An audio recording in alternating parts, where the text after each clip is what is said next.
Again, I forgot to do kind of. Oh, fuck you. Connect, you stupid piece of shit. Die.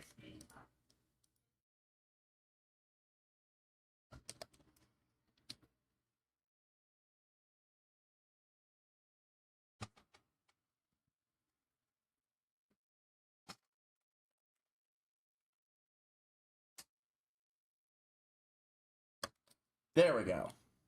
Apparently it turned off and I went, so look what I just found. And I say just, because literally it was like only an hour earlier when I put this down. Easy can't tell, I'm a painter. Oh, I can't tell, under here. Tell a painter. Looking for a place to inspire me. Silently, I was supposed to take when floating eyes that have appeared in the sky. But none of my hair's like that small island up there. The line up there. It's fascinating shape, easy to paint too. Once the weather clears up a little. Just randomly coming across Pakongo from the last game. Oh, there you are. So, yeah, I'm almost done with... Oh.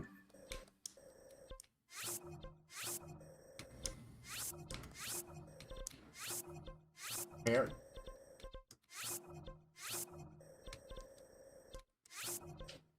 Oh, fuck you. I did you. Forgot to put that there.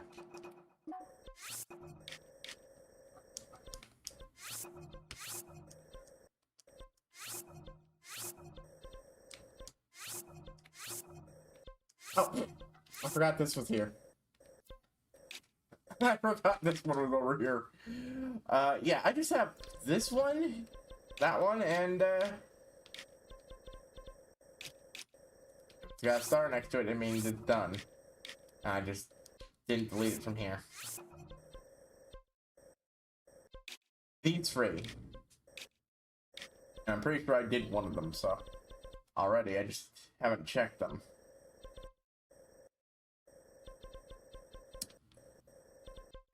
But yeah, I did those. There was another thing. Oh, right, there. The reason that's marked is because that's where the Hylian shield is, just about. Turns out it's in the docks. And I couldn't figure out how to get down there. So.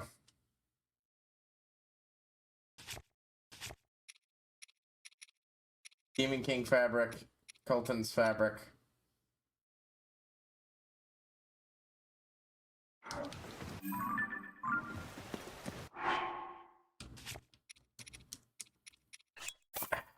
I'm gonna need to burp. I did take out some palaces that I hadn't gotten before. Ice palaces. That's all. Okay, thanks for that.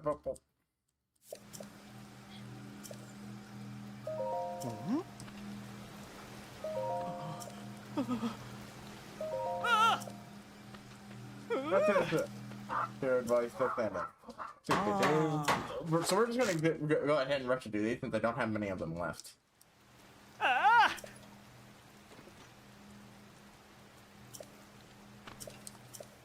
And I will mono focus on the depths outside of getting the alien shield.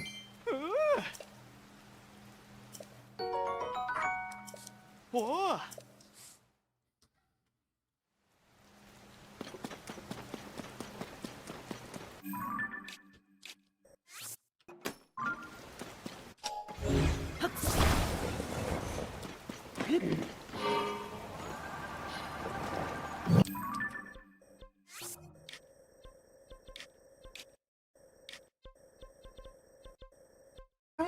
You know what? I'm not gonna bother flying over to that one. I'm going to just teleport. All these are within distance of a teleporter, so instead we're gonna go get the shield now. I think I'm missing one of the I think I'm missing one of the Royal Guard bits. Yeah, there's some apparently the hat is gone near Princess Zelda's room. Oh.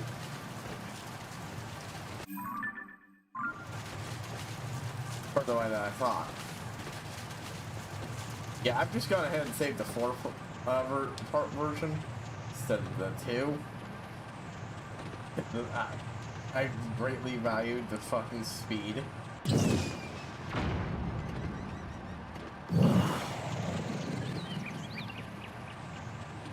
We're gonna have to almost certainly stop to refresh my stuff on some Hinoxes at some point, but this thing's almost broken, so I'll need a new dedicated rock breaker. Monaro great, but for that shit in general, but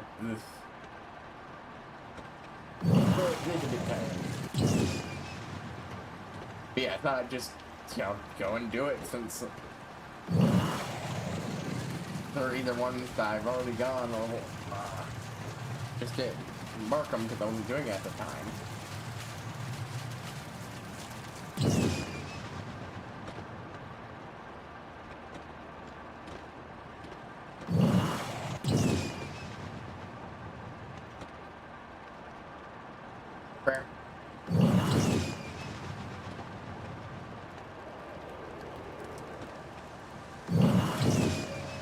I do agree with a lot of people that you know, I think the way the stages are handled in this game ain't great. I think they could have attacked a little bit more frequently, and most importantly, these should have been set to a trigger instead of requiring you to be right next to them. Both because it makes it, you know, more of a pain in the ass to use the abilities in general.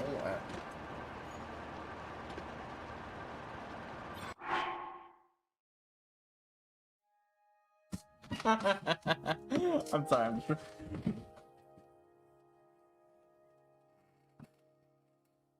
it's pretty neat. Yeah, I'll get the camera quick for a little bit.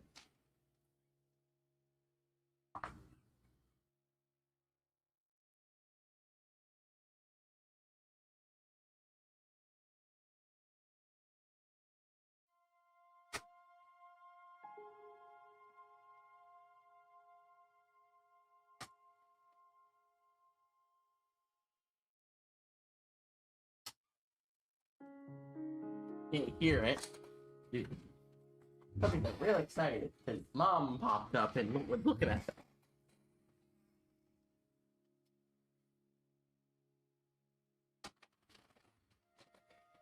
Silly little babies.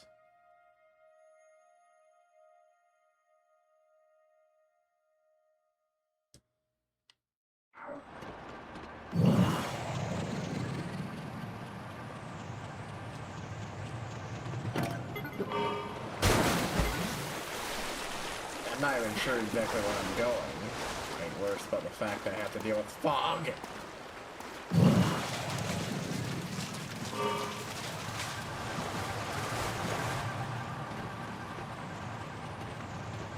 I remember it's over there, though, in a general direction.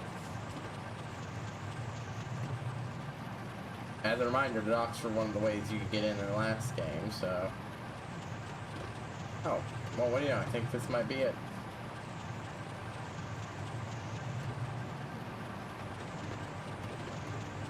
Yep. Just complete accident.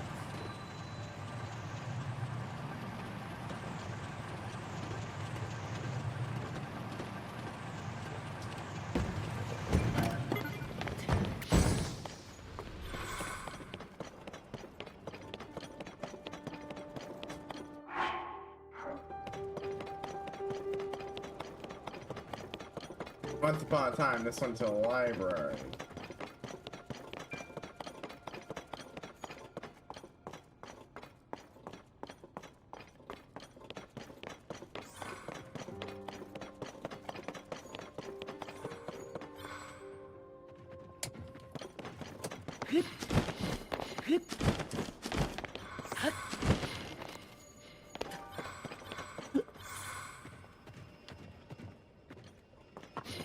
Gibbity cute things. Gibbity cute things.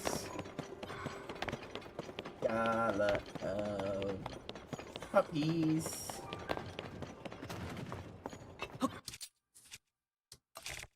was making use of those things as decent breakers, enhancements for killing palaces. Oh, that's literally it. I was just doing that to see if it did anything. I'm happy it did. Holy shit. The Hylian shield. Pity that I don't think there's a way to duplicate this item, because if there was, its capability is to do outshine all other shields.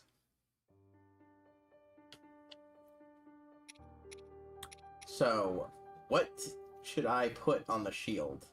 I'm thinking this ice talent I've got sticking here, but maybe a utility item, and, you know, since it lasts a while, and then I could just feed it to a thing.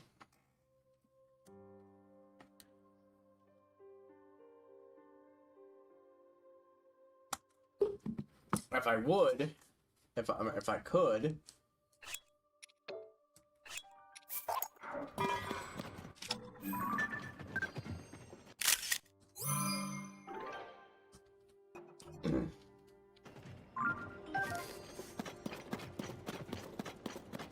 I forgot that Illumination made a deal with Nintendo to also make the Zelda movie. So that's how I'm going to talk about what I would do if I was, you know, Illumination specifically.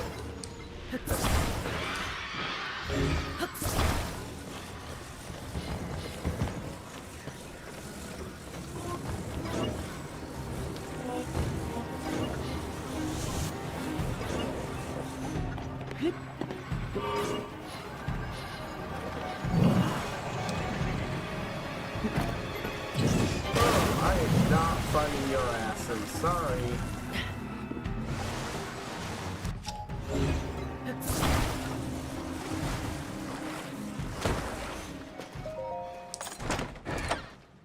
Oh, a broadsword, perfect. Always been good for making a good breaking sword.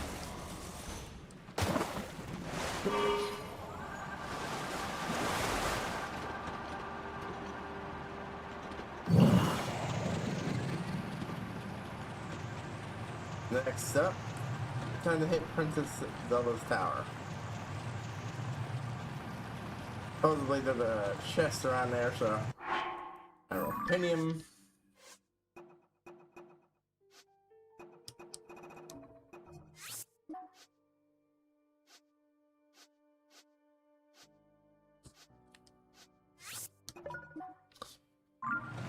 So,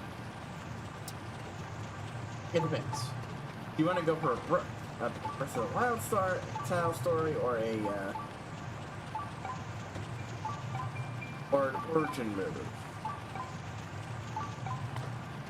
These, and you might think it's origin, like you don't really need to tell an origin for the character. You know, it's the hero, at least for a movie, for the heroes and such, right? Well, no, but the villain would sure as fuck benefit from it. I think for, you know, a first time viewing, been a shrine there.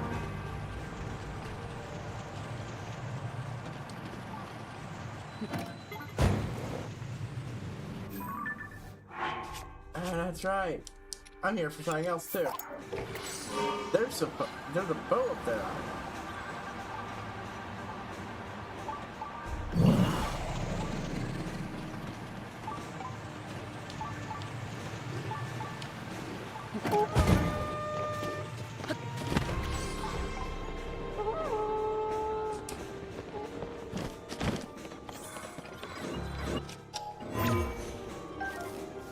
I use that for a moment.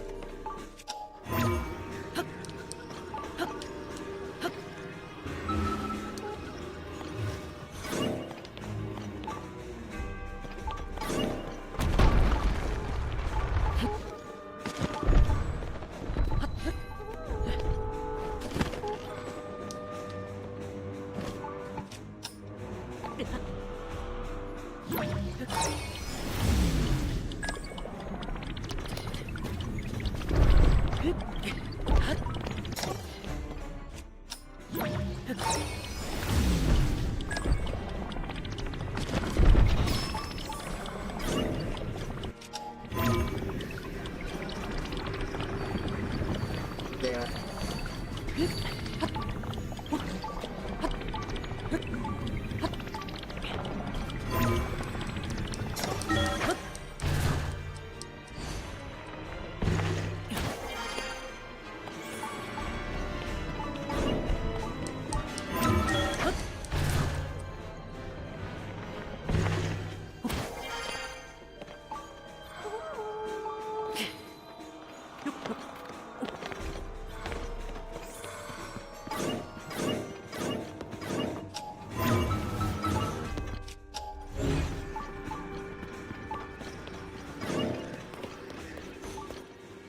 Ow. Ow, ow. Oh, guard cat. Okay. Boom. Full set sheets. I didn't say anything that isn't amiibo related.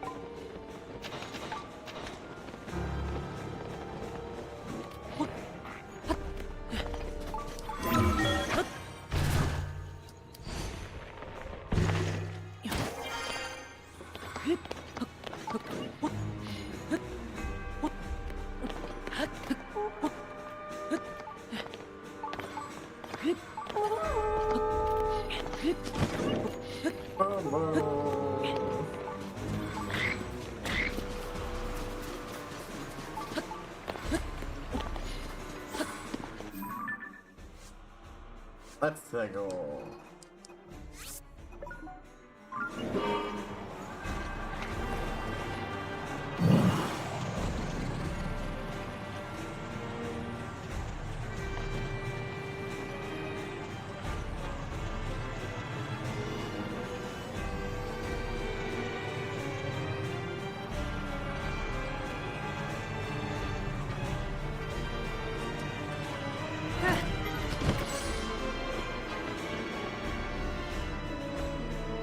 I want the dust bow, so did it. This is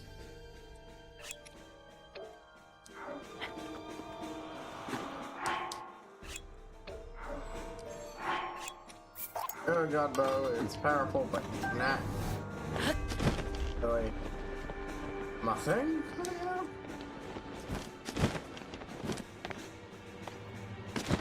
Yeah, whatever that is.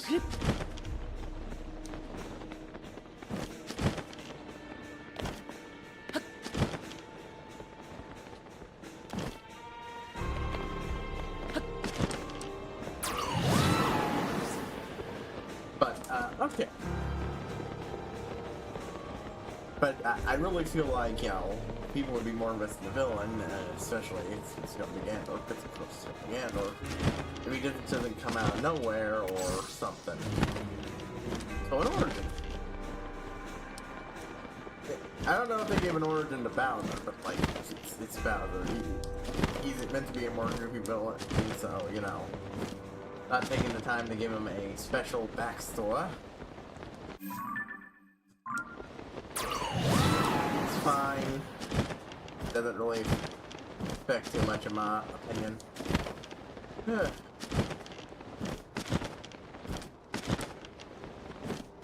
But I really feel like the smart thing to do would be go to a backstory where, you know, he's got where he's got a backstory. So, yeah. Give Gandalf a backstory. Which might not seem like much. He's got a backstory in theories and everything, right? Right. I'm utterly baffled. There's apparently supposed to be a Stalnox here, but I...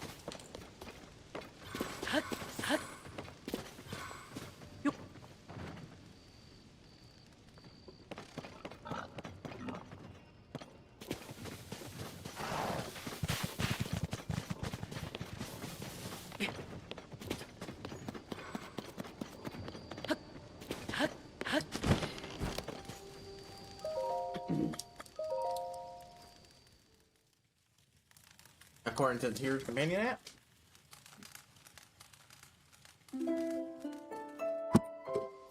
So they'll pop up at night and look around. Somewhere around up here, there's supposed to be a Stalnox.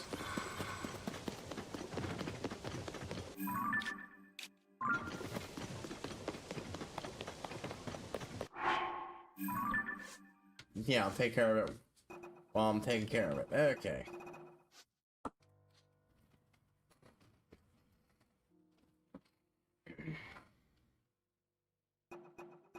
Alright, let's go. Too far up. Burp, burp. Stalnox. Where? Okay, should Hinoxes, so Stalnoxes, yeah. Stalnox nearby.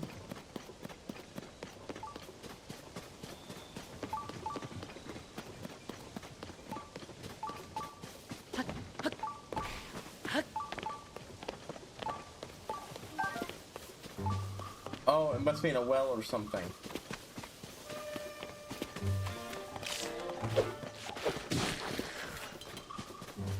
Yep. The well. Oh, no way. I remember now. This had me baffled. I don't think I ever killed this thing. This thing is down in the, underground.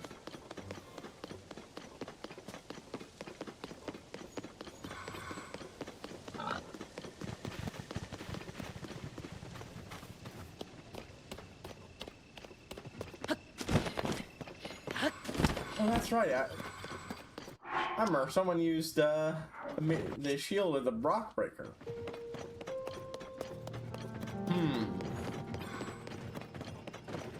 Yeah, I like that idea. Anyways, now that I know, you know, I'm just gonna not bother with it on screen.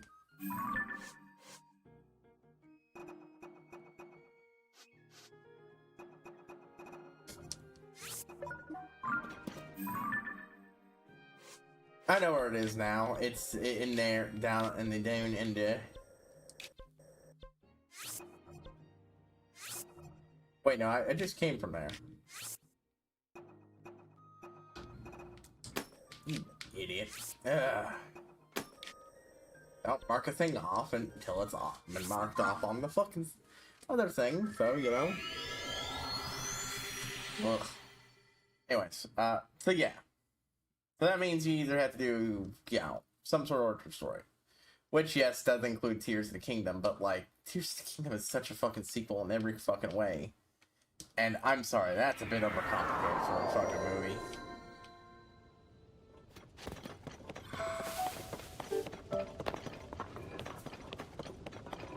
Like...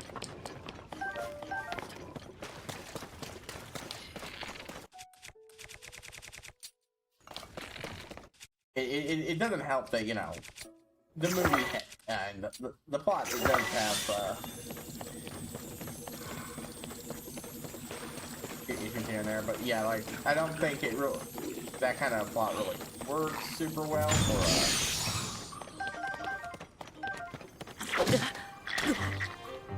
a movie scenario.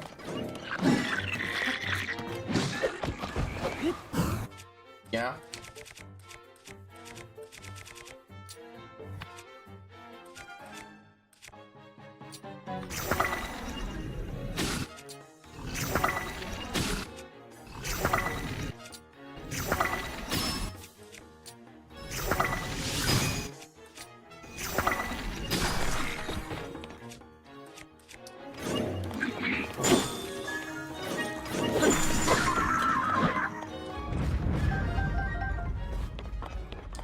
There we go.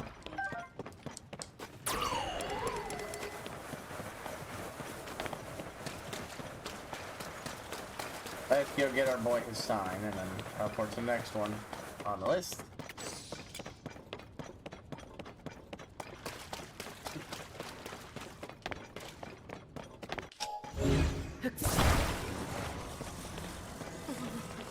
Oh, good.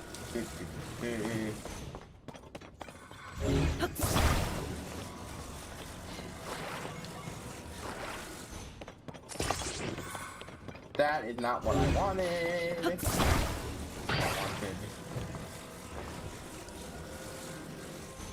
There we go. Fucking thing.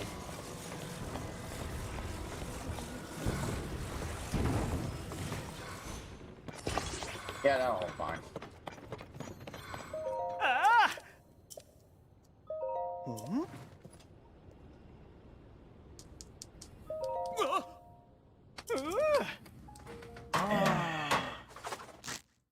On a side note, I screwed around with some build stuff today too. Started out with experimenting with using cooking pots as yeah, I had to redo that, but basically the idea is using cooking pots as a ball joint. I've talked about the maneuverability before, but with a different build, but yeah, this is what happened. Like, it does allow the bend in all sorts of ways, but it breaks so fucking easily.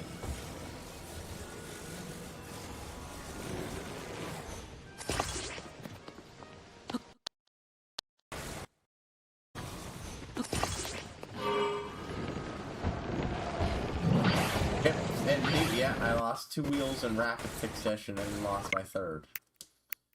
Just doesn't work. This, on the other end, was an attempt to use these springs as a form of suspension.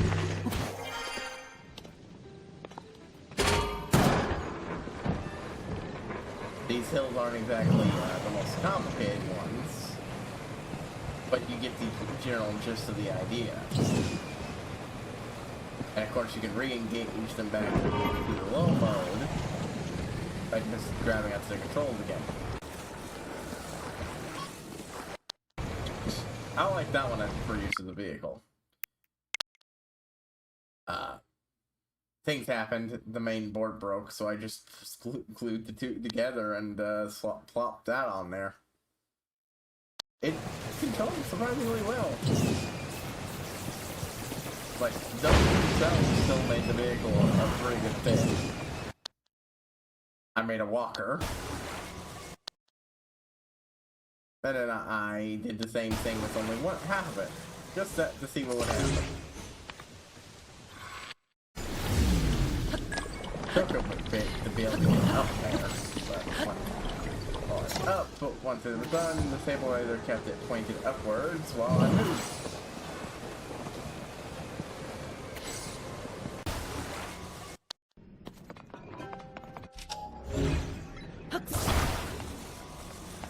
I made a dumb fun thing, but man, it was fun if dumb.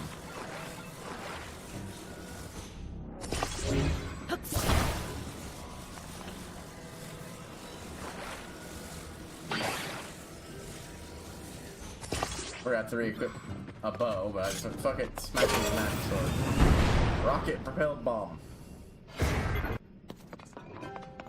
Saw a thing online where somebody stuck one of those to a bomb, stuck it to stuck enough to a not a bomb but to a head, stuck another one on bomb, stuck another onto the head, and it made it so that once it got near something, it engaged the second stage of the rocket and plowed into the enemy.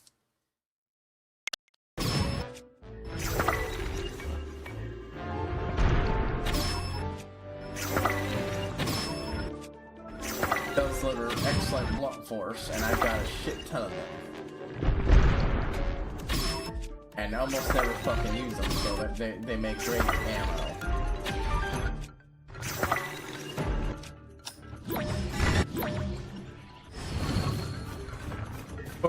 I found out you could do that, and it's really cool. I made this as a build to pin this thing up. I just really like the look of it. Slapped the back thing on there, and it actually held it up surprisingly well. Even when the primary support was technically in the water. Ah!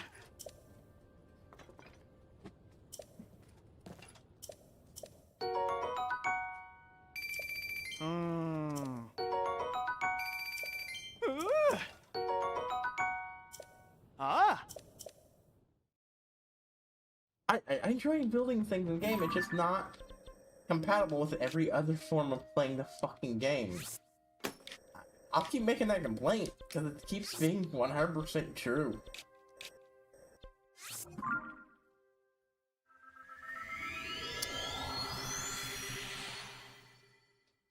But yeah. I think a simple plot. So really, the best one you should ape is Ocarina of Time. And for people who go, Ocarina of Time... not the best friend story and all that, blah, blah, blah. Of course not. Look, I love Ocarina of Time. It is not the pinnacle of the series. But advantages. If you sell it as even being loosely based on Ocarina of Time, with being based on the series as a whole, but taking a lot of inspiration from one of the most iconic, and whether or not you think it's overrated,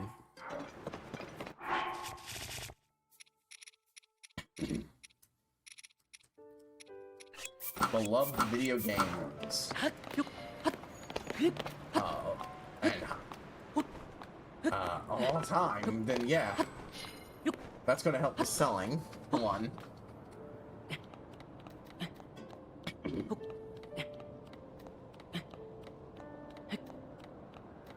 Even more so than putting a Zelda movie, sure. You're gonna need to change things, fill out the plot more, but like, and thin stuff out. And I'm just talking about the base structure of, yeah. Somewhat of what we got here, even, with him. He's the king. There were issues between them and the Hyrule, and now he's come to pledge his people's fealty to the king. The king believes it. The king's daughter thinks he's full of shit, but none of the advisors listen to her, and will notably tell her to shut the fuck up about that shit, because it risks putting their newly forged relations in danger if she says that shit publicly. And thus, she must recruit a hero to do it. Now, how to handle that? Do you want to do the entire Social Stone plot? Fine. I'm going to go ahead and offer from yes, because that's what I would do, but even I'm not sure if I'd keep the Kokiri around. I like the Kokiri, but you could simplify things by just having, say, Link be the playmate of Zelda and pull from this game and just have it be he's a wrongless sword prodigy, and the son of a knight, and thus the son of a noble, so...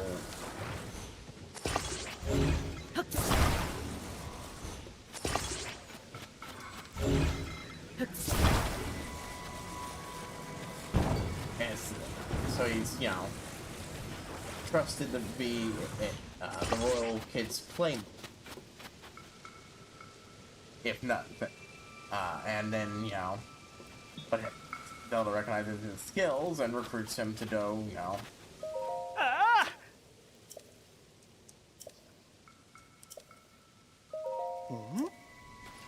Oh, fuck you, that wasn't moving at all.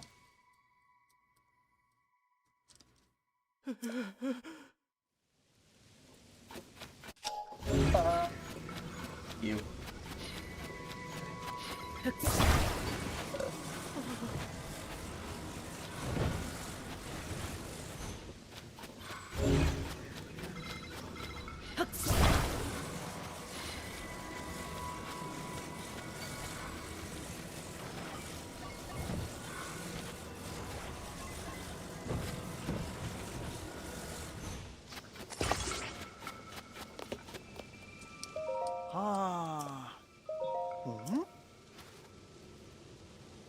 There we go. I don't know how that thing wiggled enough to cause that to happen, but whatever. Ah!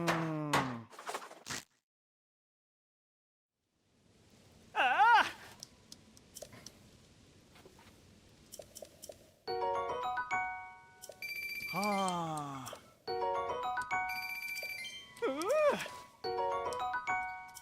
Whoa! That should be the last. Yeah, cause like 2 more, and that should be the last of it. Yeah. Anyways, that would simplify things, allow to keep things the earliest bits of the story. Centralize the castle. But you could also take advantage of, the basics bit of why Link is, someone to the Kokiri Forest, so he can be introduced to the wider world with the audience. Sure, it's a supernatural thing he starts out at too, but it's also fairly simple. So you could totally keep the basics of the Kokori as well, you know. And just tie in the third spiritual stone.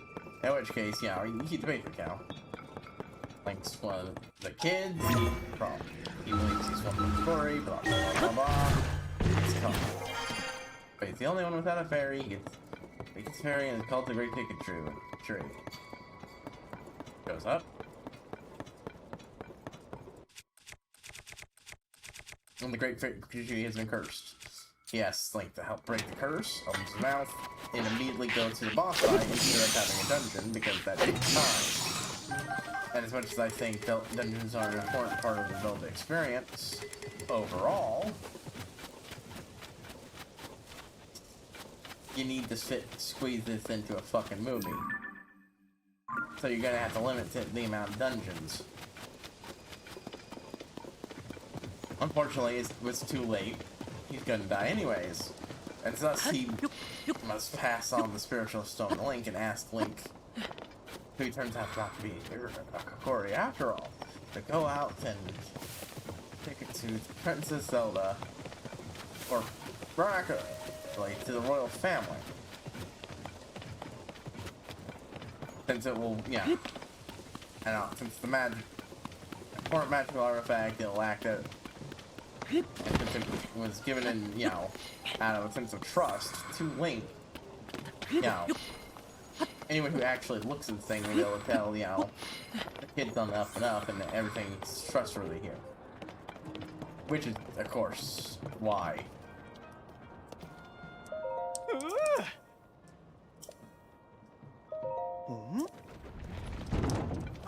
I was hoping I would counterbalance it. I didn't think so, but you know, it was worth a shot.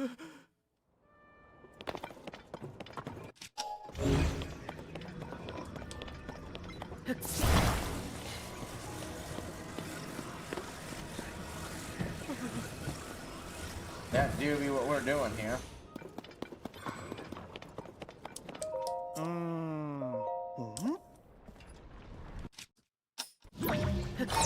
Yeah.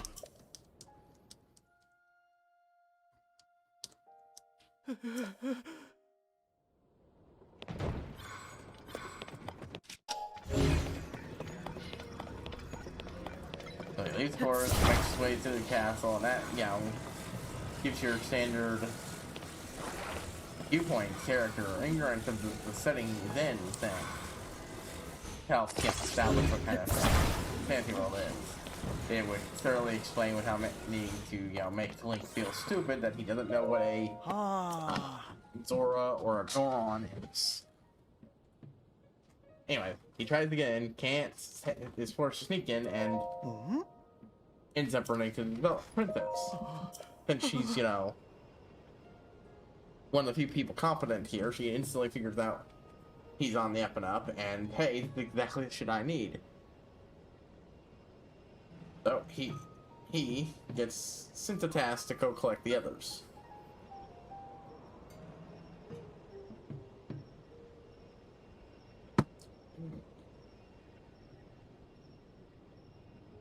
At which point, you could have the other tasks still be a thing, or you could save that for the adult time stuff.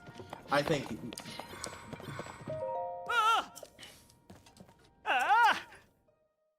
Fasten.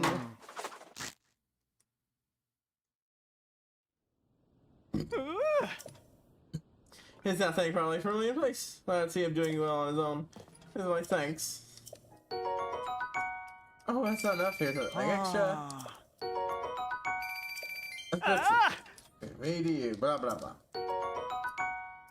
Oh, that, other places he applies. Like there's anywhere but the last one. I hope to fucking God there's not more. Anyways,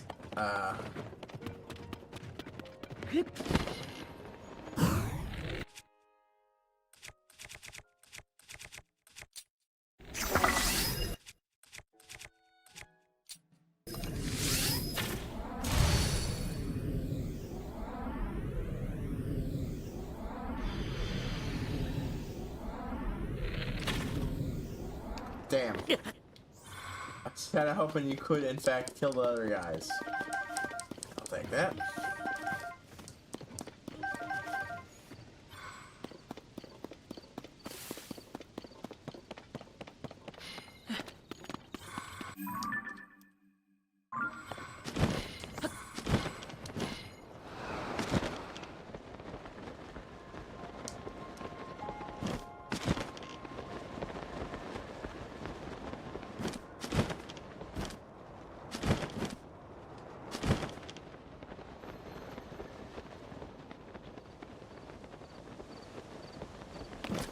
And then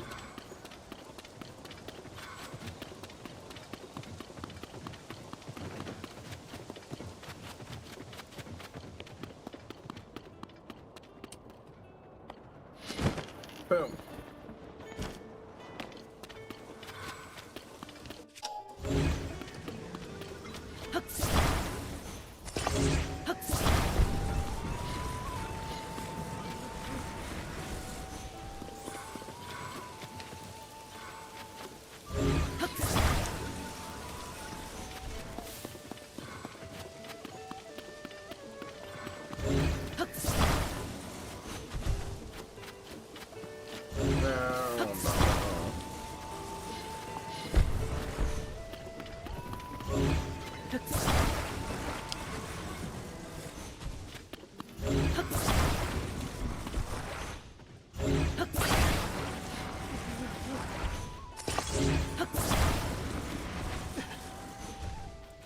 There we go.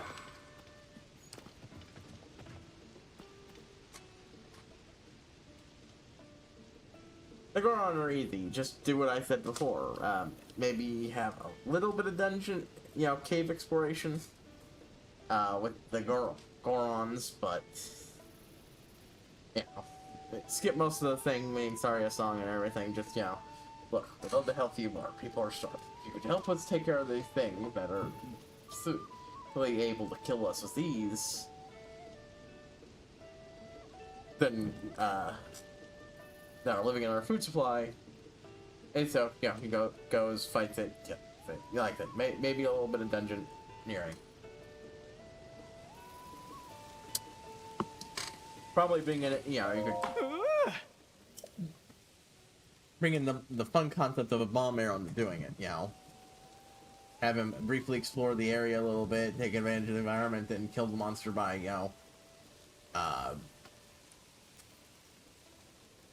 crushing it instead of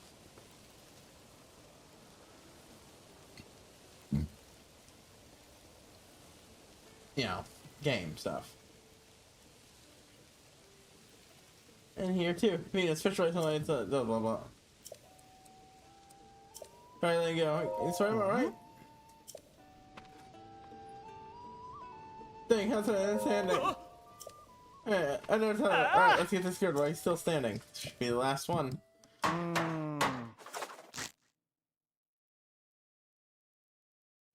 Perfect. The outstanding crowd for us. See him doing well on his own. Why, thanks. Yeah, extra. Oh, I can thank you now.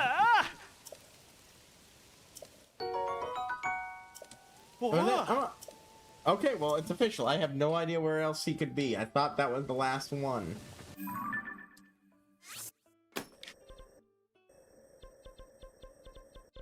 I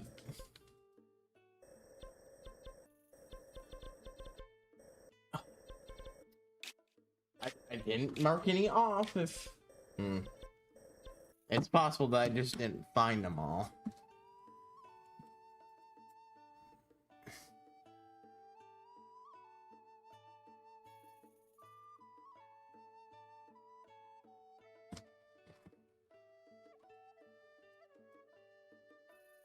They are just the pie of the poach. So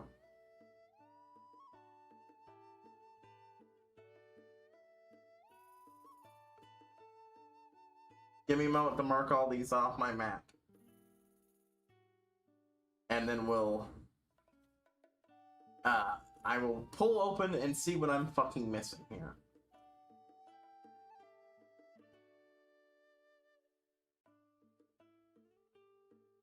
I can't find these, I'm not bothering going to fucking complete this, and I'm just gonna look up what I need to do.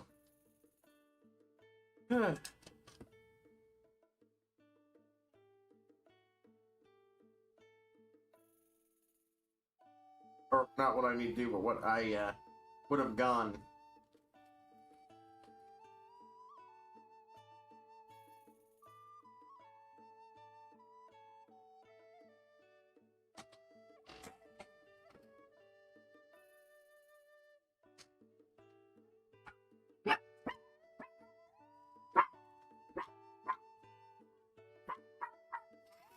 Gosh.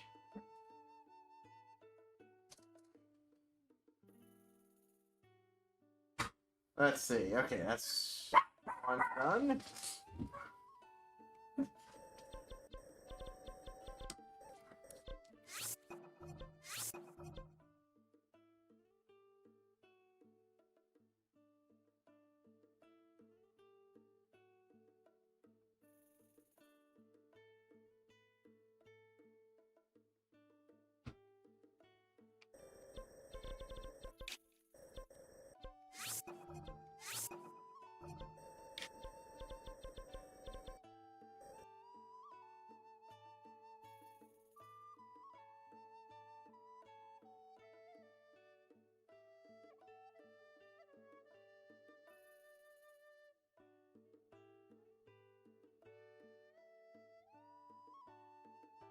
Alright. Checklists. I wish they weren't, the icons were not so fucking small on this, the Gear Companion app. That's my biggest complaint about the thing. But, right, okay, so. Use some movie time to, you know, flesh out the characters like Gandalf, especially Gandalf, to establish some of his Wind Waker-ness ahead of time, you know. Establish that, you know, at least the reason he's doing this, the reason he says he's doing it, the reason he started doing this was to help his own people out. And that he's long since lost his way due to the dark arts he's delved into to achieve that goal.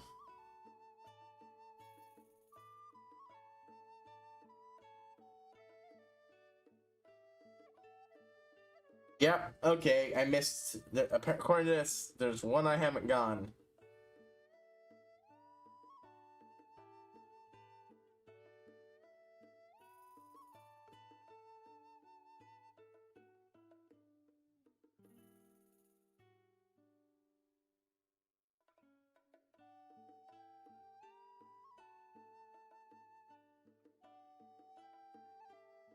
It's being a pain in the butt right now, so while it's doing this, I don't know where else to go.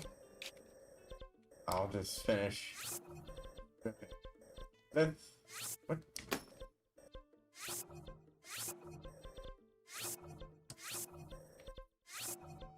Out. And teleport back to my place. Since it is the best place to do shit like this.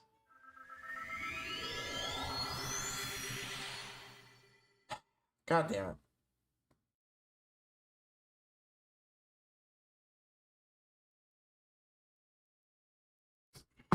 Being a pain in the butt. At some point loading wasn't enough, now it's not getting me shit.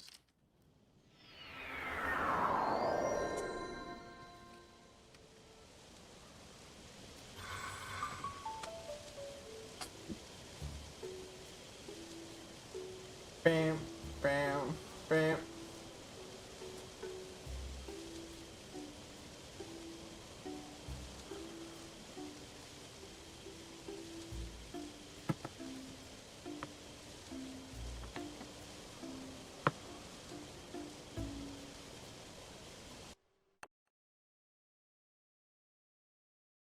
But yeah.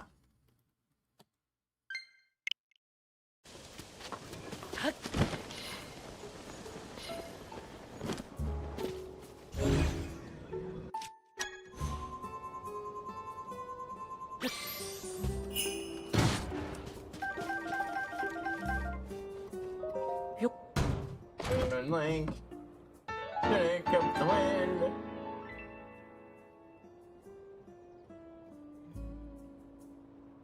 Hudson sign.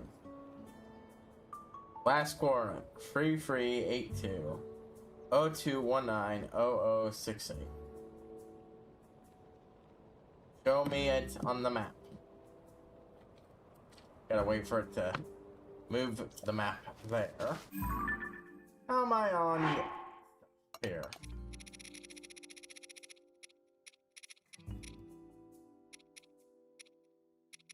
Tap of the wind.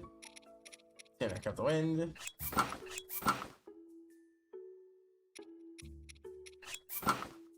Rather than Twilight.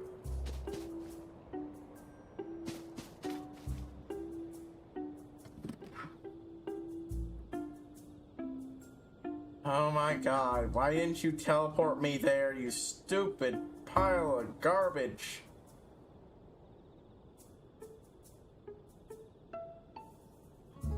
No, I did that one.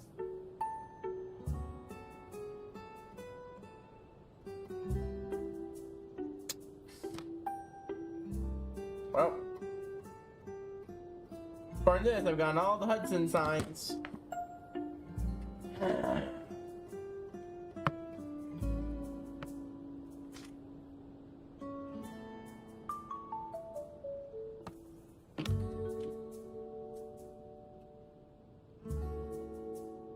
Give me a moment here to pull things up.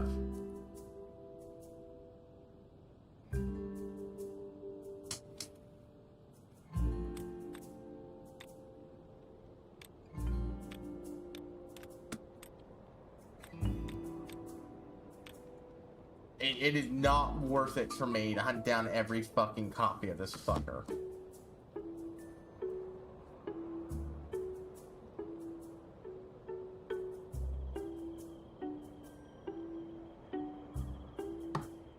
All 81. What happens? When's it?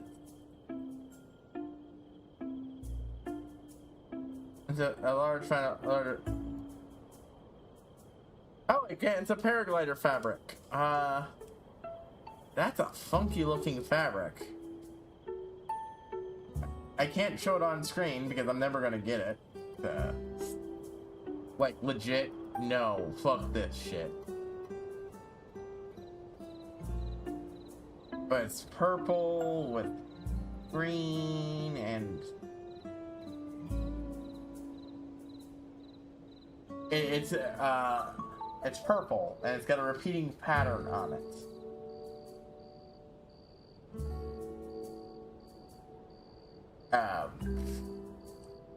The repeat things are I honestly am not sure how to describe it. So just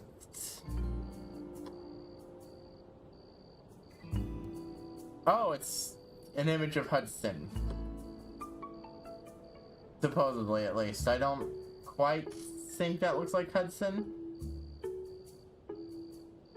Okay.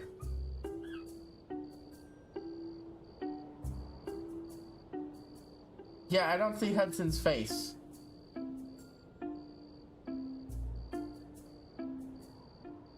It's purple, green, and with some red, blue, and orange too. It's apparently supposed to look like Hudson. I don't see it.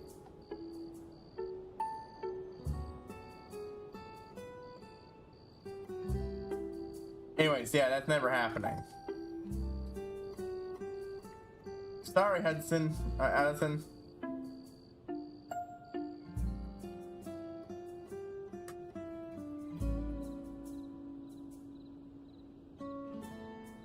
Anyways, apparently he doesn't go back to...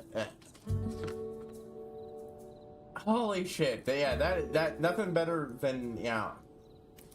Here's the thing. Whenever there's something that you can complete, you need to give me a map marker saying I completed it. Game. Imagine if the fucking Koroks didn't do that. That'd be so much fucking worse in every way, but it would still be the same general concept of shit. And kind of fucking insulting. Honestly. Fuck you. White sword of the sky! That's not a big weapon. I thought I had picked up the big... not that. Oh well.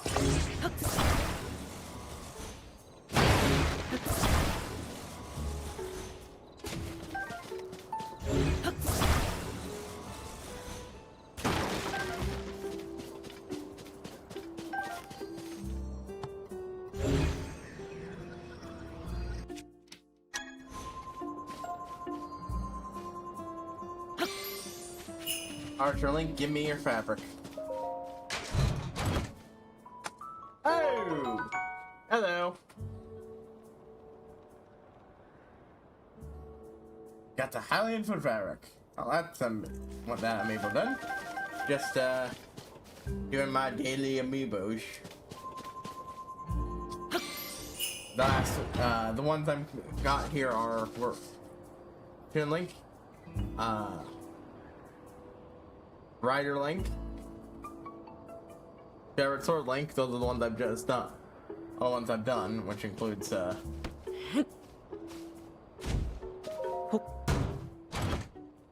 Link's Awakening Link. Nope.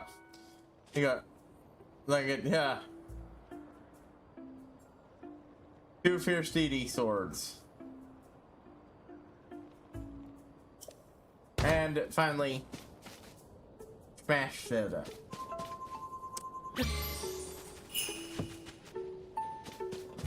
I just got done from trying to finish off the Hudson quest line. I found because I thought I had found them all. The reason I thought I found them is because I literally had them marked on my map from the Tier Companion app. But apparently I must have missed one, and exactly one, so no fabric for me. And the thing is, because I've got them all marked off on the thing, and it takes for fucking ever to find these bastards, I've just said, fuck it, I'm never gonna complete that quest line.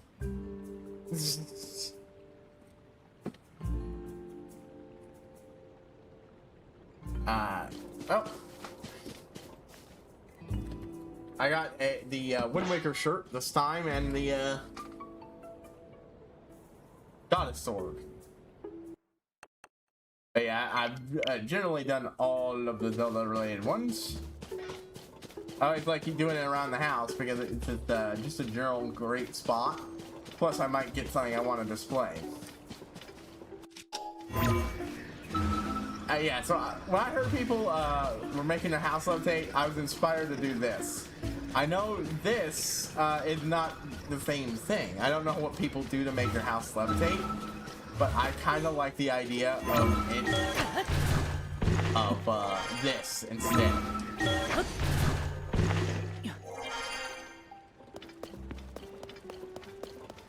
Maybe I'll engage that glitch later.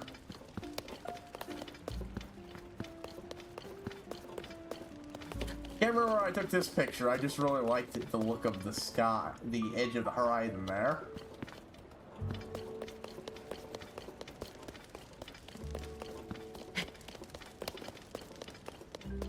See, I got it a sword. Already got it displayed and everything. Oh, perfect.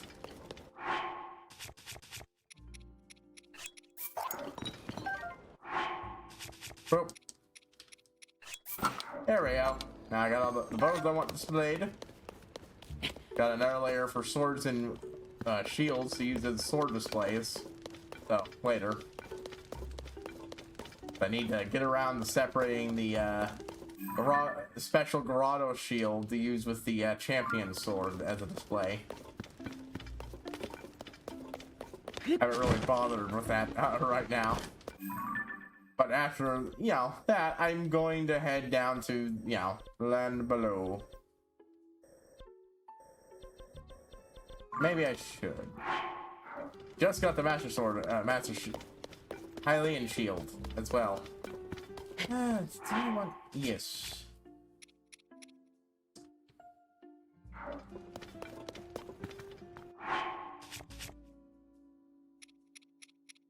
Yeah, Daybreaker... Oh. Well, never mind. I thought I had something actually important attached to that.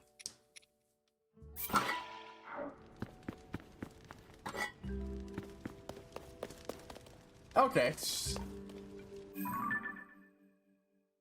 Gonna go separate the horn I've got and another thing and swap stuff around. Then you just wait. Wait. Good.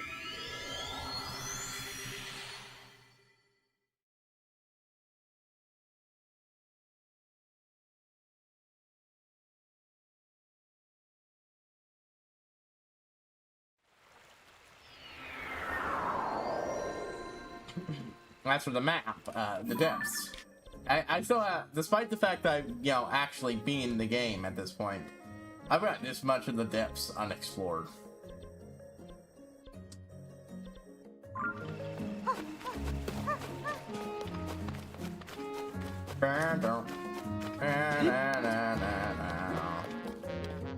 Okay, this guy I want to talk to. You.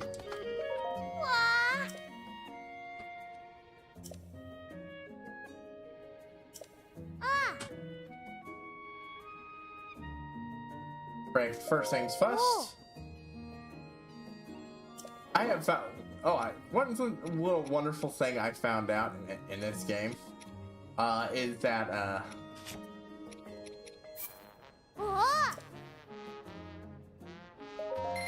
if you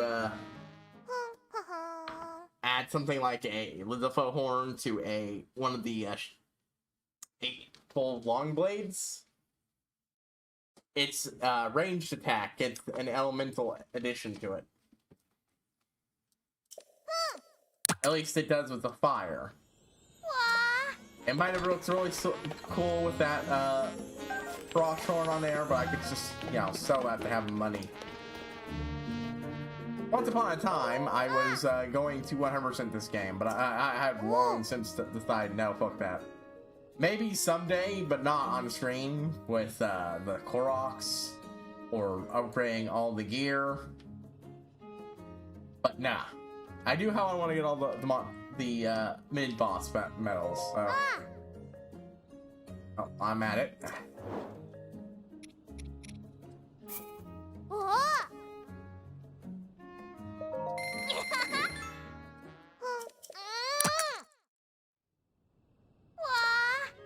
I think this is what I'm going to attach this.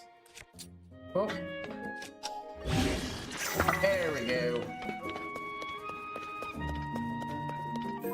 But yeah, as you know, you might have noticed, I also have two Pierce DD swords, as well as a Bigaron sword, and most of those just come from repeated amiibo scans.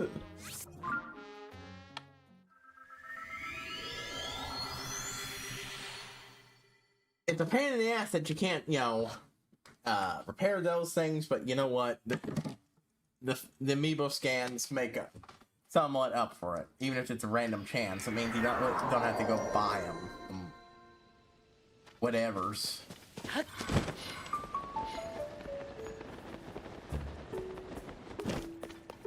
think getting rid of this table, as well as actually getting rid of the stairs here in their entirety, and just making it so travel is based on teleporting up. So I can open up the middle area to open air.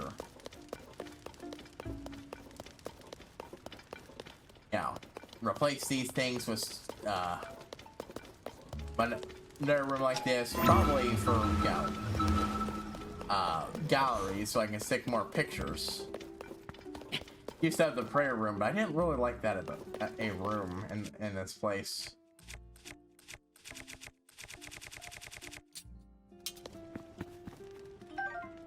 Oh, you know what?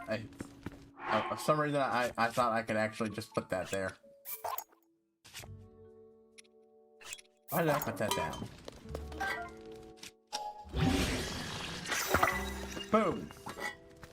I'd prefer if this one was pointed downwards, but not the best looking fusion, but for display, but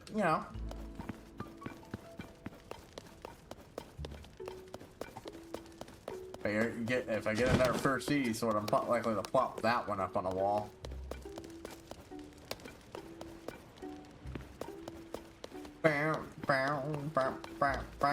bow, bow.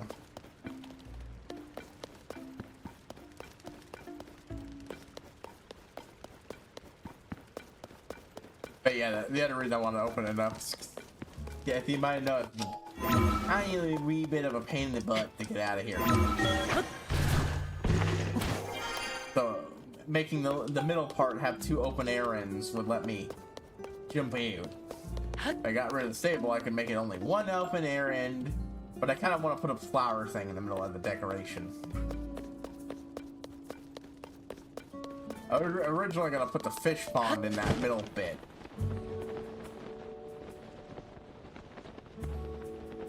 But, nah. Alright, well. Oh, I recently discovered something fun. Or I should say, not fun. This thing can in fact sneak its way on top of your builds if you've got the flying machine. And it will go with you if you fly. So when the Yi clan uses it against you. Yeah.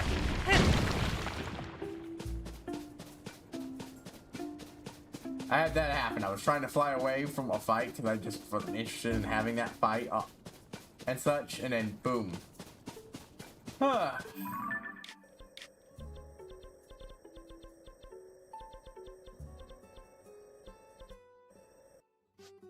bam, bam, bam, bam, bam. Oop.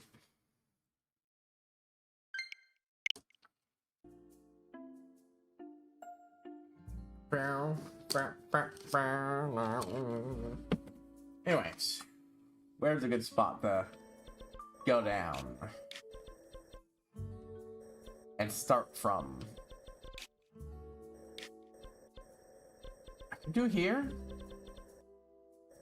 I could do here. Oh no, not here, but like here, because I got a bunch of those.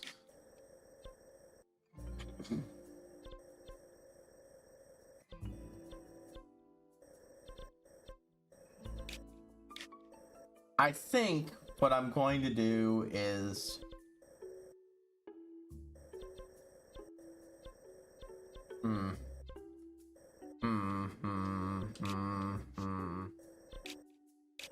Oh, I keep forgetting there's apparently a chasm here that has a light route. And I've just never fucking found it. How do I get... Where is it?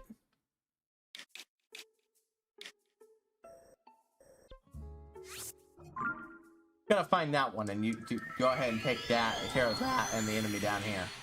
Yeah, I'm pretty sure there's an enemy down there. Well, I do all the light routes and just generally explore the fuck out of this place. And I want to complete the well quest. I completed the caves quest line. Well, I haven't found every cave entrance. I found all the caves and all the booba frogs.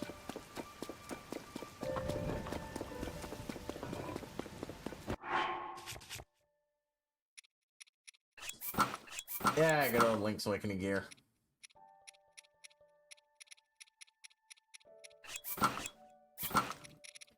This should give you a discount at shops and shit. Or boost the amount of money you make at when you're selling stuff to people. I am absolutely convinced that it would be fucking hilarious and make everybody want to use the Tingle gear. Yeah, discount, no. It should absolutely make it so you charge out the wazoo for what you're selling to people. Same basic idea.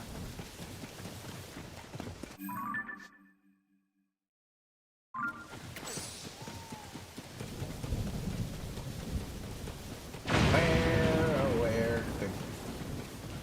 What the hell is that over there?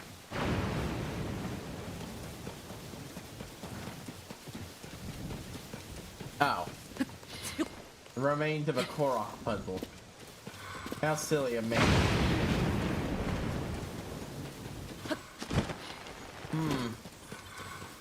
Yep. I mean, I still tend to do Koroks if I find them. I just figured I'd do them eventually. Ah.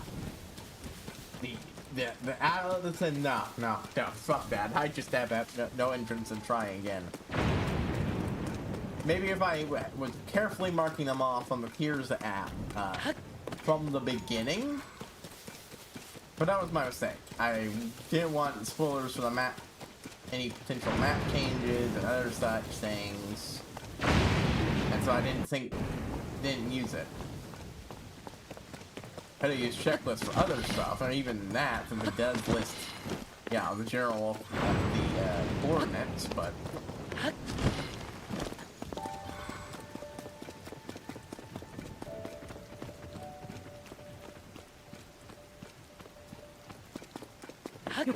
Like, there's no way to get here by land, but we know there's a light route down here because there's a shrine.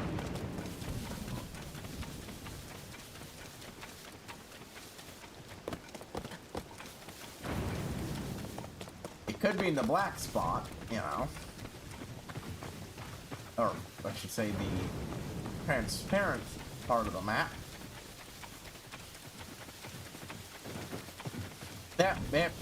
No, never mind. Damn it. That was probably a Korok.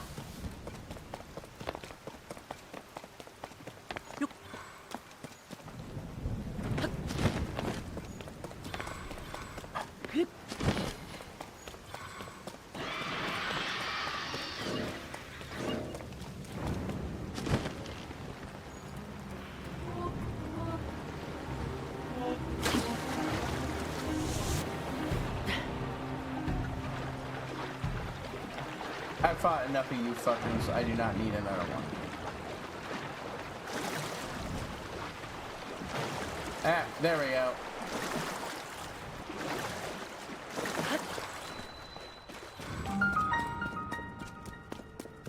Doesn't count as a cave, so I didn't actually find it. So it wasn't marked as a cave.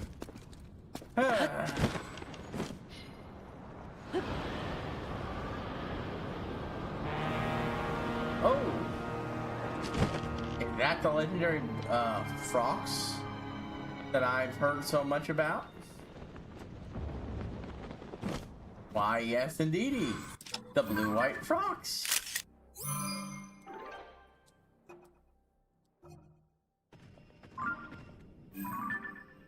Ooh.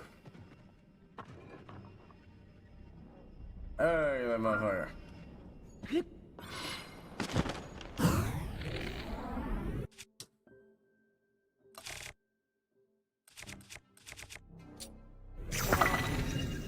You know what,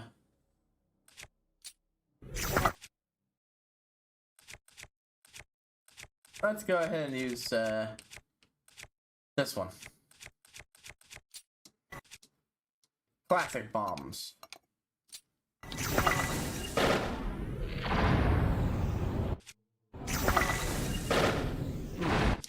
Actually, those, didn't have as much spread as I thought they would.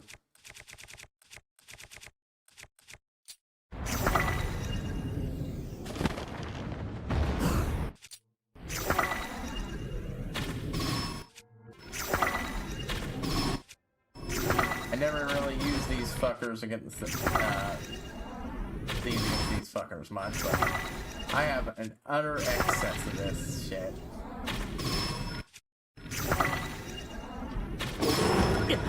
There.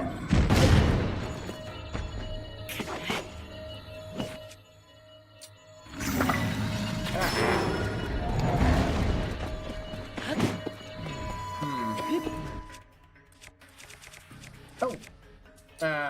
That's not gonna do enough damage.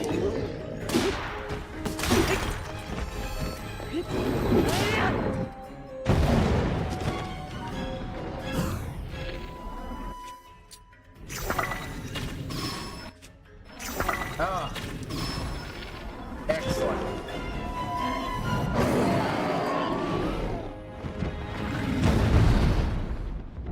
Excellent. Fucking done and done. Huh. Well, that's one more mat and one more enemy gone from my list. I ain't saying any like who's solid block. Bedrock, Tedron, fasting, tech power, elixir, blah blah blah blah.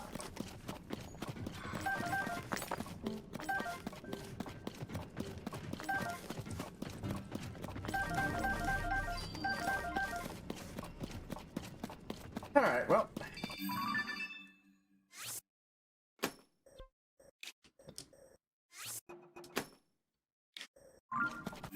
That's so I can mark it off the thing later.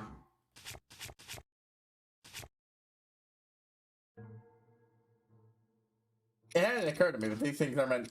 This outfit's meant to look like the Gardner statue. Honestly, I love being caught up with the plot because, like, I did not get around to playing Tears of the Breath of the Wild until after Tears of the Kingdom came out, and I had been basically kept myself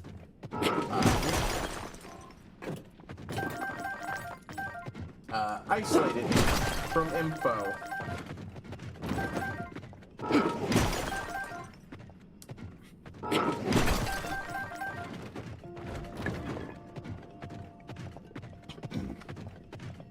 Regarding what was going on plot-wise, and I should go teleport back up and rest. Yeah, I should do that after I get this.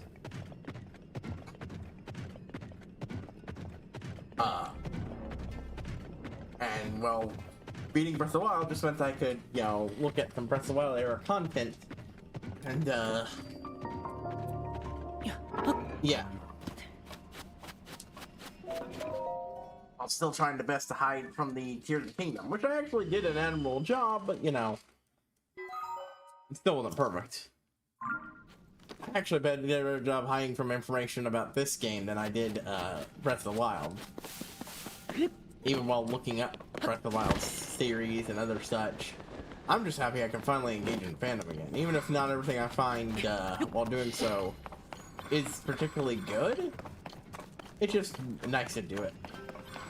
For reference, one of the things I found was a Breath of the Wild era, early Breath of the Wild era webcomic that I don't think was very good, but like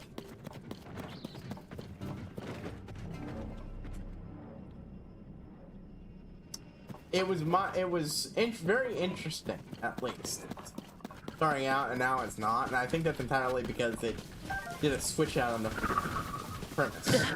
At first, the premise seemed like it was Link joins up with the Yiga clan because, or Link with an E.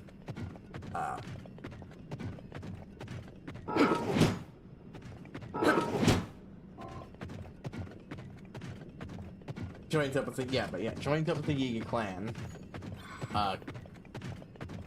And is working to free Ganondorf. Why? Because clan again had also corrupted the healing chamber,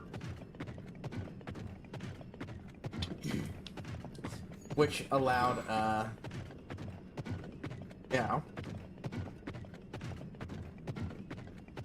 clan again to do whatever the fuck they wanted to them. However, Ganondorf agreed to spare Link the Torment and protect him from the monsters that now riddled his subconscious in exchange for freeing the Ganondorf, and yeah. And you know, so Link go out and get my sword, the 6th stage sword from Fire Princess, and then join up with the and free me.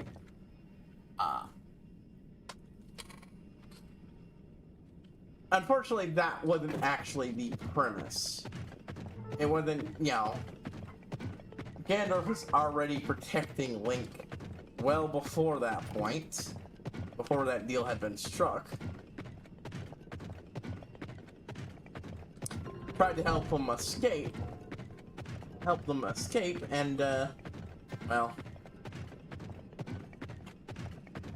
is actually just as much a prisoner in there to whatever the thing that is parasiting off him that is manifests as Calamity Ganon.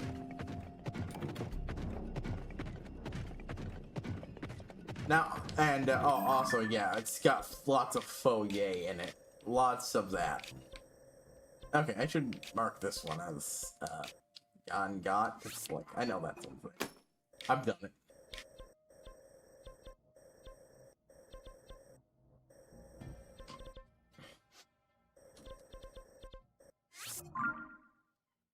Like, this was so early on, the person making it thought Purah was an old lady. In, the 100 years past.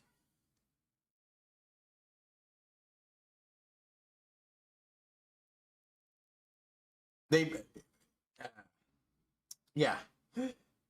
So that was way back. And again, some neat stuff.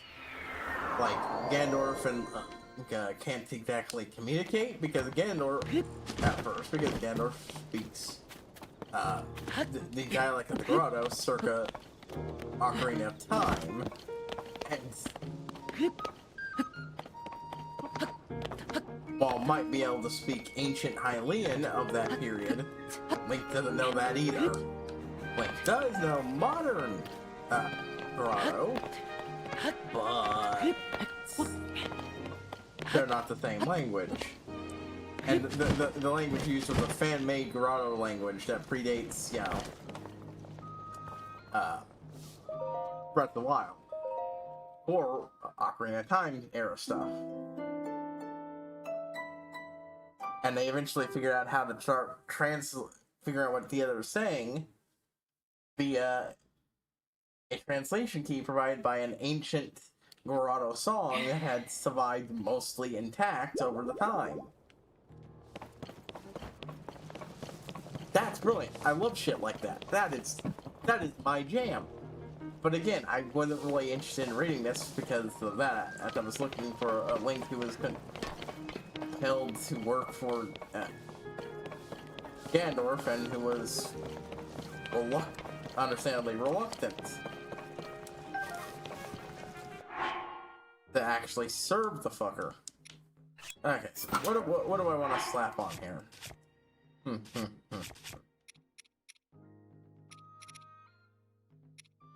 Yeah, I never used amber as a material.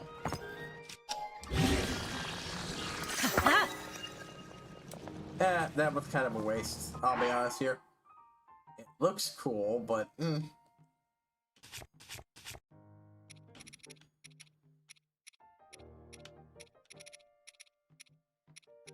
whatever.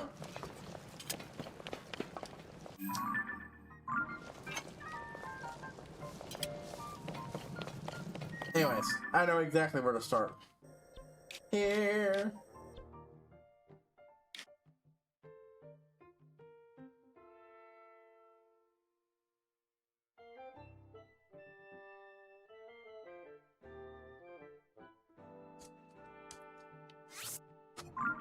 I never really properly looked around down there while I was lighting stuff up.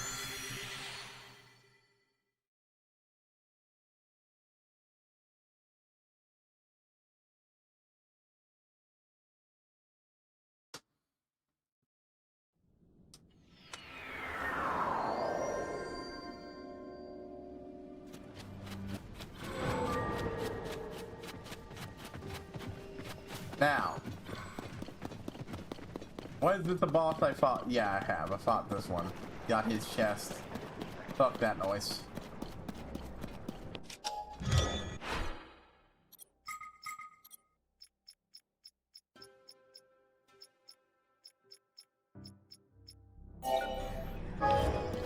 At some point, I'm gonna need to go offline, do some offline mining for my cyanide. But really, just some fucking water in this place, huh?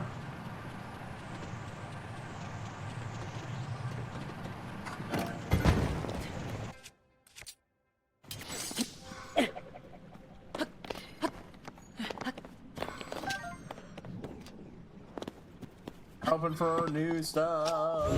Open for new stuff. Eventually, one of the last things I'm gonna do is just fill out my compendium. I already know what it is, but lore-wise.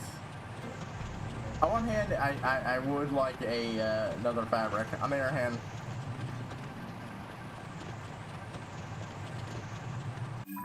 oh, okay, this guy. I'm gonna go ahead and swap this out for this. I don't think I'm gonna get a medal for killing him.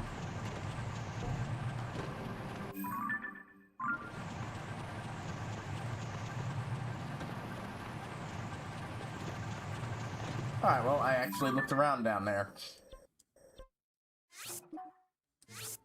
Yeah, I don't even think I ever actually went this way. I came down here, and then I came over here from over here, and... yeah.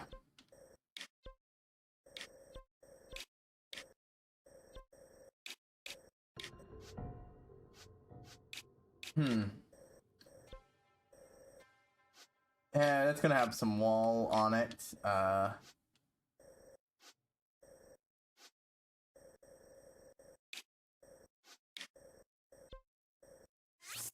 What the fuck?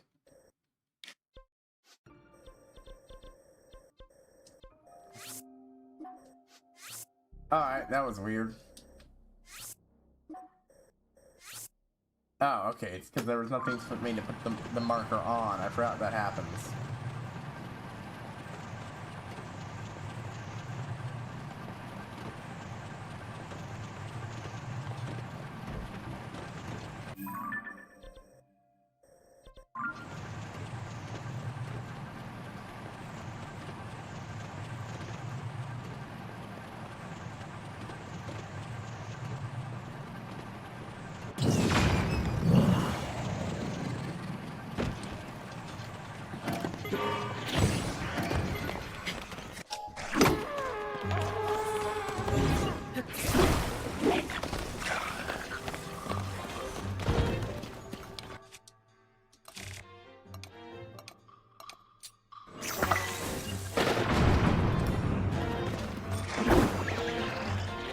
There we go.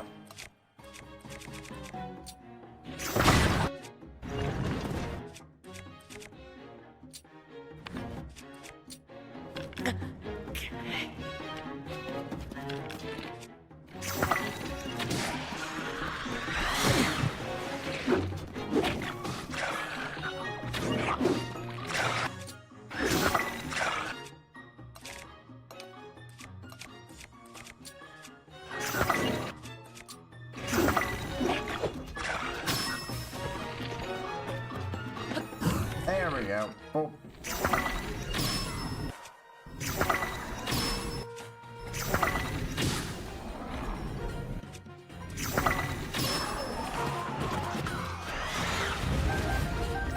There we go.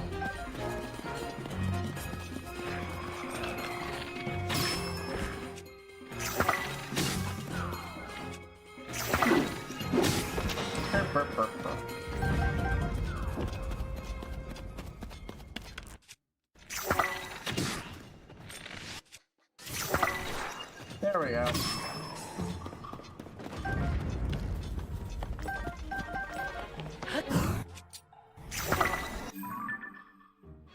I should actually have my ear on this.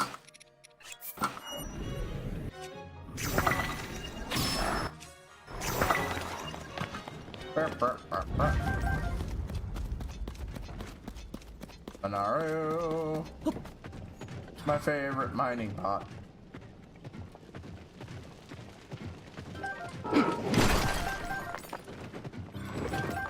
Anyway, so what's that fucking thing?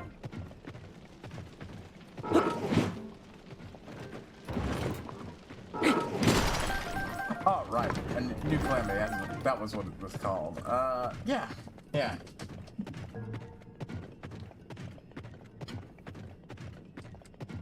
Like, it does some interesting things with, like, joining the Yi clan. almost immediately gets ordered to help plan a raid on Toronto Town, which I isn't happy with, especially because thinks that might piss off the boss man, the real boss man. Spends all of the present timeline stuff with a shiner.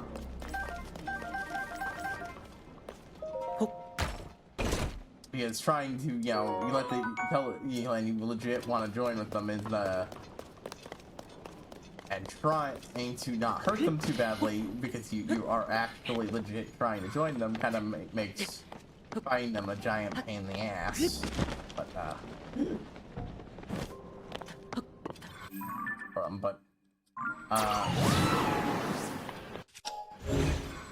yeah, that's totally what I wanted to play for this game. Anyways.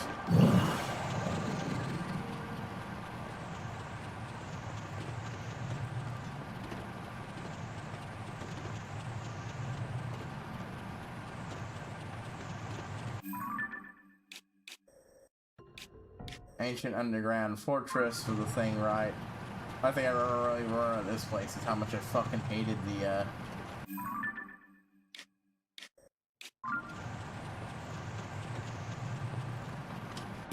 discovering that if you get enough remains of enemies on the ground, older stuff despawns, even if it's right in front of you.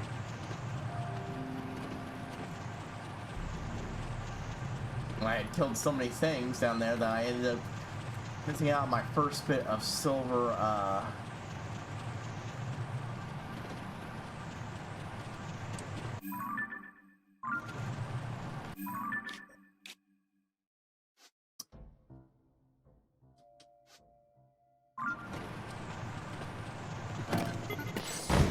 Good, actually, while I remember, silver, to the foe horn.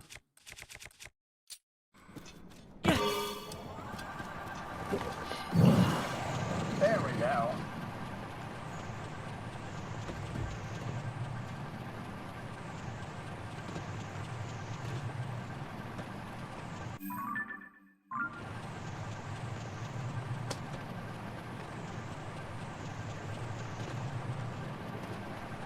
But yeah, it seems to be going with, kind of the real victim all along interpretation, and maybe I'm just entirely wrong, but like, the thing is,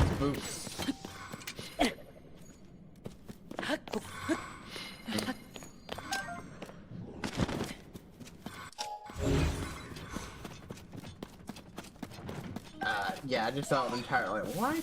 That? Okay, it's not like this one. Hell, I could even be into it. I have read shit like that before.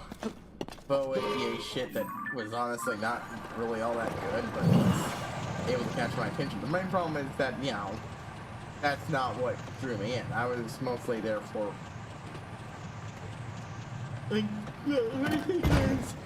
killing the clan and Sass's Koga.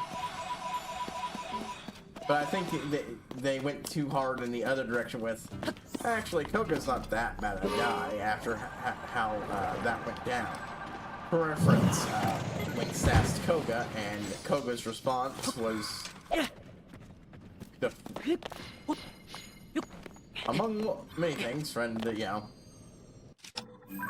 murk him for it, but also making it clear that no, you signed on to be a murderer, and when I tell you to murder people, you fucking murder them.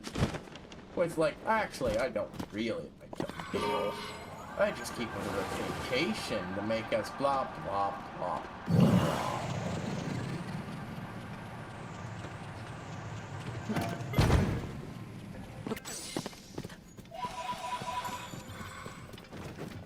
Combined with having a strangely active set of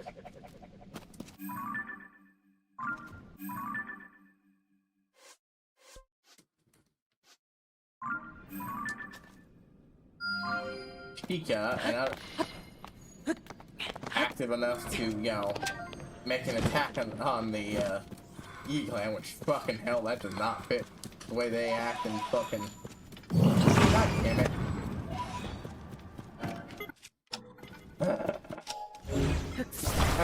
last time I've had that happen on a complete accident was fucking goddamn Yonobo.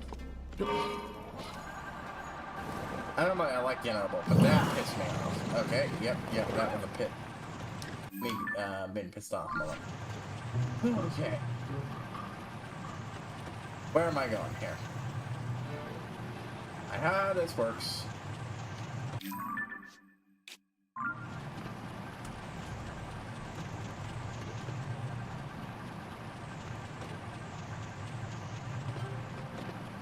And again, part of the problem is this is so early on, nothing is known about the Yi clan.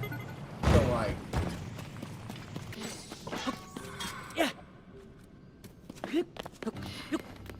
before we knew how old Koga is, or before we got now, definitely before Tears of the Kingdom, before we knew how old Koga is and all that stuff.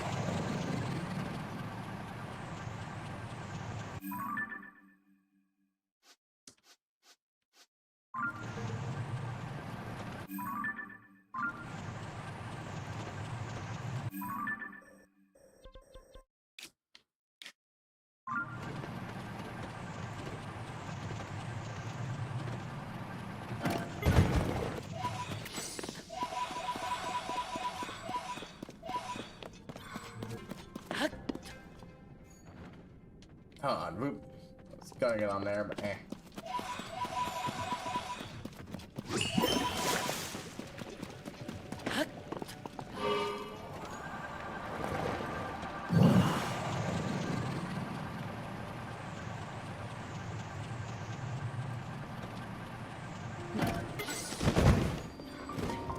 I don't mind a more ruthless Koga, or I don't mind a less ruthless, more goofy, not bad guy Koga. I just, I say like Ken and Koga, even in Breath of the Wild, wasn't goofy as shit, but like, I feel like it swerved a little bit back and forth a little too much. It it started out with this wonderful setup with a Link who clearly is still not an evil person, but was in a horrible situation and was pressed into making a choice for conserving what little is left of their sanity.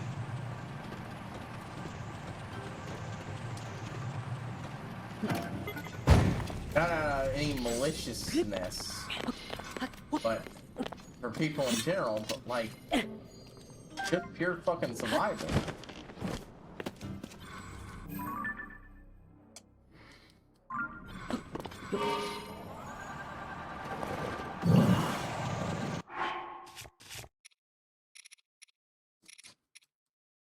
And it's clearly uncomfortable in fighting it.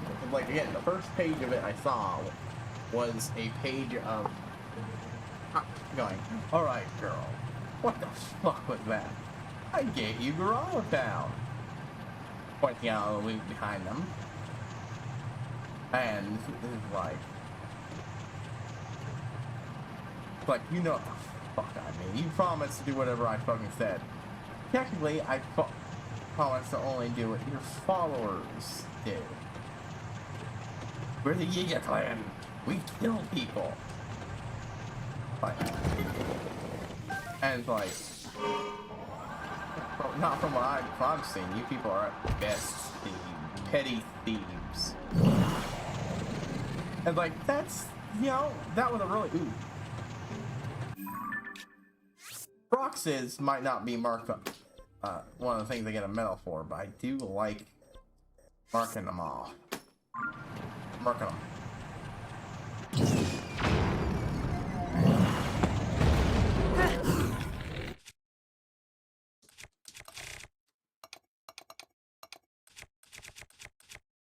Man, I am rapidly going down on these things.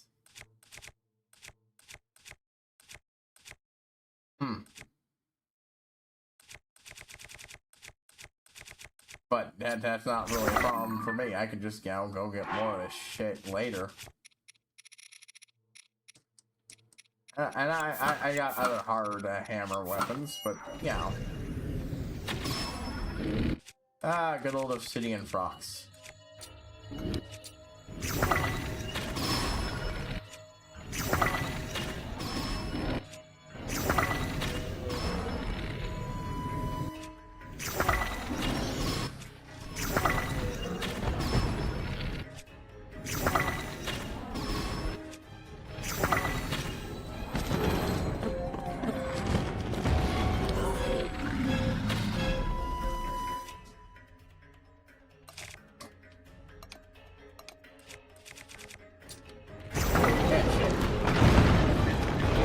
Double shit.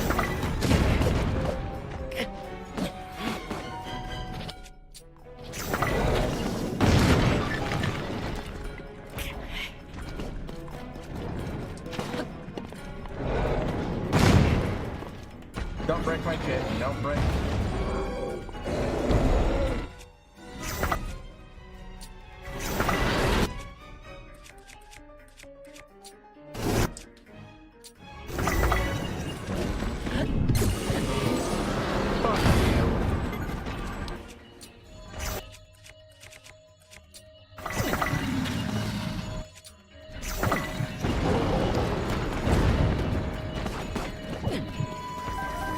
Asshole fucking costing me my shit.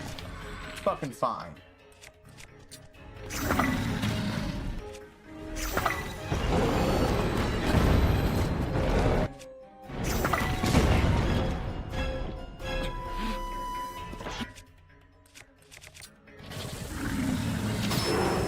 Thank you, god damn it.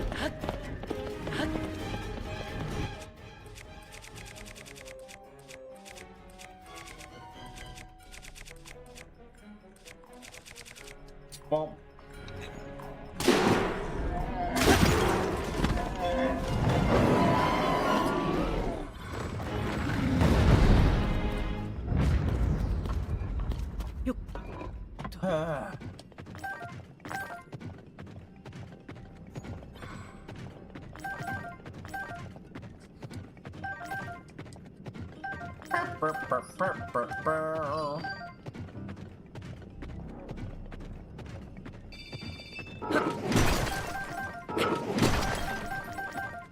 and while there was some of that, you know, having the Yiga immediately put to, you know, yeah, the whole moral ambiguity, still, it just, I feel like making, you know, the thing with Gandorf a more mutually beneficial relationship, like, an actually mutually beneficial relationship rather than blackmail and coercion.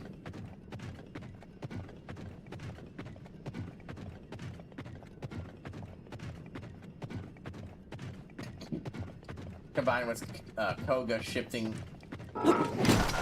his act so quickly. Because again, like,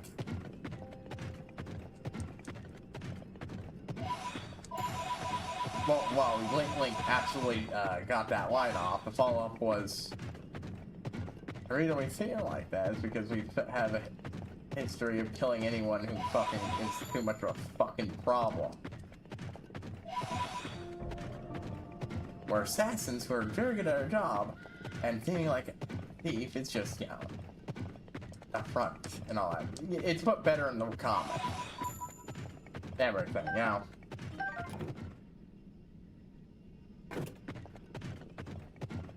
But yeah, he snaps back and, you know, given the position, and then Link ultimately lost that little hip tap because, yeah, and it was, next time I tell you to kill somebody, kill fucking somebody. No ifs, ands, or buts about it.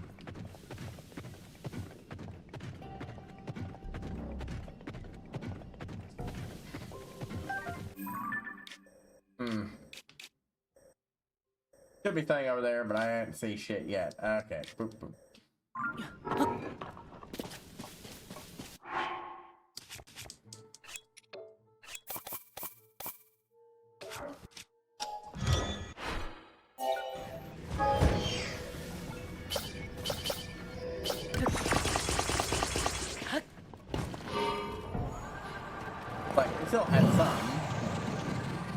it is somehow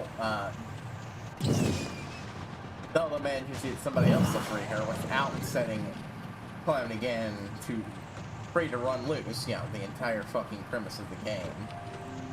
I think that's a fucking mistake. And it's almost certainly going to be leading things against Link, and it's going to be and even though there's absolutely going to be an element of tragedy to this, I feel like where it's going, if it ever finished, or it will ever get close to finishing, yeah.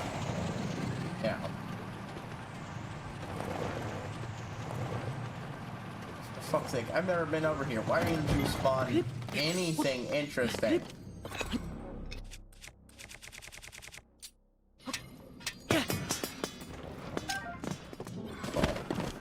Oh, wait. How could I forget? I lost out my giant bloom seed.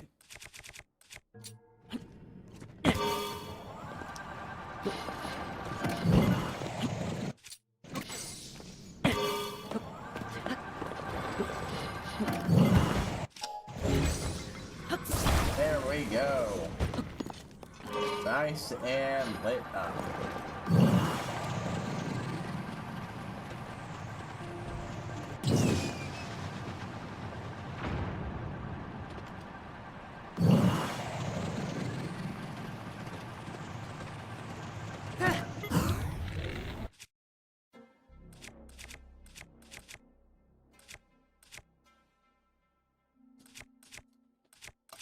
How are we on damage-wise? What do those do compared to...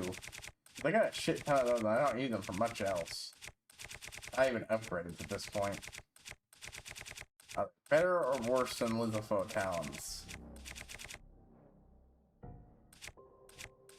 I guess so.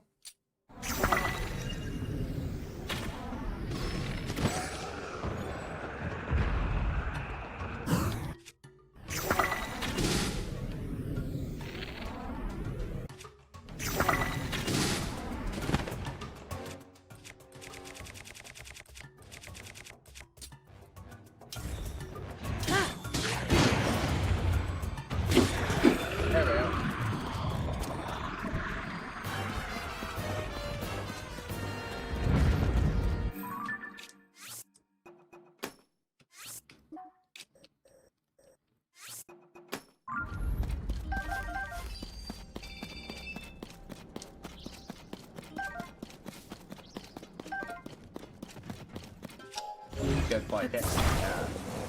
And I just feel like that one's especially the one I don't like, because like, yeah, you know, you're trying to add tension by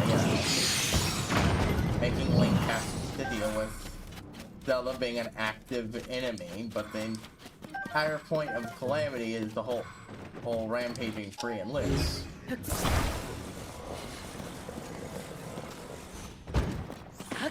Without them out, who's going to stop Link? But on the other hand,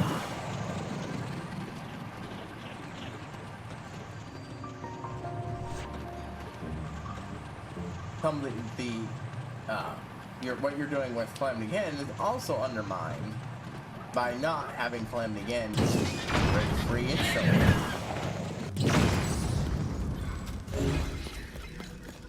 Like that's the entire point of breaking free instantly.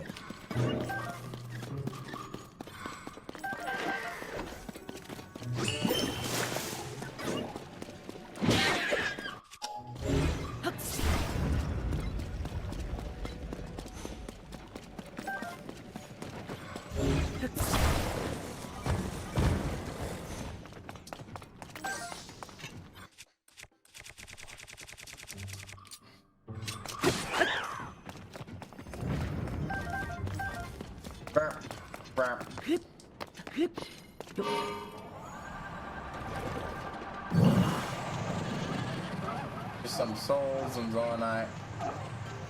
What even is this place else? Some souls and more Zonite. He will leave me be and allow me to pass through.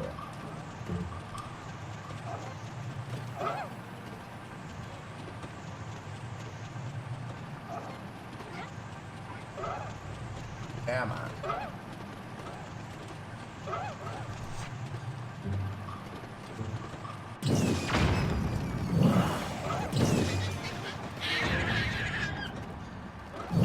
There.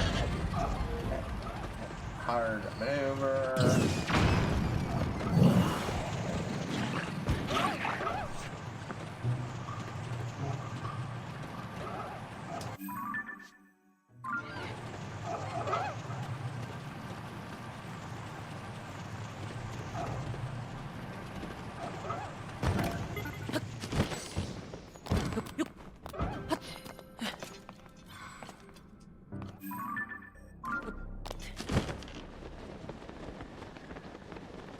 Potentially something going on up there, but now no.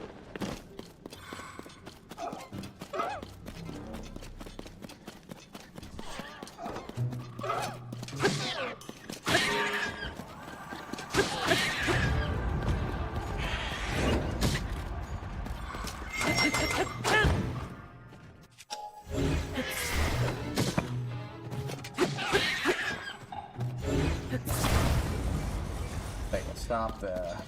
Gotta collect those drops.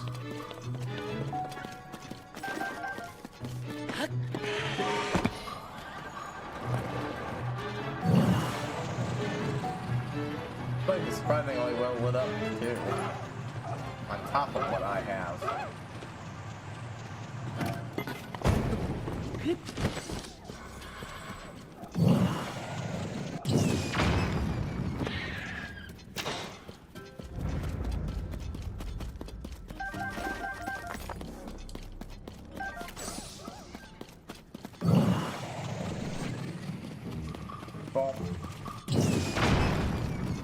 There we go.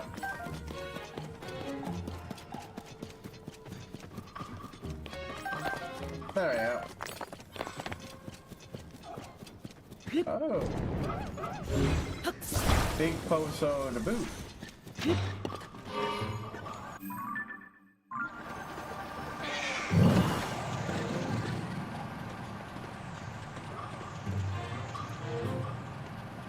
Well, it's not hard to figure out what this place was. It was some zoonite mining facility or enough on it and stuff, and those are the souls of the people who died down here.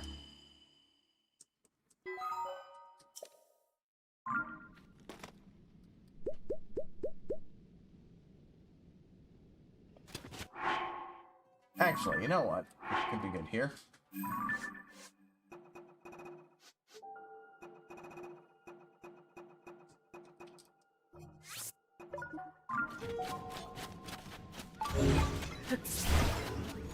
Treasure chest nearby.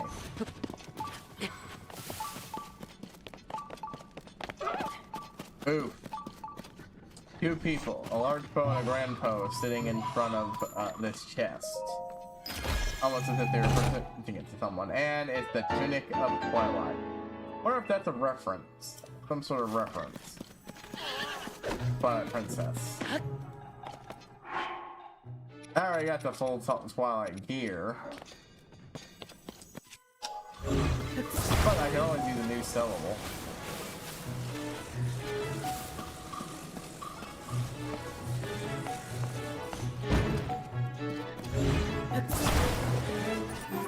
Wrist mine. Anyways, I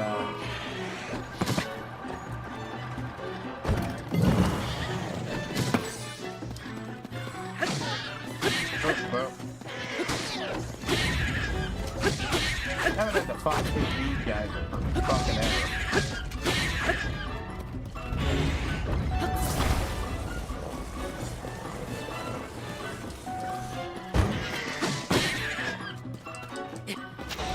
Might as well collect their shit while I'm here and fuck it. It's the mine and it's got a bunch of shit for me to get. Might as well get it.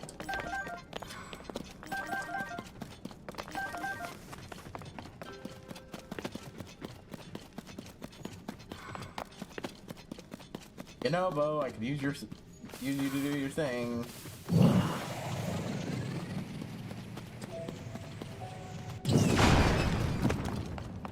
Anyways, yeah, like I said, I found it really interesting, even if I'm not sure if I felt good. Mildly interesting, and with that, I lost interest.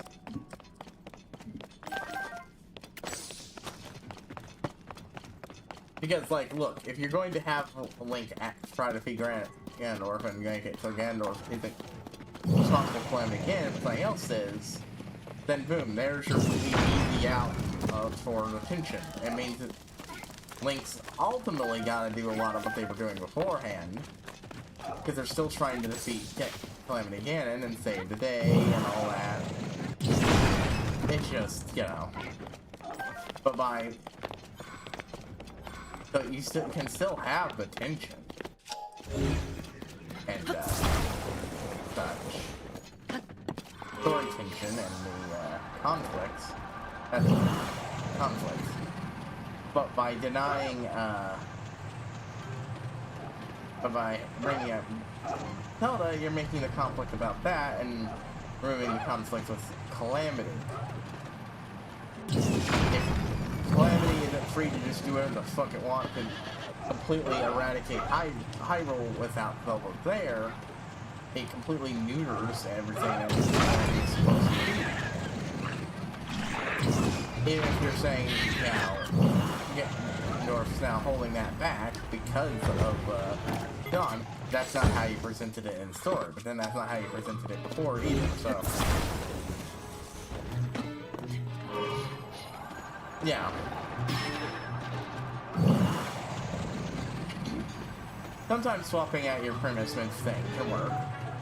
There's a Ruby story that started off as feeling like a Peggy Sue, only for everybody to horrifically die during their first attempt to save the day via time travel, and discover that their actions, that they didn't just get sent back, but get stuck in a time loop with interesting mechanics. And they go back based on when they died.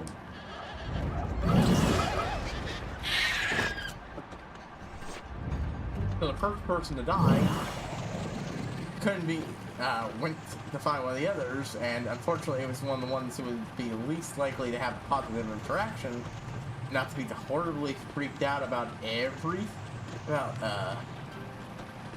that person talking to them.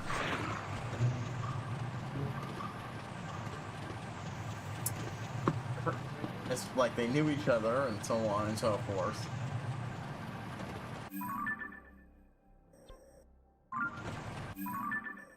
Alright, well.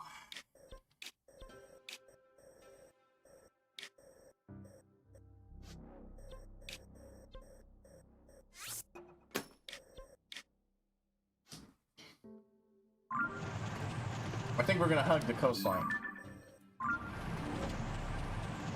I'm sorry, someone did a map comparison, and this actually surprisingly matches up in a lot of ways with the coastline of,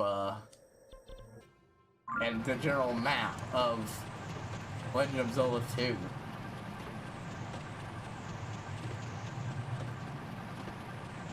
But yeah, like, that one pulled it off, even if, you know, it wasn't perfect. Because, like, when everybody started dying again, I instantly realized what was fucking happening, and went, y'all, lol, whatever. Like, the moment you killed off one of the characters in a way that's in an incredibly brutal way, I'm like, yeah, no, I'm not taking this seriously. This isn't. Oh, will heroes be able to pull any win out of this too? Yeah, no, this is a time loop thing.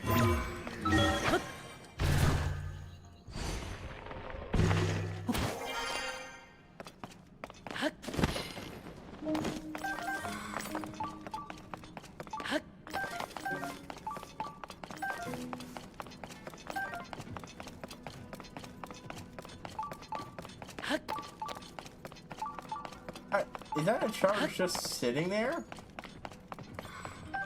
And a donate charge from the road. That's weird. It's kind of weirdly convenient that Terrytown had the mine on it. Underneath it. Like, I get all the stuff where, you know, settlements would make sense. But it turns out every settlement has one of these things going on. Now, I'm going to use him.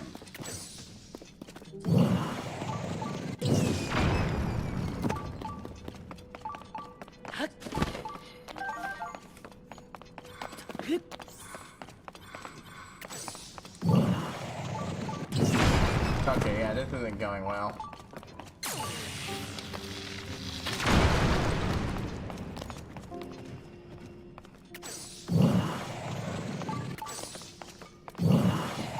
There we go.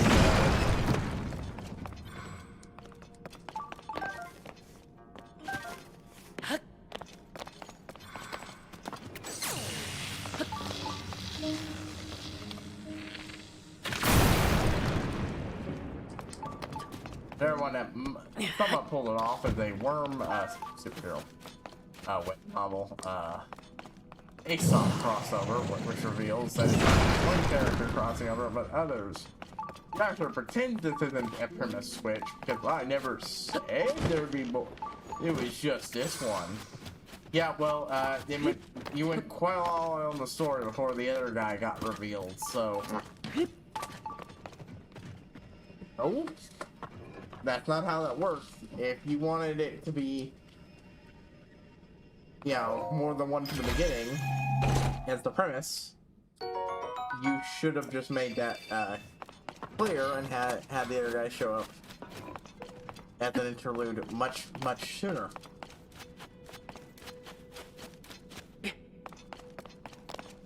And you had multiple, and Savage there's 7, one for each of the the 7, one outline with each of the 7 deities and so on and so forth.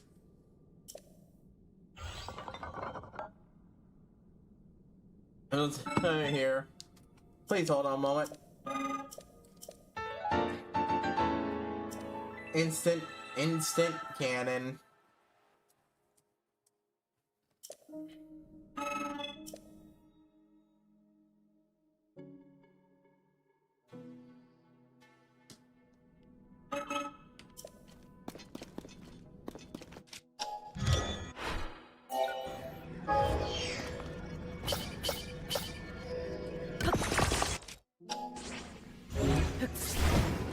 One outright issue these things have is when you spawn them, they don't immediately have let you do this, at least, let alone activate. It's really good for things like, you know, travel stuff. It would suck ass if your traveling machine instantly turned on and flew away without you. But if you're building a weapon, you're usually going to do it rapidly into combat, and that makes that fucking pretty fucking awful. So clearly there was a bunch of guys here in this facility when it got destroyed.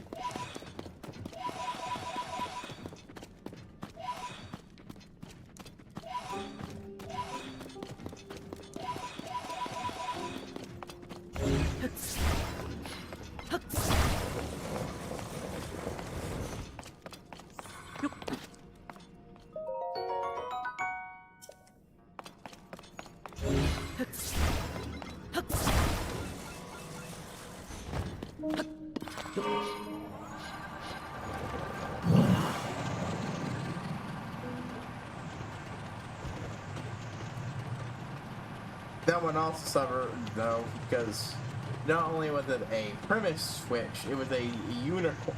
It revealed that the only beautiful, mysterious unicorn in its garden was, in fact, a whole herd of them.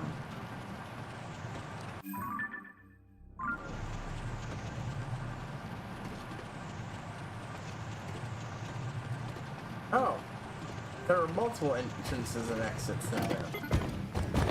Okay, Oh, once out, I realized that. Okay, well, I'm out again. Pete.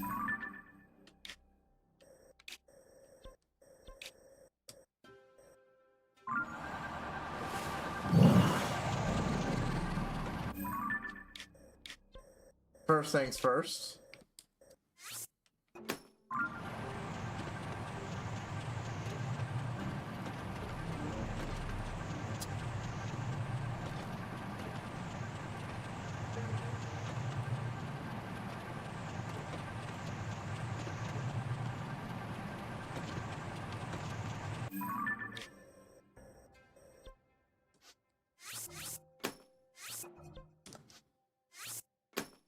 Good at that because he clan base. And I need to make sure I've gotten the stuff out of the Yiga clan base.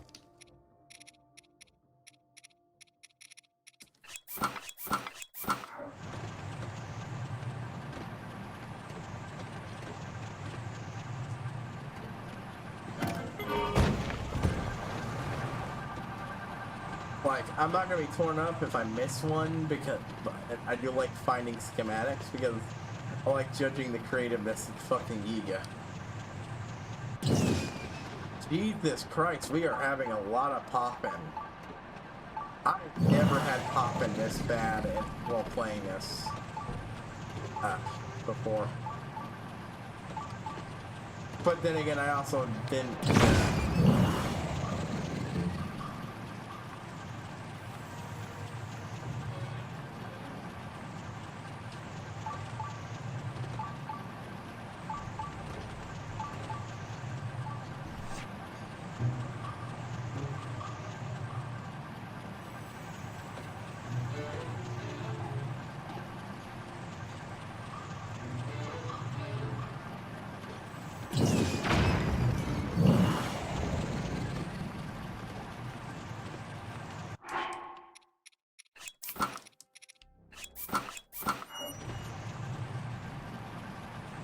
Now I can actually see the area of Lost Starondia. I fucking love this place slowly filling out more and more as time goes on.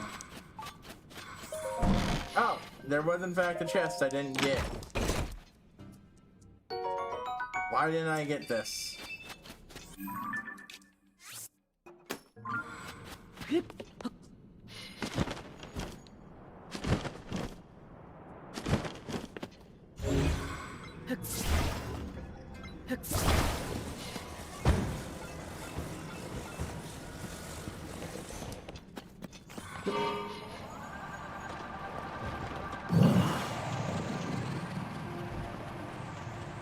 Oh, there's that.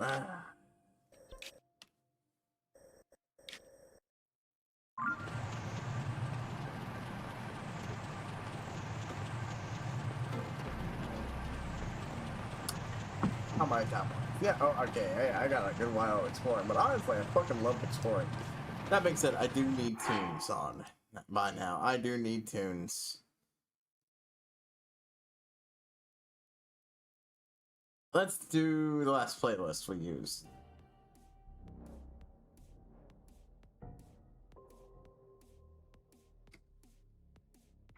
Anyways,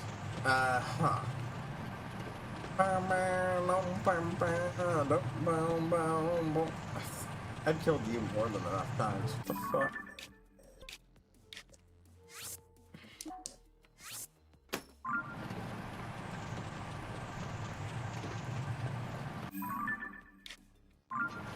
Anyways, where was I going? But yeah. I was just looking up Koga stuff. Online, you know, just Kags, Kogas, Koga Kags, and everything, because I was sure you ain't gonna be able to send these stuff related to these games. Especially since I've actually grown to be a big fan of Koga thanks to a combination of this game and the last game. I really like that silly old goober.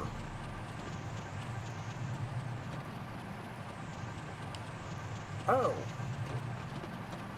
Right. Every one of these places have a Lionel under it. Every stable has an armored Lionel.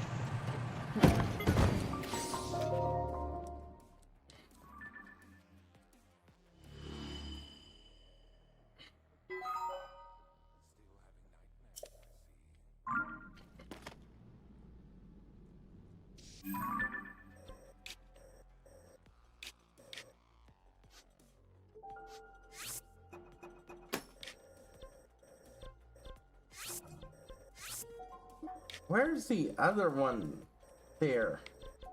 I should only have... Oh, wait, no, that is free. No, that's free. Where's the number 4? 1, 2... Oh, I already went there and it didn't give me that back, damn you.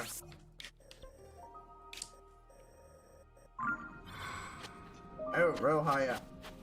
Real close to the surface, huh?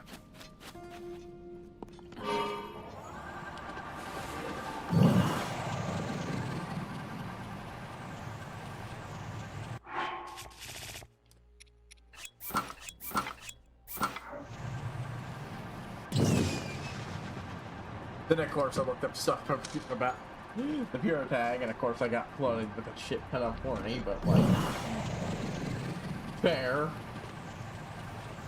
Some people complaining about people being so into purah. I'm like,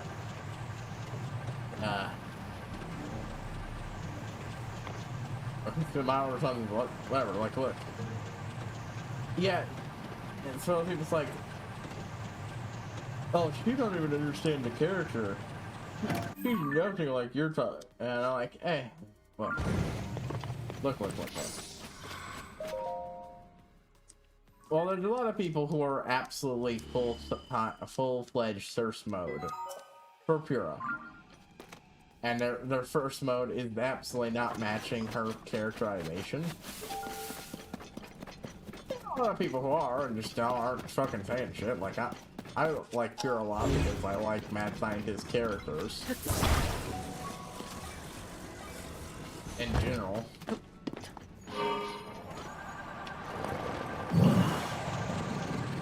She hits a lot of my favorite character archetypes, and the new commanding and action and mature bits that were added by the version of her who's, you know.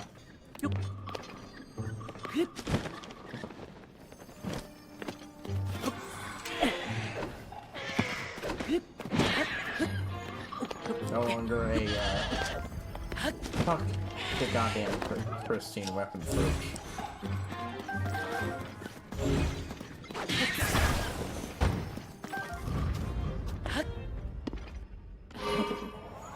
All just to find pictures. Oh hey! It's the dragon friend.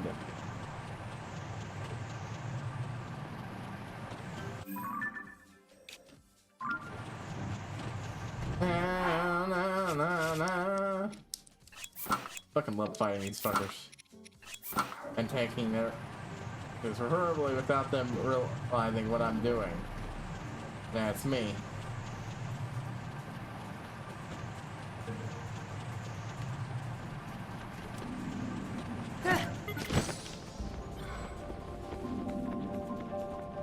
I may or may not have hit this place up already.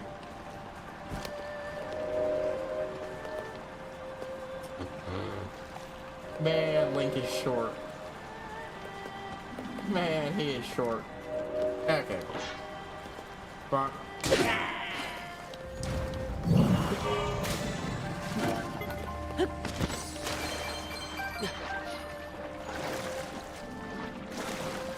I think I've been here before though, so.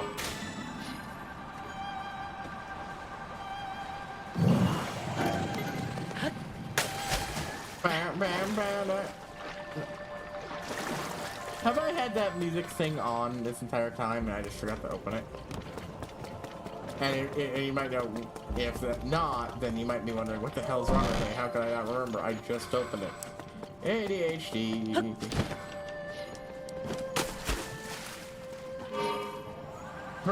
Typically, it's like for me, it's like, you know, if I do something repeatedly, something small that you just do while doing something else, that's a small part of doing something else, it's really easy for my brain just to catalog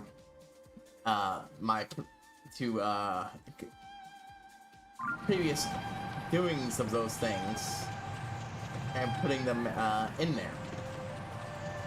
I'm pretty sure I turned that on though. I this time, but like, so am I every time I do something small, like just to turn a light off and then leaving a room or something. You know, like, yeah, it's a rote task that you do that most people do automatically, but that just makes it easy for my brain to go, you already did, to just file that in.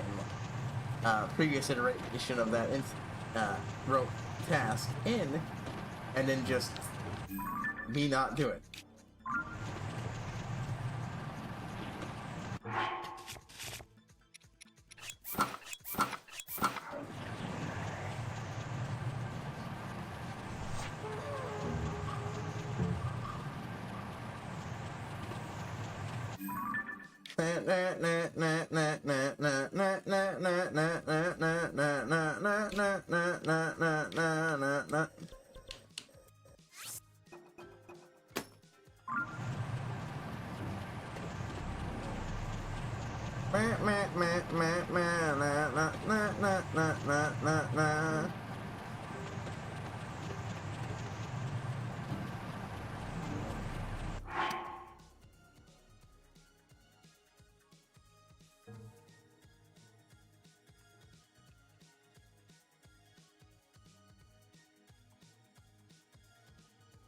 How did this one end up in this particular playlist?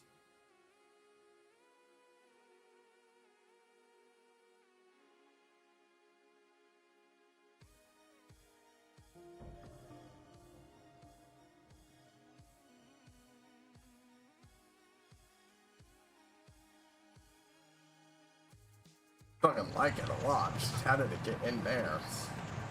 It absolutely does not fucking belong.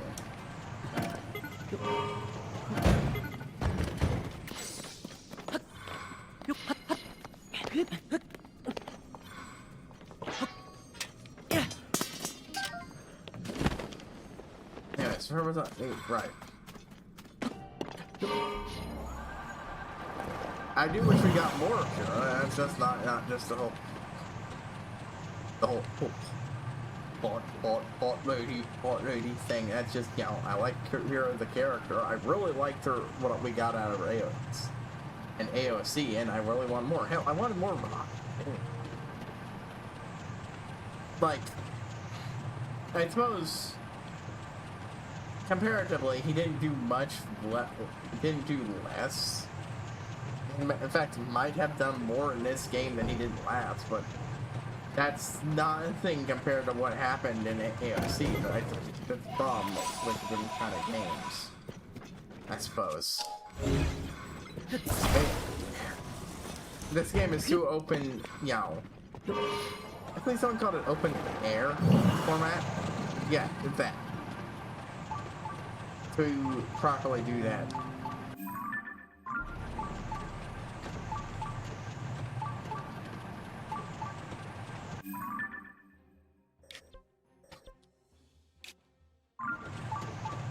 I could go over to that one, but I do want to trace this,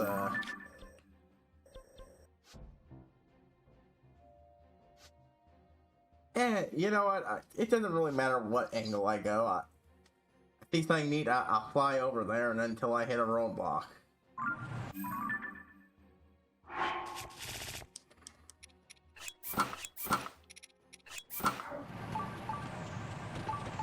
Oh my god, they made cool rail carts.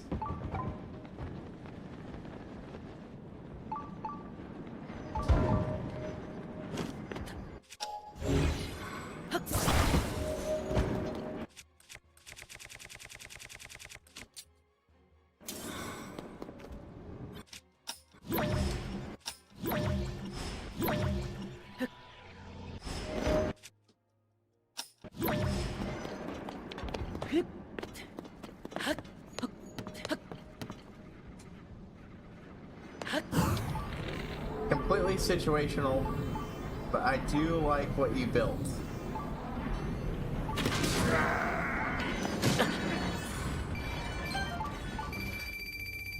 I absolutely am going to ride that around here.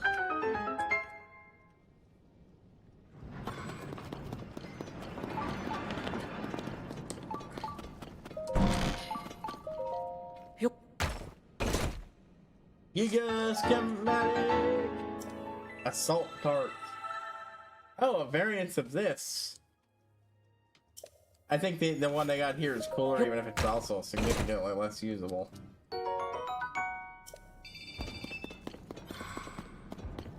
Now, where did you go?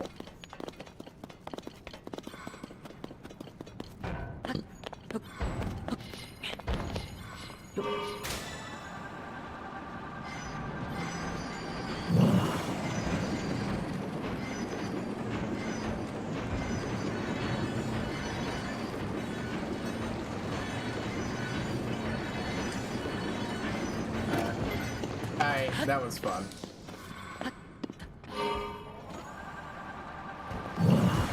And of course, every time, let's go check what notes they have. Before seen equipment. Never before seen equipment found while mining crystallized shards.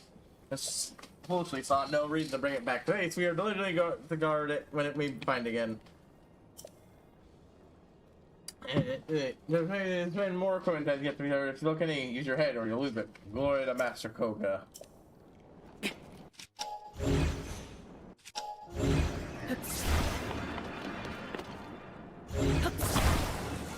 I do really kind of wish you could talk to these guys, but like you can the secret guys around Hyrule. Those ones are always fucking great.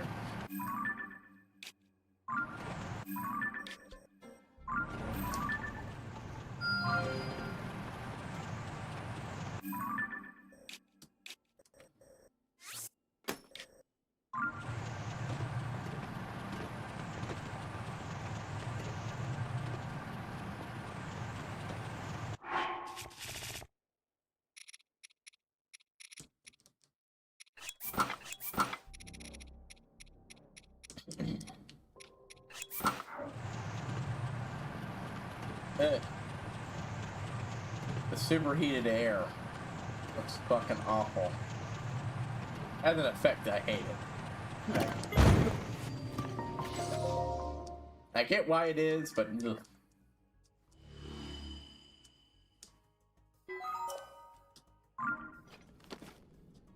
Okay, what did that upset? Oh, at that place. Okay, game.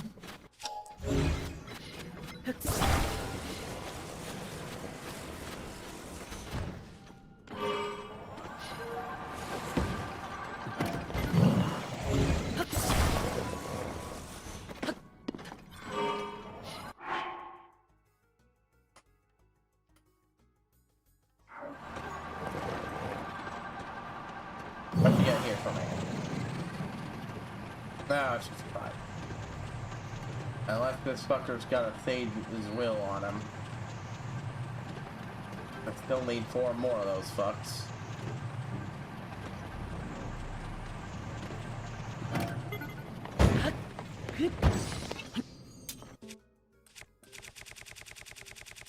Bump.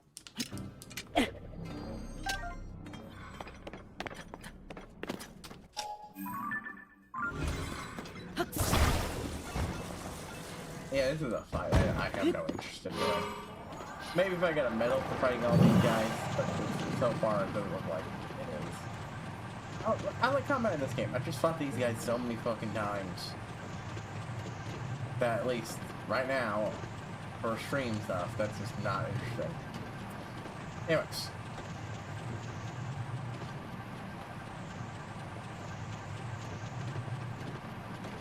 You. Bring you over here. No. Okay, do not bother stopping.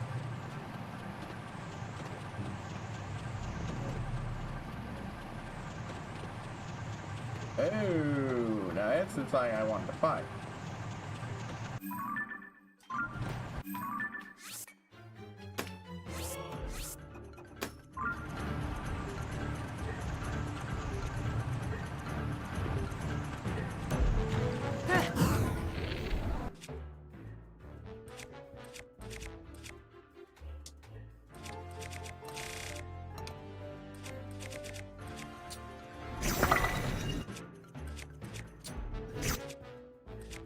I need a straight fire shot, so.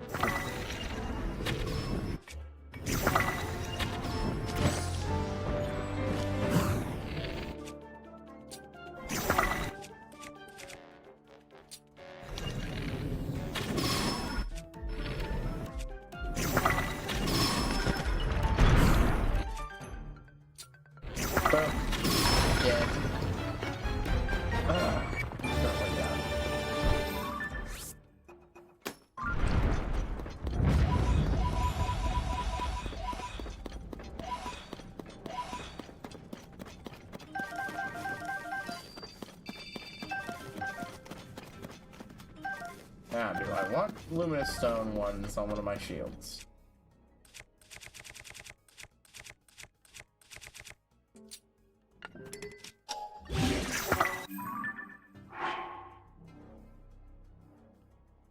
I forget how much that increases shit, but eh.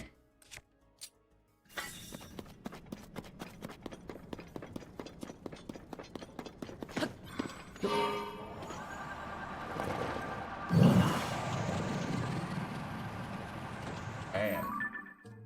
Even when this place is lit up, it's not lit up.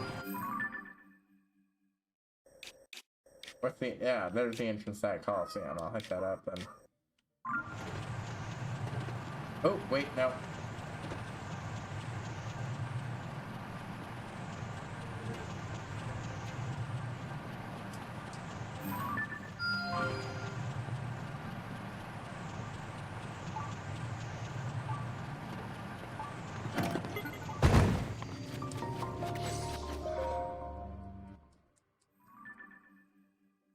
There we go. And a little bit more of this place uncovered.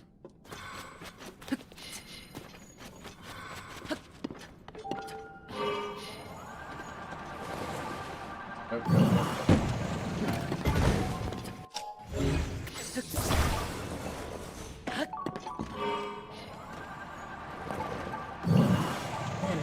Stuff I've done for Steam's 4, it's shit.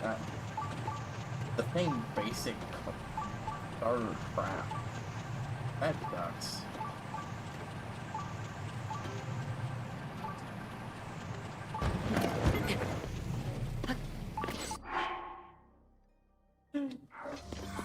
Scorching Coliseum.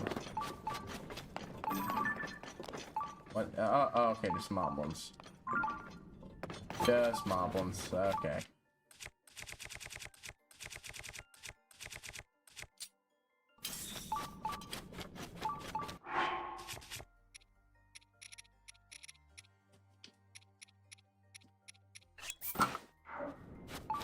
Oh well. Anyways.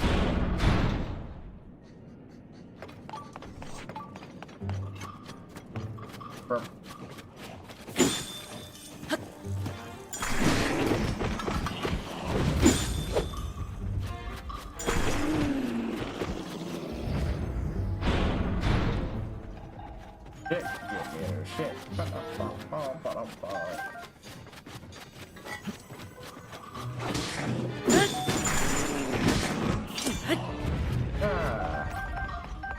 Good on you guys.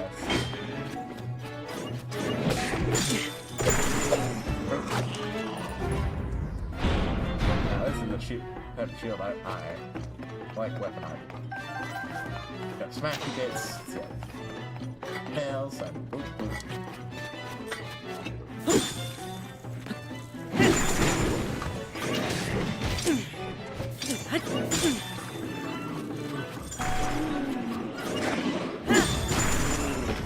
Boom.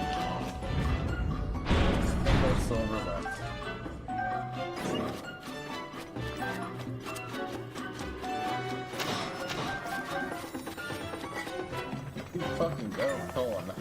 so glad I upgraded him, but last one, you know, Bo.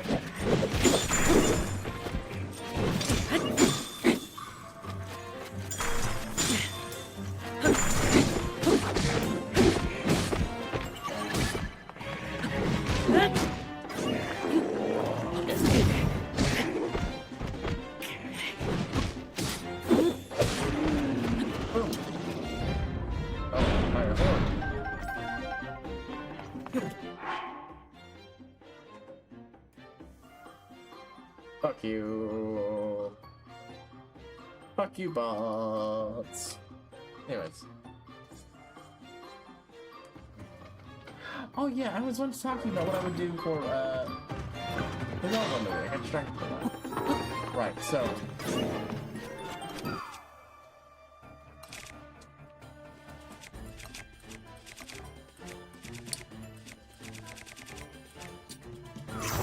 So while the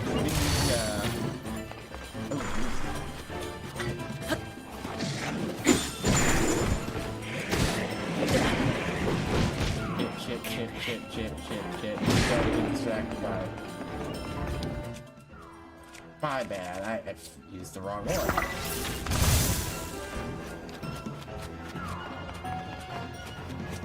Oh.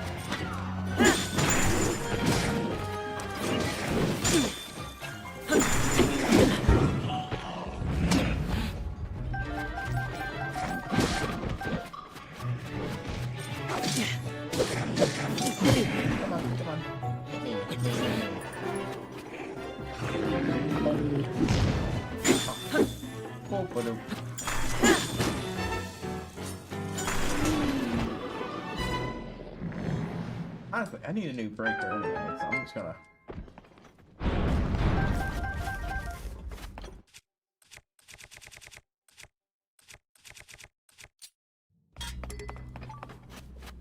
Where's that thing I just saw? Yeah, this thing is almost broken. No point in keeping it around, but it's like literally the same thing, but better. Okay, literally the same thing, but almost better, since that's a not broke top structure, and this one is Grant's helmet, which grants you unfreezable for some reason. Still be a baffling boost. Once I guess it's a rather rare find.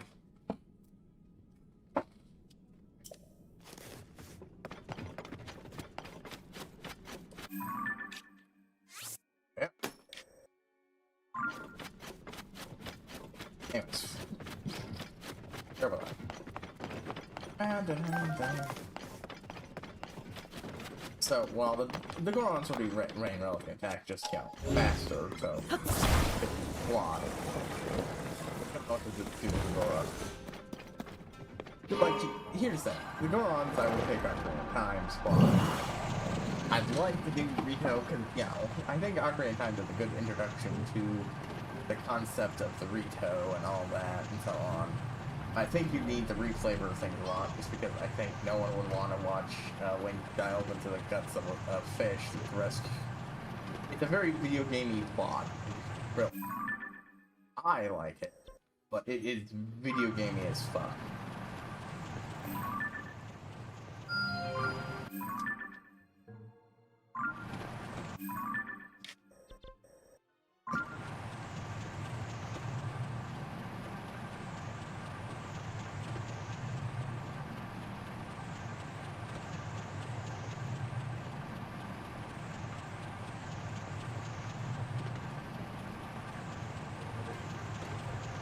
So,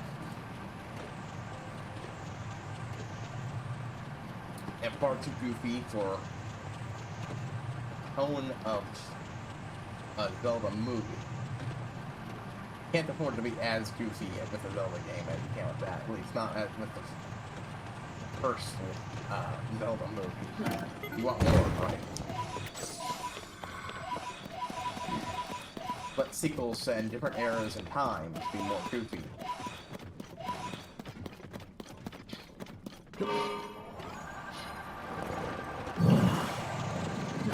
But know, that hits couch and eliminate the shit. So, you know, you could do it. You could do that as the bot. Absolutely.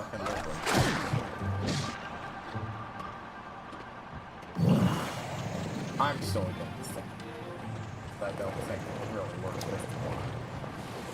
And you can't really convince me otherwise on that one.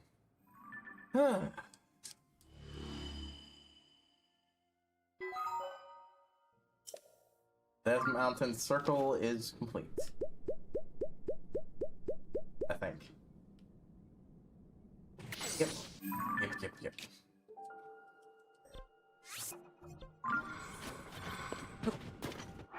I haven't had a proper manual save in a while, so.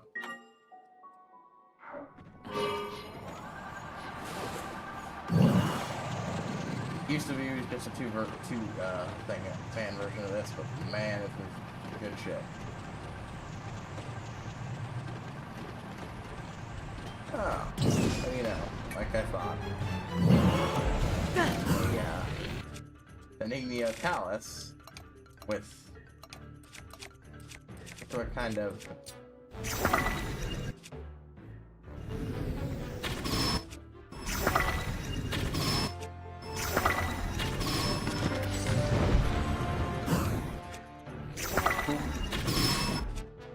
rare Enigma Palace. Diamonds? Boom.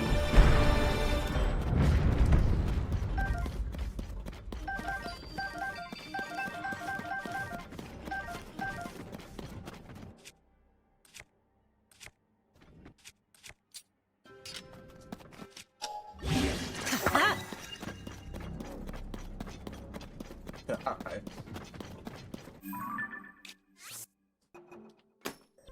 I don't know how many of these fucks I have left. Probably quite a few, honestly, but... And every one of those marked off. Great thing for me.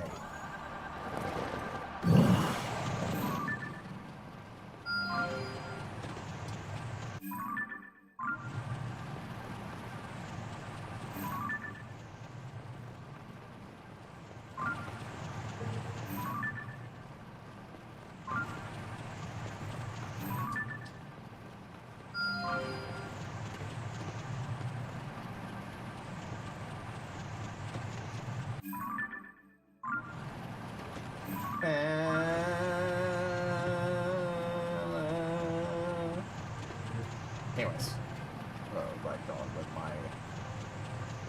Yeah, so... I'm not entirely sure how you work it. It's like, you want the introduction of the tool, and I think... You do want some silly. I think the whole lightheartedness of... It's the thing he's after. Only... Also means he's now, according to Rito Custom, he's now engaged to the fish girl.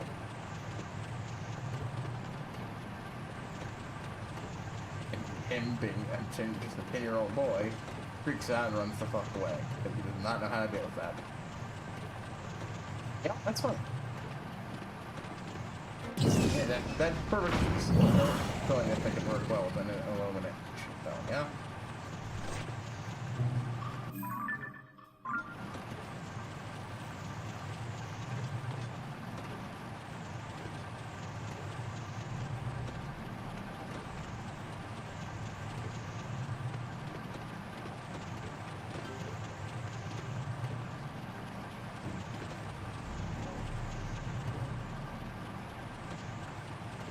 Ah.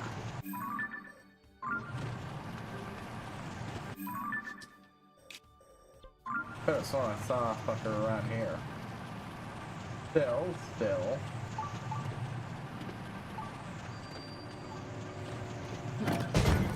Oh, I already got this place. Okay.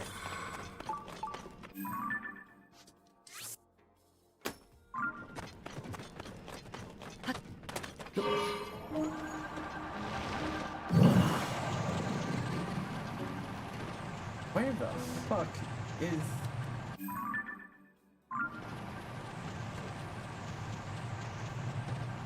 It's not around here somewhere, but it didn't think it'd be up somewhere high or anything like that, so... Where the fuck is it? Ah, okay, see it.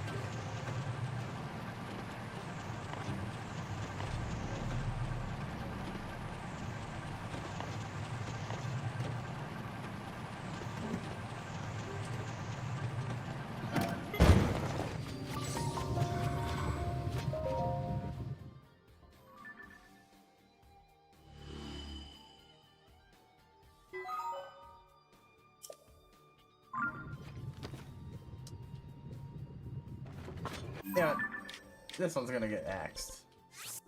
We'll just see where I go, where this takes me.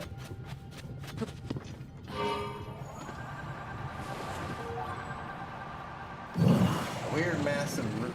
I mean, it's supposed to they're all light root connected roots, so just go all over the fucking place here.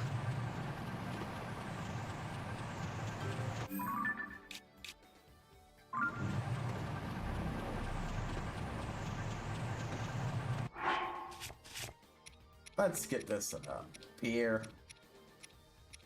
And like, you could absolutely pull from other Zeldas and so on. I'm just going that one because it's the easiest thing to expand upon and rework at the base. But like I said, I don't know what the exact plot of rescuing Rito is. The point is, you rescue Rito, you get the gem. Ratty Rito proposes going, he takes him. Also running away because not response to that kid and you know, humor, and all that.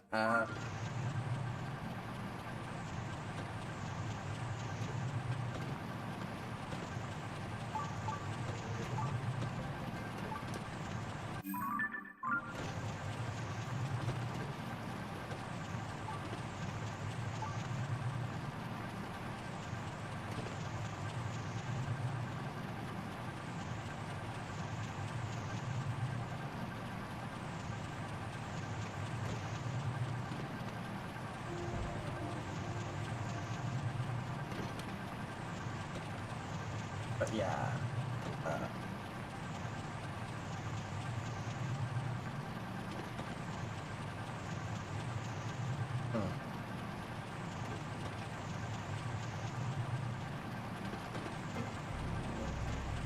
point is, have that happen. Link comes back. It's too late. King is dead and Zelda is slain. The last thing he needs. Rushes to get it. And of course, it's frozen. Bad. But opens up the gateway, so Gandalf can just get it, revealing how good he is at manipulation, and he even manipulated the people who were onto him. Boom boom. Helps in hands a serious threat. Link, then you have Link wake up in the present. And the world's changed. Gandalf's rolling. You maybe get some shots of that time in between, or shots after, and it would drastically show how heavily he's changed now if he's down to one for the Triforce. People who he was at least somewhat on better terms with amongst his own.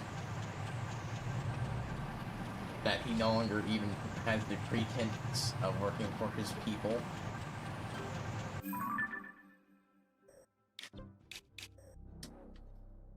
He did for a while, but now that's left him.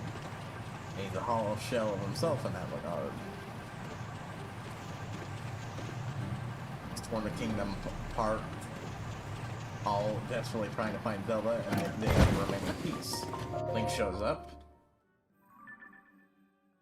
and now it's a race against time, which would probably be the third and final act, I'd say. Depending on how the first act would probably be, you know, almost certainly Link, you know, coming into the world, learning about it to a good degree, and then getting the second act would be, you know, presuming this maps out in any way like a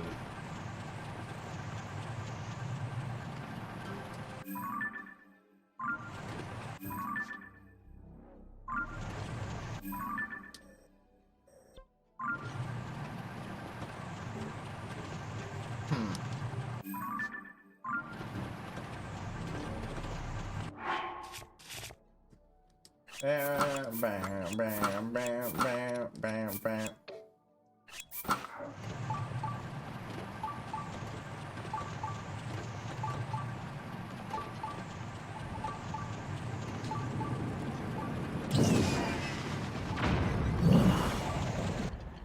Yeah.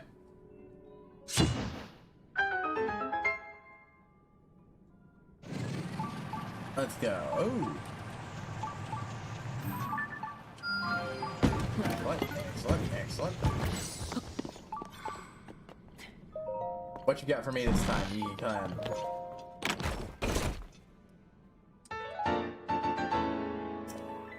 Big rig.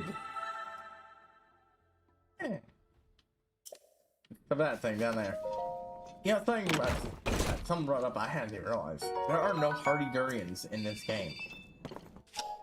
One of the fruits of Zelda of Breath of the Wild went extinct in between Breath of the Wild and this game. No explanation, but you can just say upheaval did it. Why? Because it made things too easy. It was really easy to get, you know, extra hearts. There's a lot of scorching. Why did I have Zelda around and so on? Isn't like this anywhere else. Must be the lava down here. And encountered it myself. I can't think of a hurry until I see it. It's one of the few perks of being down here. The cherry red dips are barely even chilly. Why am I fried? I'm going to ask to be stationed other than Eldon. Surely there's a spot in Farron. And if I have rare bananas, shadow bananas, glow bananas, not this heat. Glory to Master Koga. Fun, fun, fun. I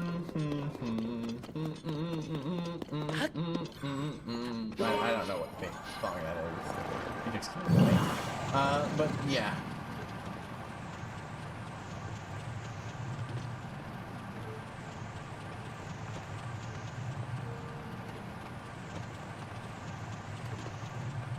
Act 2 would probably be the Gerudo and Thora. Act 3 would be... That's the thing. You absolutely would not be able to do the full 7 stages and all in the final act. You might be able to redistribute things so it's split partly between Act 1 and 2. That's the big thing, is I don't really want to know what time you're going to get out of this all, you know? We're talking about rendering a video game plot into a movie while actually expanding it into a more full plot.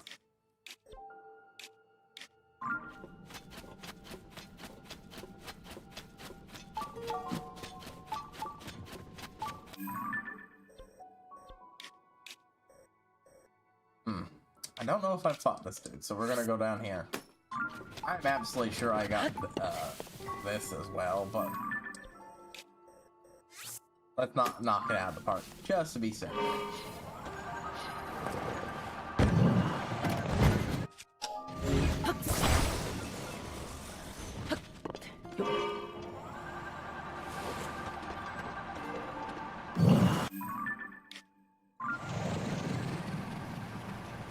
Come on. You leave me the fuck alone, I'm flying past you. I have no interest in engaging with your bullshit. Okay? Okay.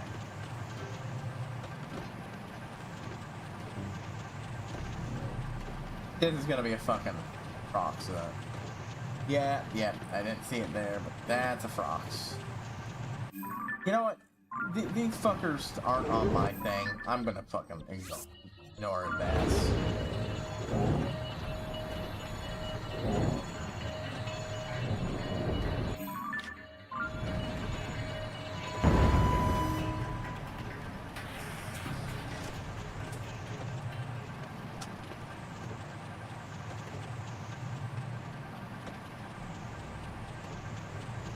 Even you're fully lit up like this. This place is still so fucking dark.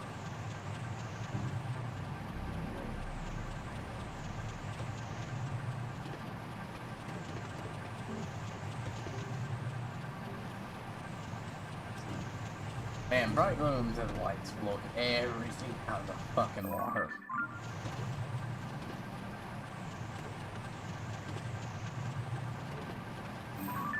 I'll come back for that.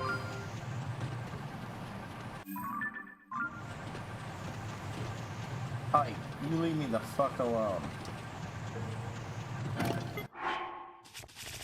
God dang it.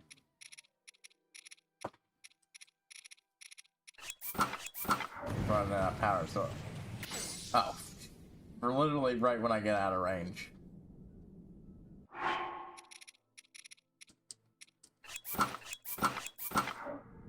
Anyways,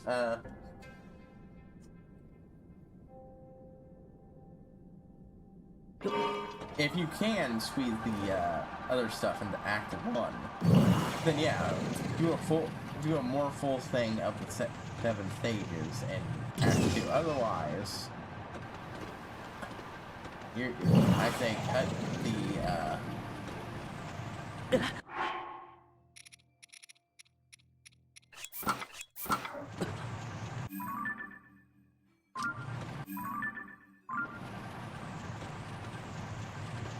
that one spot was safe, and then the minute I went over here, even though it's not even that close, it suddenly went back to being not safe. BS.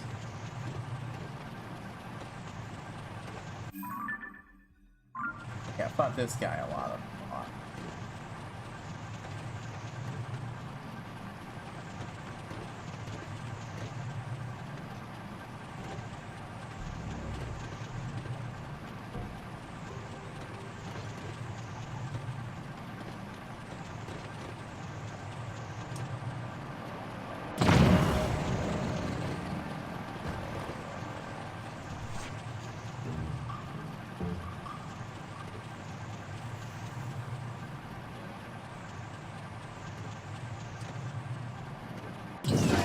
That's all I needed.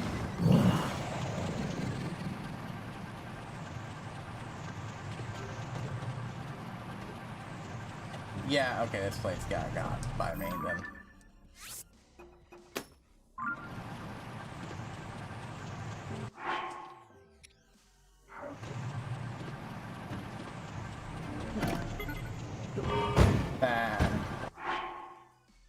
There's things down there. Oop. I landed right where his vehicle landed. Ew.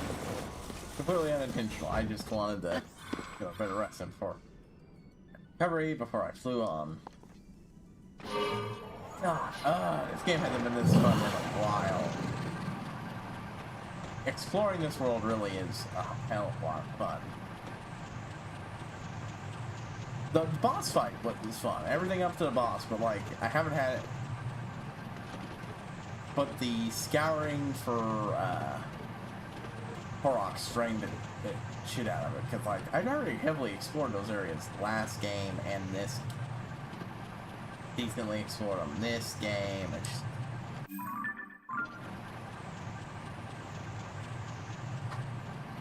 That and all the other fucking tedious shit I was doing, instead of just doing stuff like this.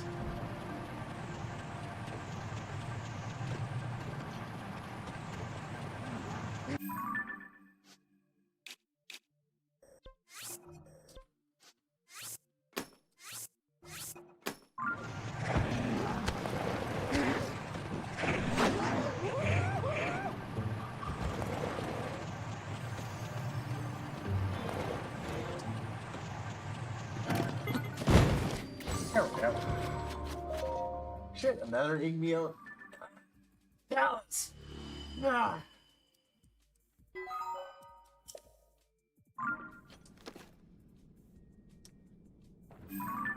I go, what, just up, right, slide up, and then...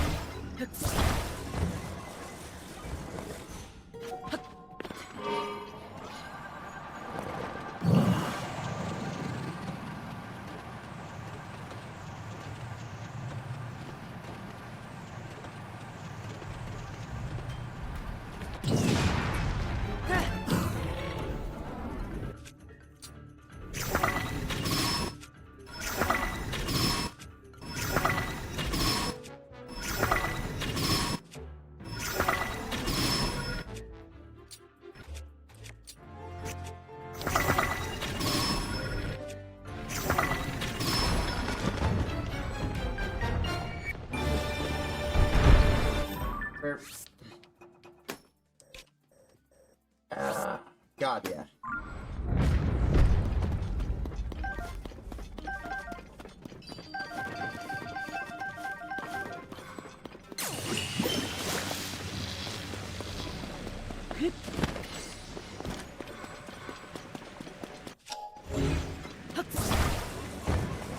Really should have been thinking of even the blunt stuff on these fuckers sooner.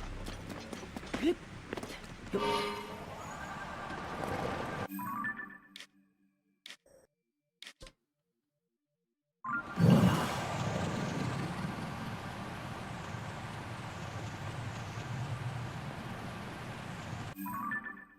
know what? There's a bunch of stuff up here. I'm gonna go here. And we'll just go around until I've hit roadblocks, and once I get to the point where I might have to teleport somewhere. Do that.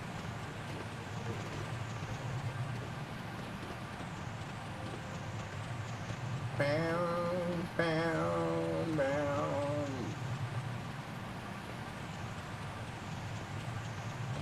Anyways, so I'm gonna go ahead with how I do the what version. So you cut out the grotto and I already did those. Have a touch base with grown up Rito and such. Yeah, it would lose the. You're going back to an area that you were already at, and you know.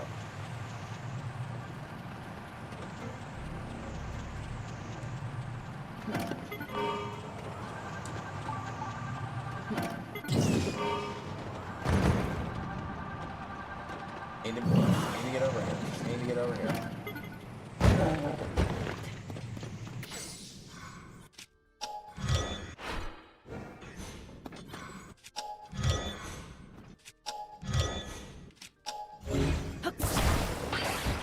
Because I don't want to waste shit.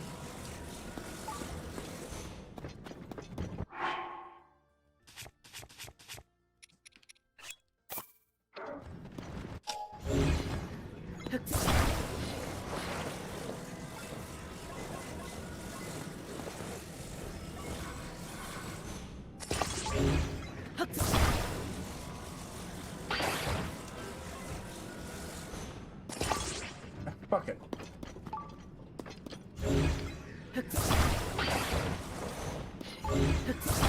I mean, it's crap.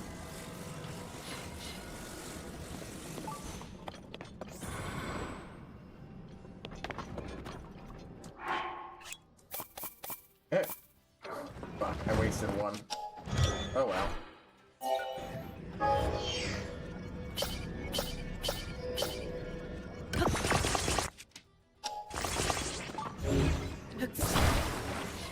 Might as well keep this around as a booster.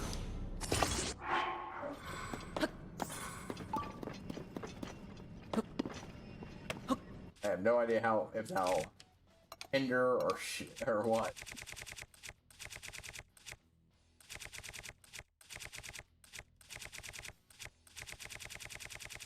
Where are you? Where are you? Giant bloom seed. Giant bloom. Ah! Went past it multiple times.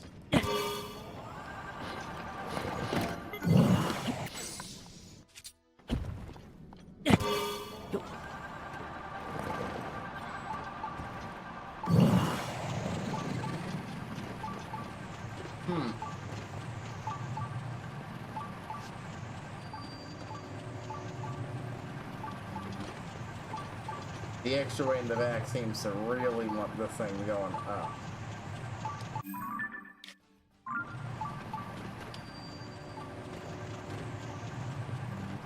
Enough distance between it.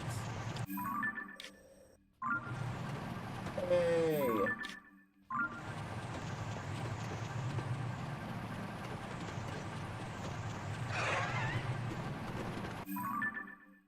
There's something over here. Is it something I've fought before?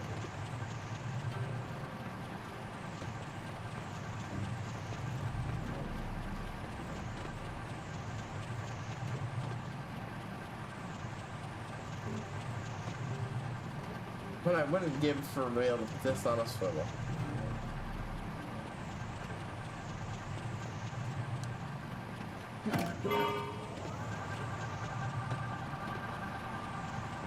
Yeah, I'm not seeing it. So you know what?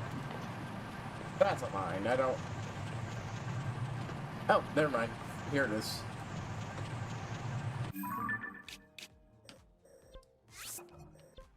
There we go.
There we go.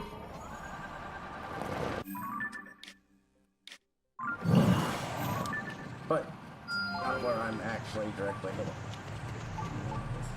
Well,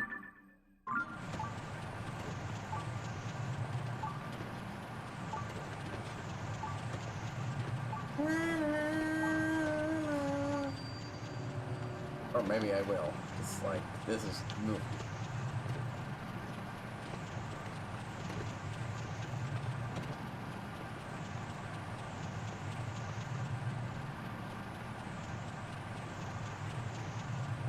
Certainly boosted my speed having another one of those things back on there. Not build I would normally use, I just had an extra, so. If I had 2 extra, I would have put them in and between there and woo boy. Yeah, hold on. I gotta eat once. Go, mama. Yeah. Right, so.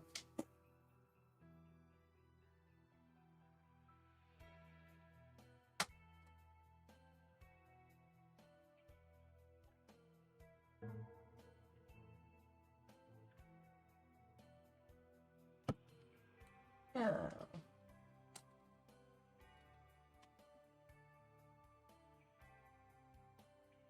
Give her lots of loving. Yeah.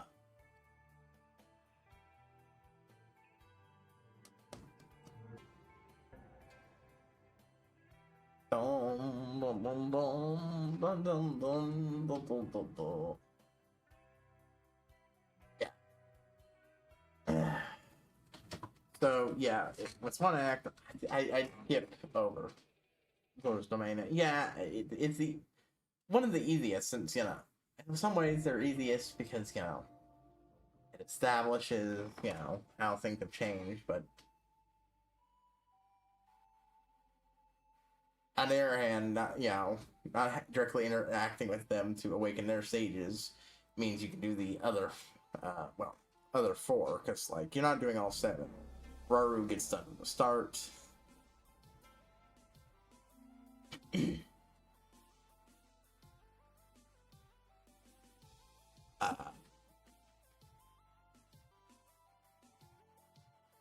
Then Link quickly teams up with Darunia and Rudo, really, whatever version, or maybe Durak and Mipha, really, whichever, their plan is, take inspiration for this game, actually have team up.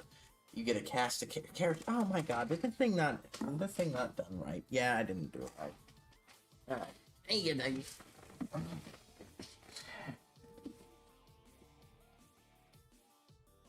I just realized I fucked up and there's a little bit of gate down below. Oops. Oops, oops, oops. Didn't quite make it big enough. Again.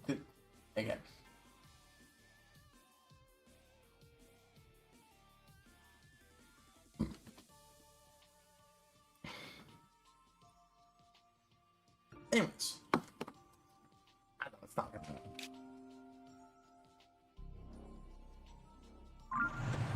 happen. Using it to actually get a casting crew of heroes is absolutely what you should be doing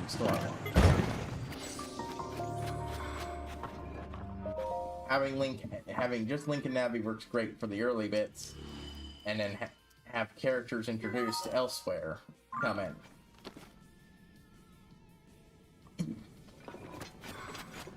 For instance, you could have one moment when Link is actually helped out early on by a Dorado thief named Nabaru. And already established the only resident Sheikah as Zelda's bodyguard.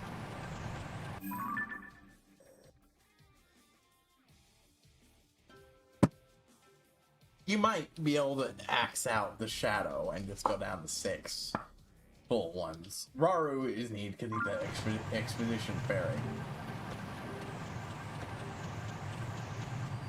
But you might also be able to axe him if you're doing what Ben here, and instead have Ruto and Darunia be already awakened saviors.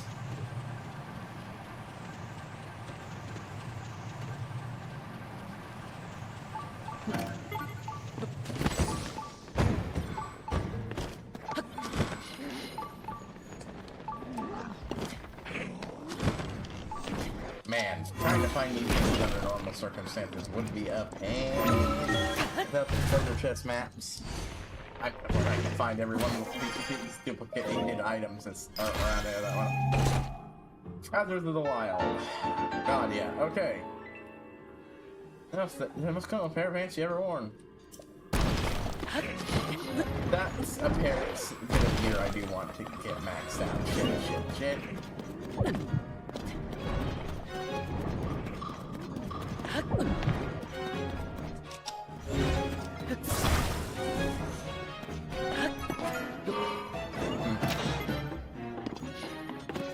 You know what?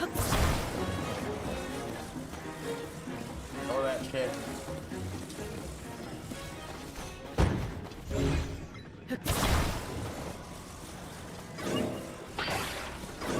A bunch of these things.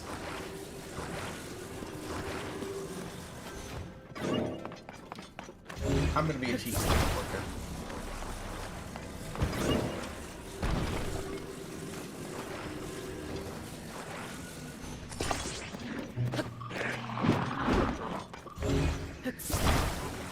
Since both of these have been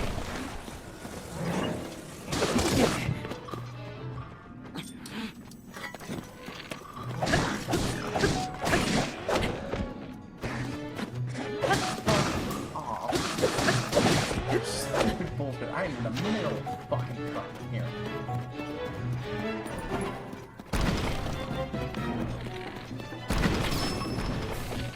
I don't goddamn care about you or your goddamn garbage.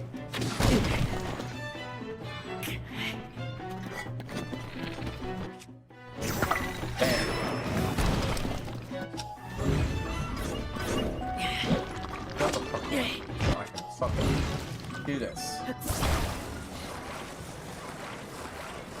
And there we go. If the 4 fail, the middle one of my new truly high-speed air vehicle will actually keep carrying me, because this turns into my old 2.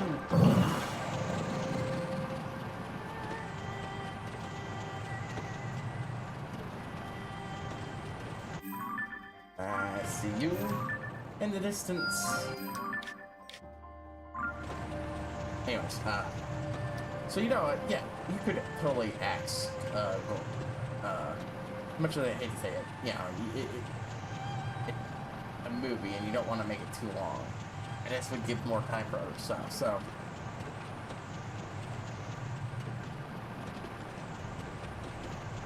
have it be that Daronia is already a sage, and time skip. Rito got her training to be a sage.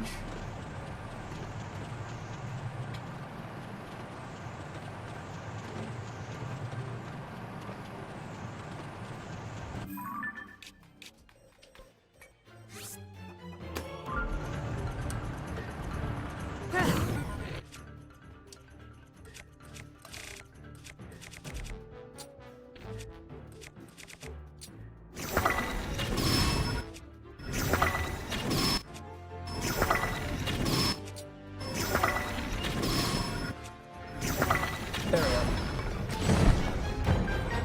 Yeah. Elite and Ultra Annihilation. Complete Annihilation.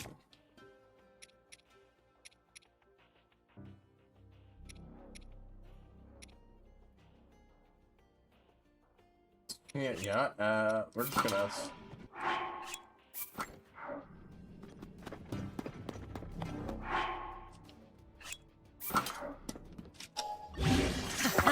might as well take advantage of that.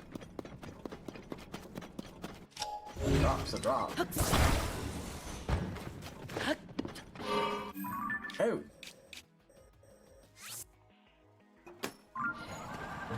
I'm pretty sure I ever got this one before.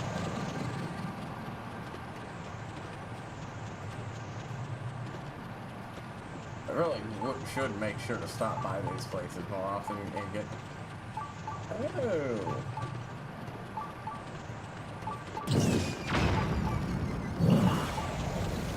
Yep, this is a new one.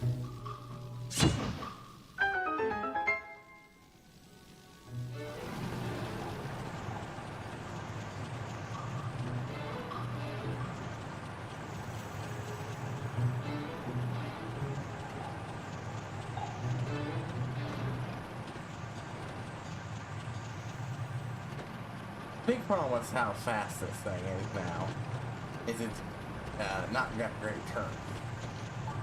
I could acquire another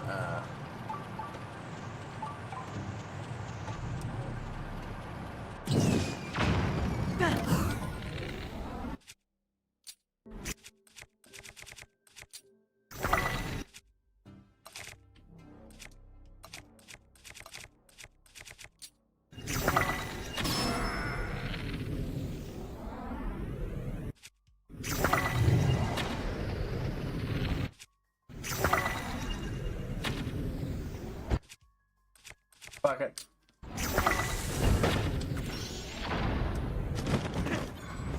Yeah, that takes care of it. Boop, boop, boop, boop.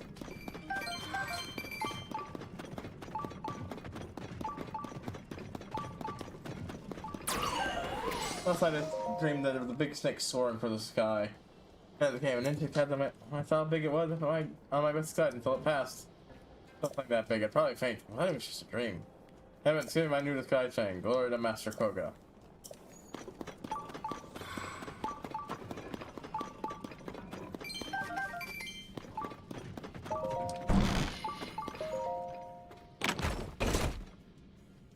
Yeah, I think I've only got next week after this, no matter what. Charged Charger. That, let's go ahead and see.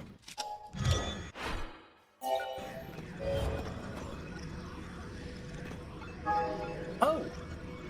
Oh, the water actually does do something, huh? I thought those combined didn't work, but I guess they do.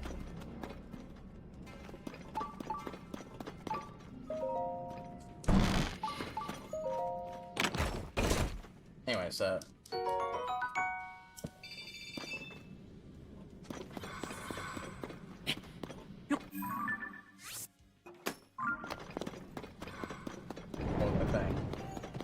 right. So if you do that, you could have them link just a quick visit by link, and that would be enough to...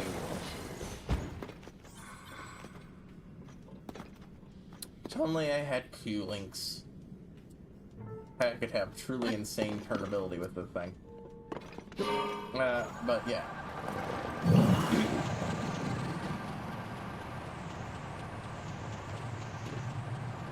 So he teams up with them, and they guide him to the remaining sages, Nabaru, because it is important to have the good guy, Grotto, who establishes that, helps further establish that, yeah, the Grotto are every bit in every way the victims of what's going on. Get rid of Nabaru by helping bring her free of the mind control that's going on.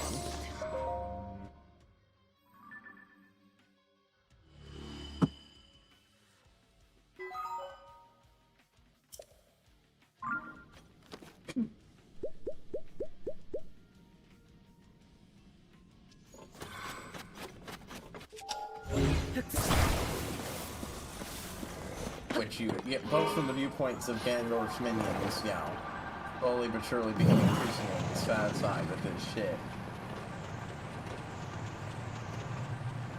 And most of them starting out as fervent believers, even if one of their other leaders was dissenting against him, and so on and so forth. But I think I established what I meant. I'm mixing up my shit right now. Playing and talking. Now you'll bring back the forest. That add another thing. Have it so with the gone, Ganondorf came back and fucked up the dark woods, the prairie forest even further, both in search for Princess Zelda and annoyance at the fact that even though he absolutely outwitted all the kids, in some way he's blaming Link because he still wasn't able to get what he wanted.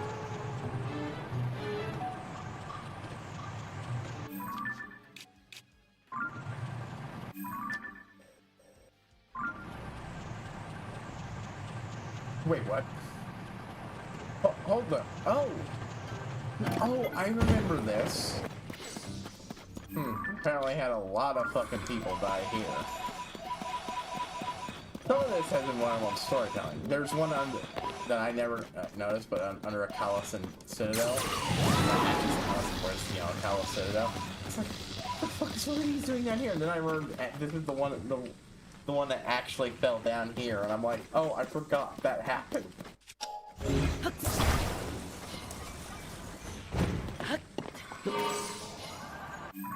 That was neat.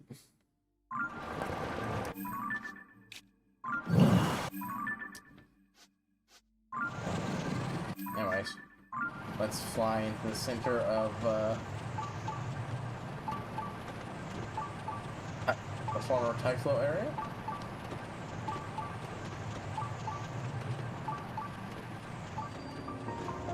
Oh, right. This motherfucker. I was like, this looks like a standard boss arena. Oh no.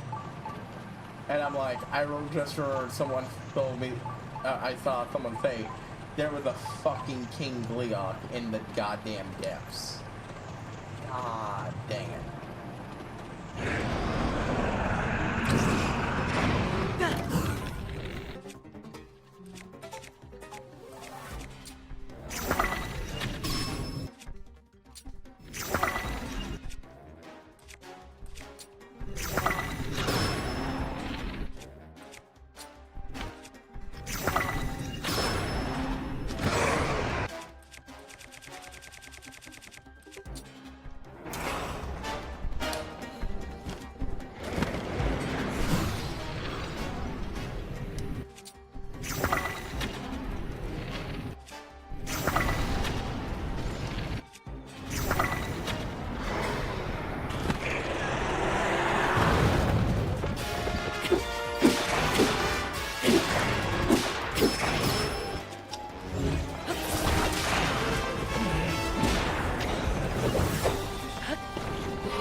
Sorry, we're back. Yeah.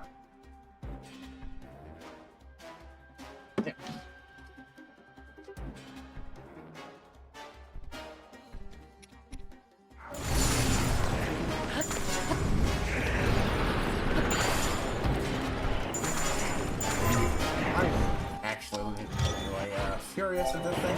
Not the angle on that. Fuck you. Fine. Oh, it's because I don't have a fucking bow equipped. No wonder I can't fucking slow up.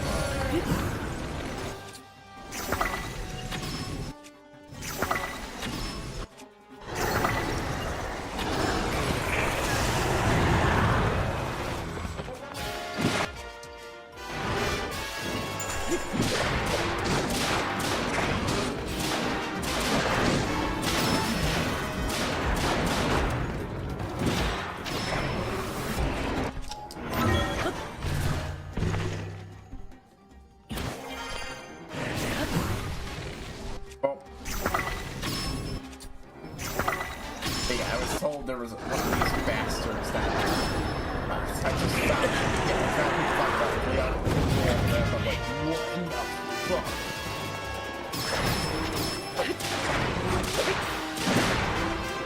What kind of sick bastard the one of these fuckers down here?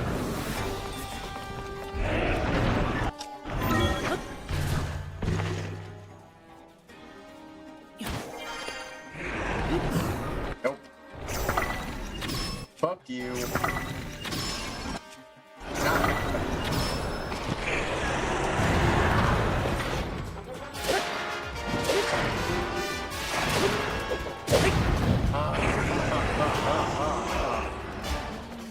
God, okay, that was fucking singularly awful. Holy shit. Holy shit.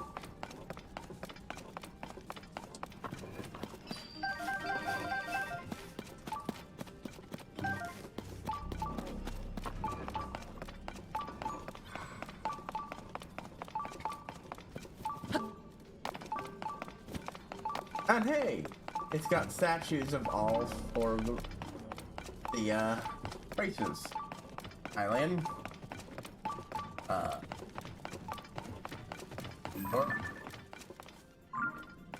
Goron, and Rito.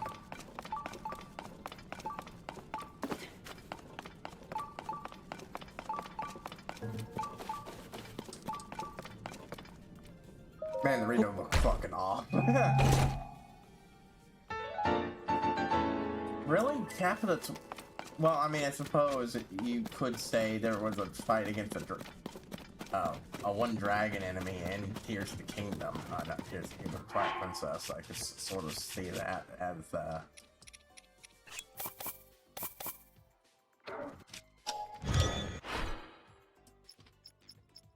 for a briefest moment, I possessed speed beyond imagining.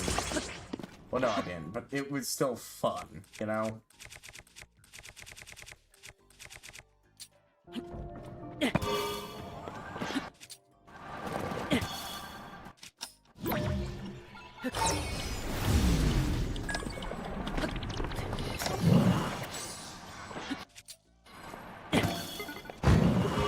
There we go.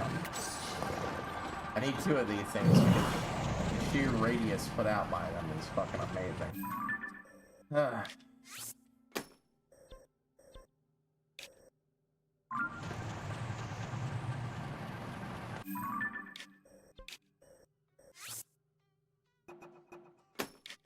Really?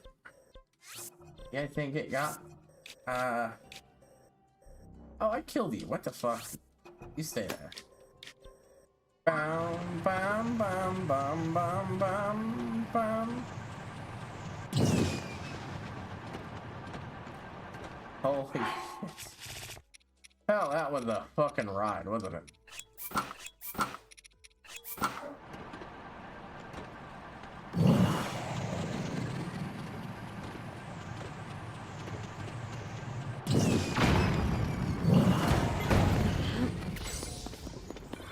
Okay, well, this place got before then.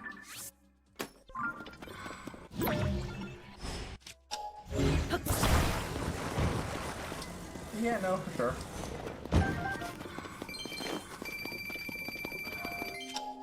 I'm absolutely kidding. I'm not wasting my own resources, but since they so graciously donated the Ego ones to me, this lets me, again, like I said, fly until the first spore break.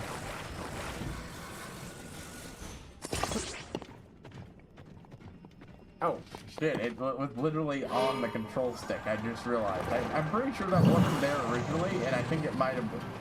Yeah, that used to be in front of it, now it's on top of the control stick. That is admittedly a kind of funny effect. Yeah, that's a frox. I'm absolutely sure I don't bother with these fucks. Honestly, I don't see a lot of reason to.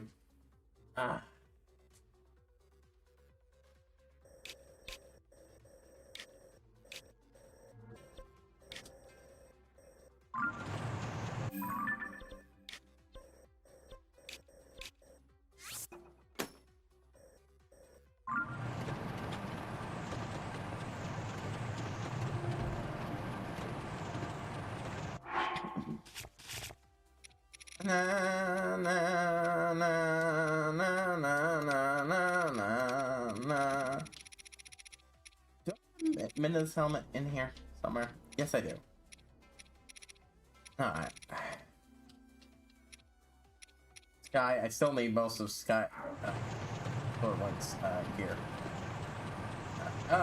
You on the other hand, did not get.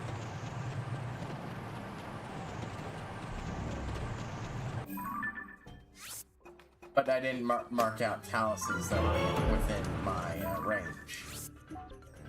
Yes.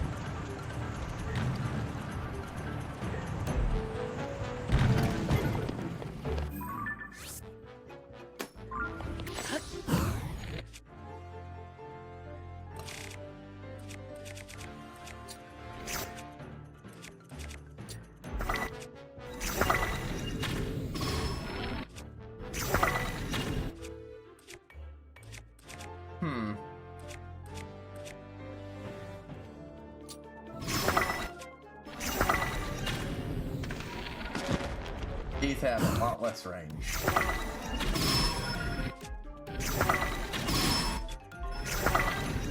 I'm just using these as blunt damage amplifiers.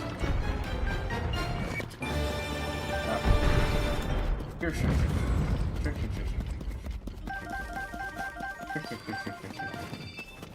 give me the Master Sword back so I can slap a thing on it.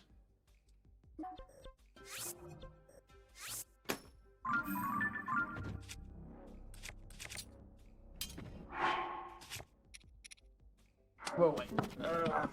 I'll take a quick break. We're making real good time. Like, we went through a good chunk of the map gone to this entire area done and gone. Many of the enemies here gone. Many things for me to check mark off my map. And then I'll just fly around here, taking care of shit. Making my way down here. Get this area. Swing around here. And just come back up around. Give or take any, you know, impassable passes.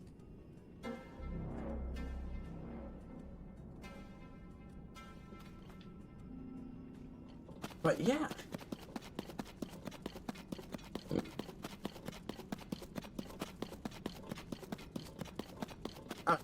I'm having a blast here.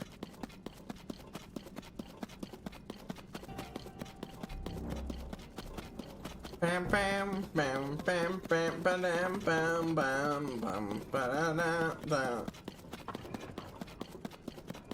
Having, you know, Link's entire home be corrupted and such, and having to clear out a temple this would be your best opportunity to add an actual temple, the first actual bit of dungeon crawling templeness.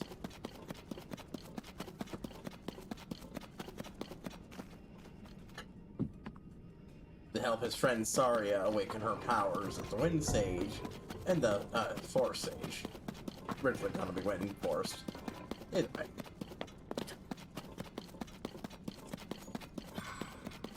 Then she joins the group.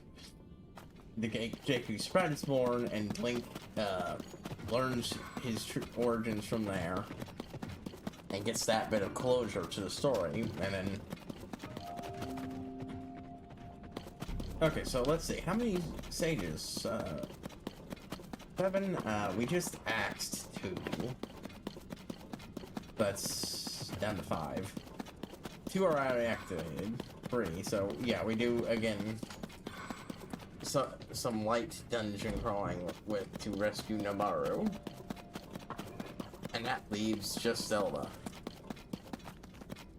With everyone assembled, our heroes are still trying to find when Zelda reveals that when she or ever so helpful, she reveals that she was actually Zelda all along, and just, you know,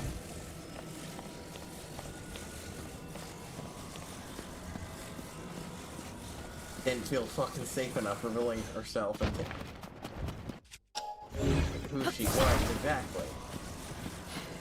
She could have, of course, been helping them all out in the adventures all along, and would have been the first person Link meets, help guiding him to the other stages about what's happening, and so on and so forth, and then the reveal who actually she is Zelda.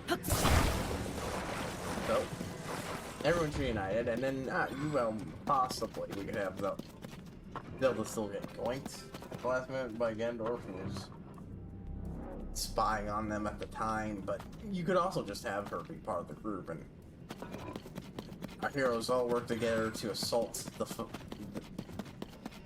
enemy base. Again, whole light dungeon crawling. When I think of dungeon crawling, I mean something more comparable to this game, because it's really what you would do in such a bigger narrative.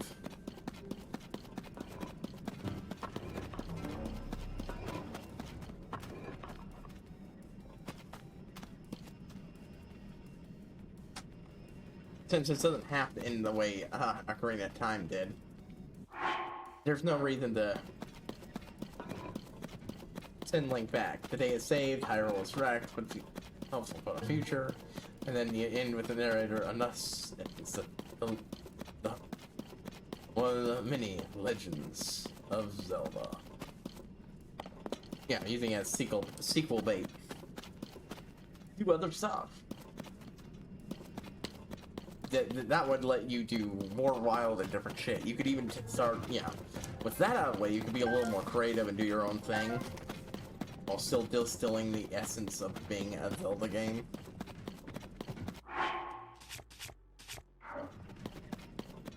Yeah.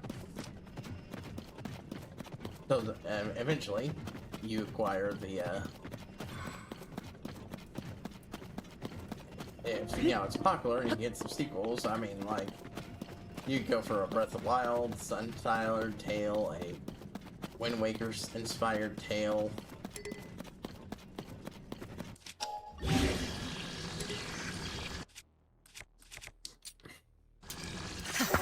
Extra glowy Master Sword.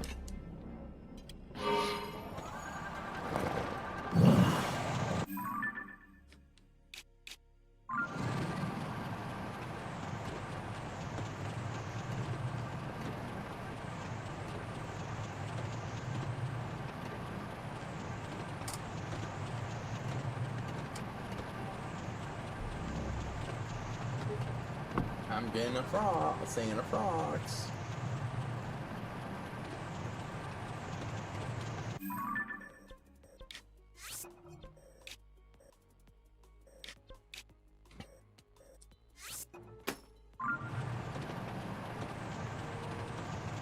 Yeah, sort of.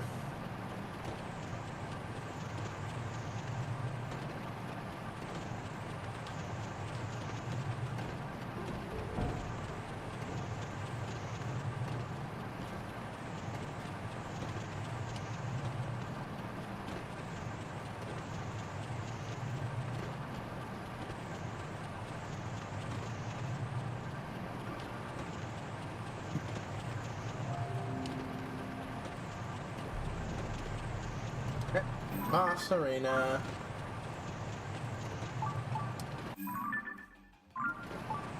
I curved the wrong way that I wanted to curve.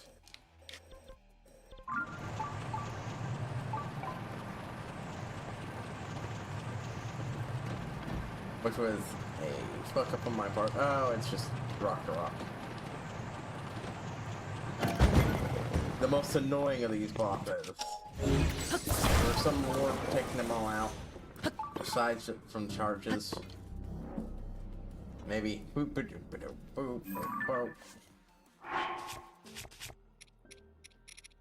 Where's my shit? There we go.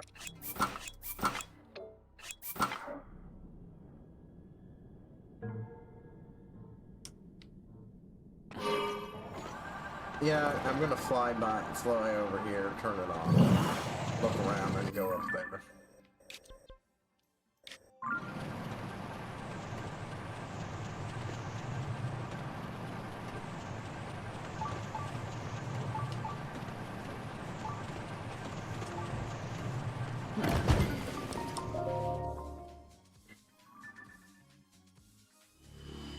Yep. Okay.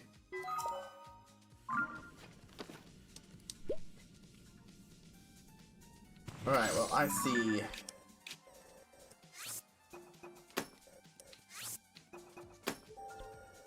Okay.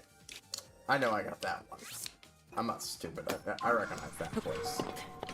Runner Academy. Fucking course I will get it.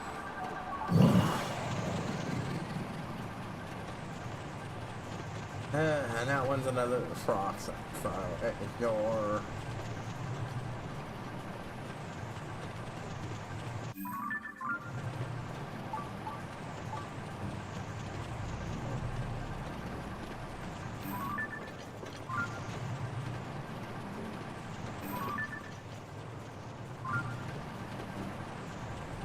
That's something over there.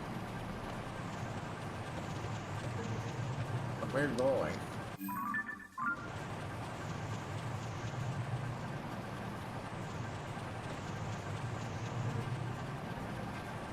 Wait. What's going on here then? If that's not a... That's not a... What the fuck is that then?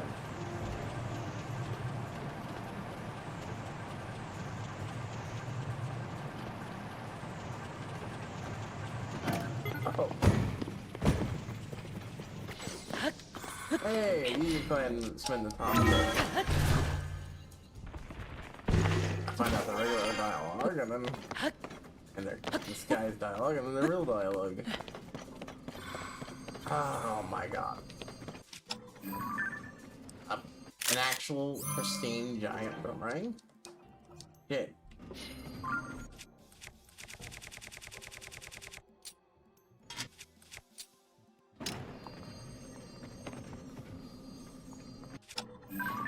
And hey, it's one last thing I need to buy for Robbie. That's why he is last minute thing. You guys see anything too? Ah! Alright, that's huge pile. Sure you can find padlock the room. None of them are this big, right? So I still saw him of it, just like the others. Oh.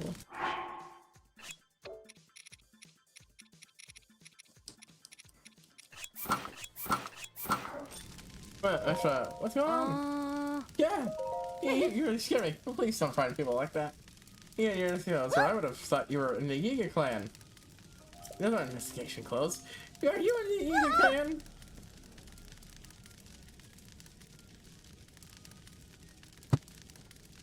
I'm saying yes. You bet I am.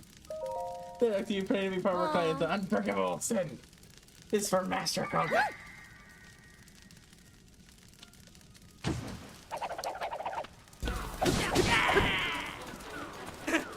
I'll take all your shit since I set all your shit on fire.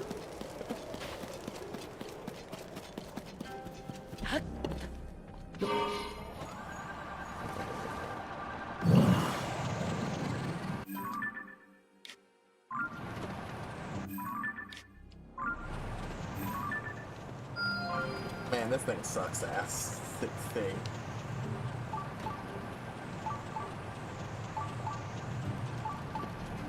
Okay, fine, we'll get this real quick since it's here.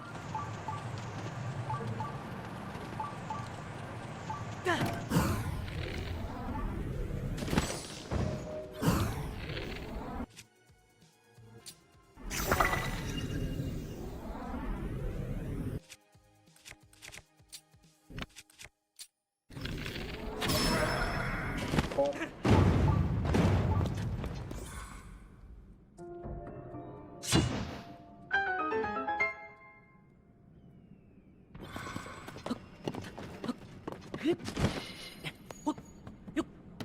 Honestly, I talk shit about that thing's design, but as a defense, alright. Master Cook has been devoted to studying our amazing new power.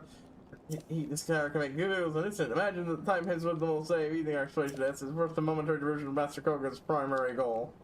Yeah, and under Cyber Field to follow the lead about this miraculous power. His spread construction in the dark depths will become much simpler. Glory to Master Koga.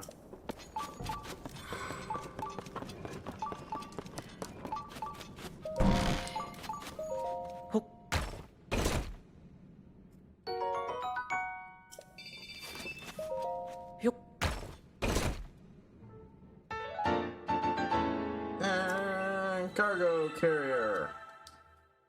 Eh. Nothing I will ever use, but me.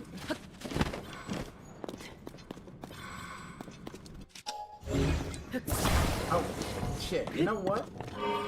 I completely forgot to get that one thing. There's a giant boomerang and I didn't get it. God dang it. Now I'm flying back up.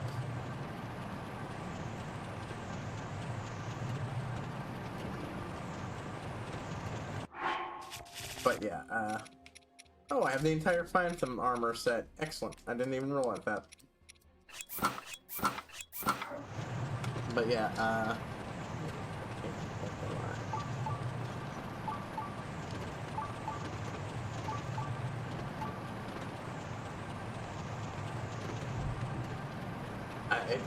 look, I really like the boomerangs and such, and I haven't played this one in a while.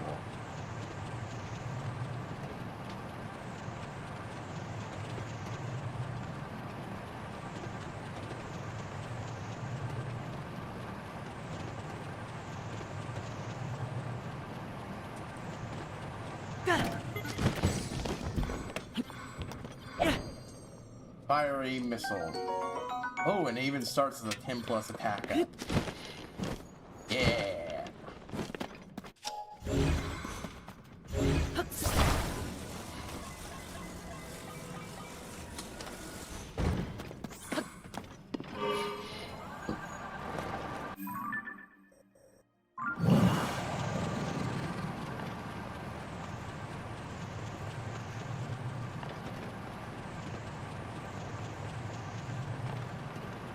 You could do something like Wind Waker.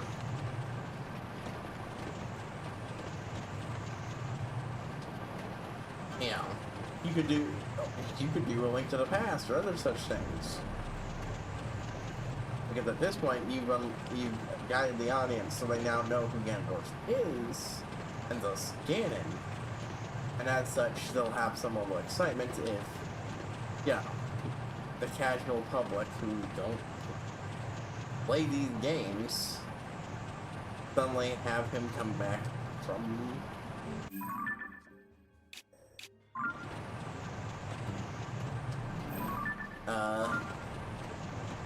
concealed. Get another bad guy doing things, boom, actually it was Ganondorf.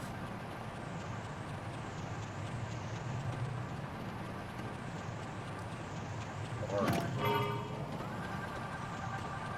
yeah, one thing or another. Eventually you can kill off Ganondorf, you know. Let the new audience think he's Jesus Christ, that popper.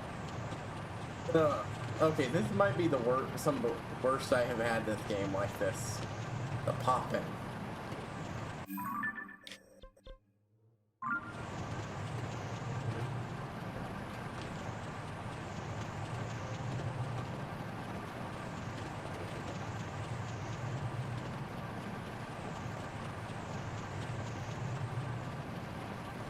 looking for a Frox or a Frox, a Enox, or a Pelt.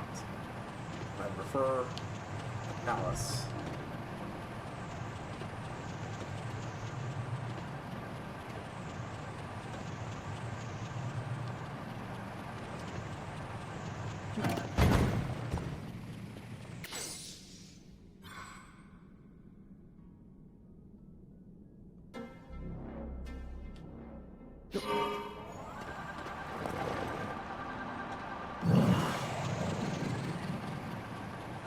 Not seeing anything. Ain't nothing down here.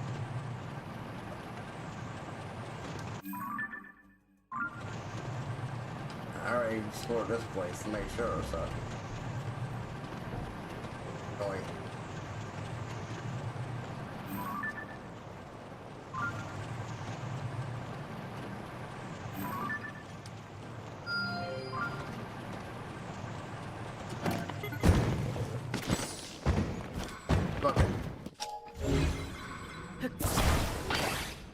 That is such a poor plot.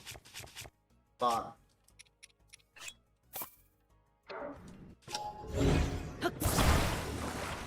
gonna need a break, folks. I'll be back soon.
Ayo.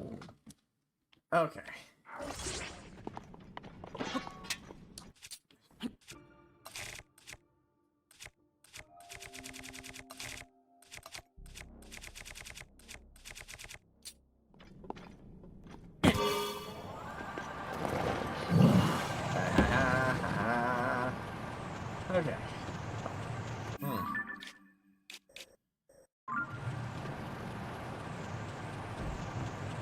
Yeah, I had to. You don't know, I've got a.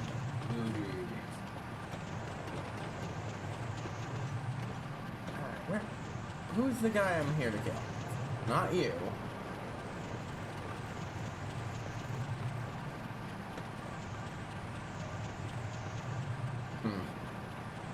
I don't think anything's flying around. Really? I fucking love this guy. You know what was great? Took me money to get. Oh, okay.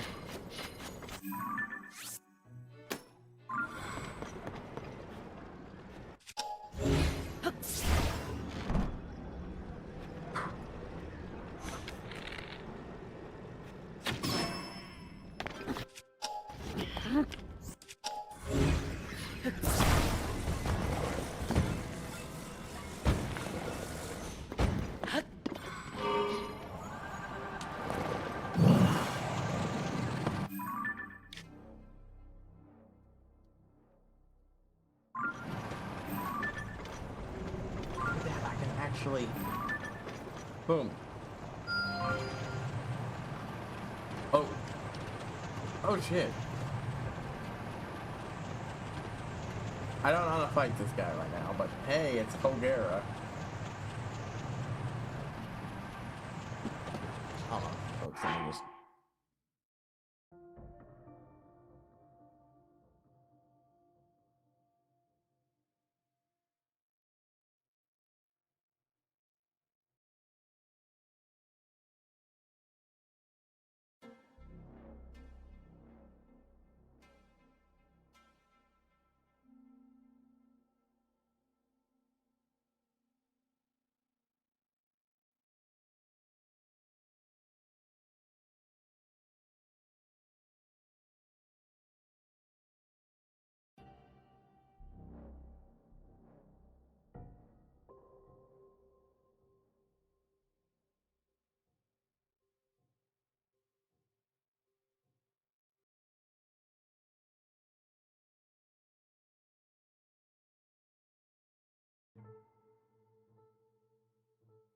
Need to do something real quick, and it's not involving repairing my shit, which I actually forgot for a moment.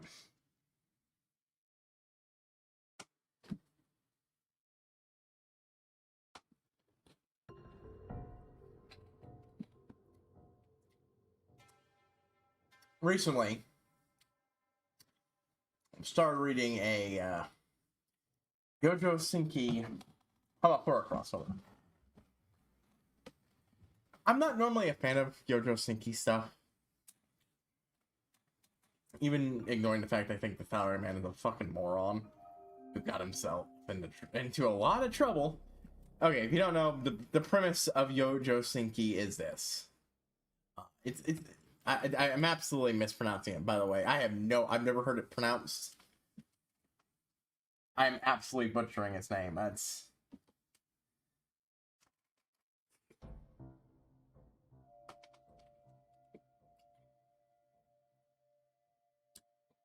I think it's also called Diary of a War Criminal or something like that, basically, which really sums up exactly TLDR. Oh, Tanya the Evil. That's it. The saga of Tanya the Evil. So, admittedly, the anime turns it up, from what I understand. I don't even watch it, and I know that much. The point is, the premise of that show is Flash Manga is this. An evil douchey hitting salad. However, someone said, man, imagine if this fucker was wandering the depths to attack you. I can't disagree.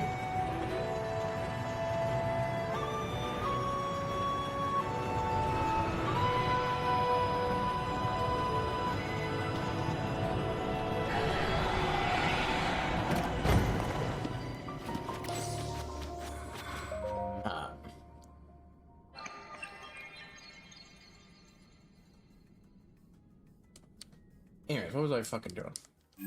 Right, Tanya the Evil.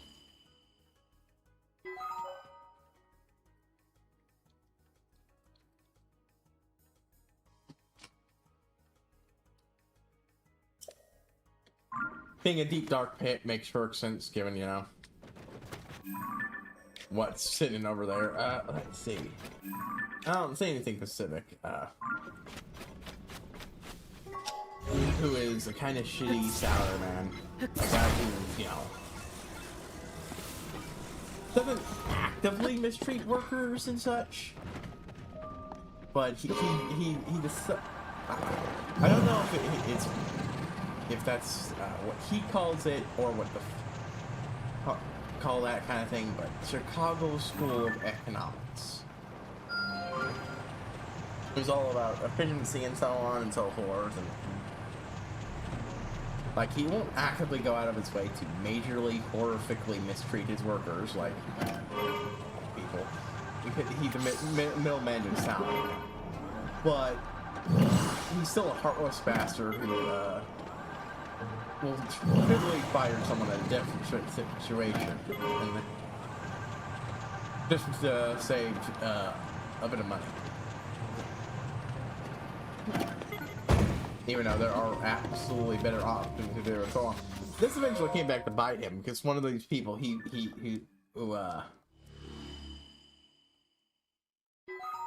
he fucked with in the name of efficiency and all that pushed him into a fucking train, oncoming train. From what I understand, he's entirely well, I wouldn't say deserved, but like an inevitable consequences and his complete inability to understand other people do not operate like both that other people are, yes, and that his ways are actually kind of fucking awful and shit. Point is, he dies and finds himself for a being claiming to be God, and he proceeds to sass the shit out of this entity. Not even because he thinks they do, you know, a necessarily bad job. Though he definitely does that to a degree. Hey, I found the sea breeze boomerangs spawn point. Roll. Might as well take it. I have literally no use for it at this point in time.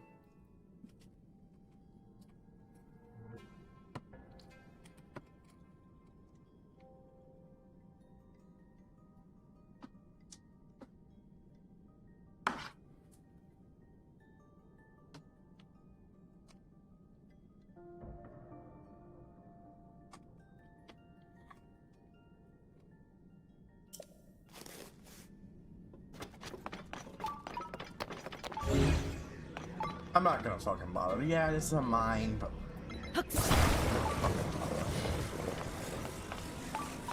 you know what? Hold on.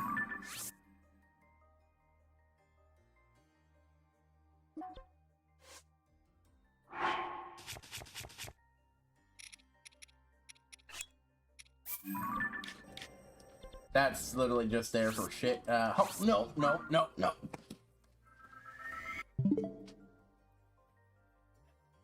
I'm so fucking angry.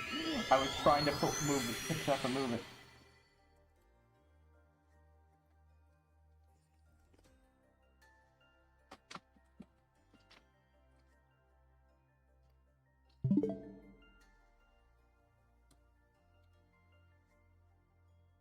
Well, I'm not now. Gotta put it that now. I'm not bothering there.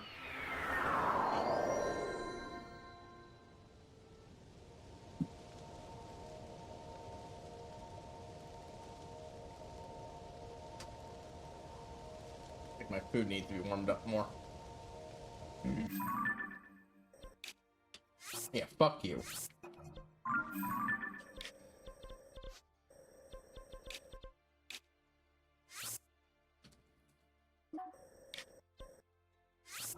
Anyways,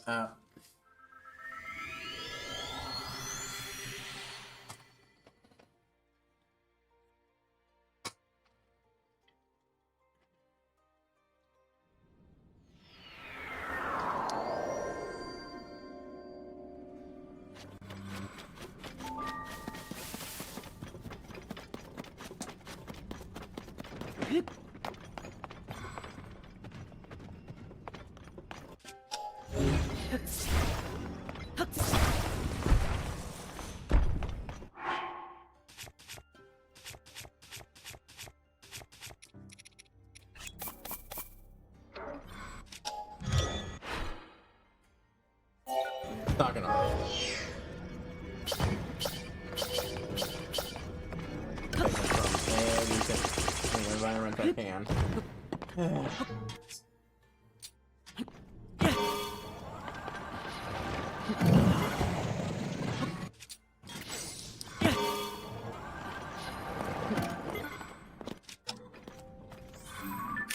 What? No. Fuck you. God damn it. Move. Okay.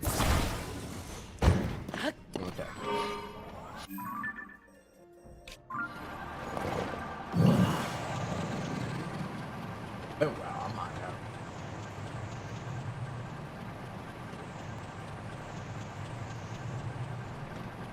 I think I saw something down there for me to do, but, like, I'm up here, so give me a moment.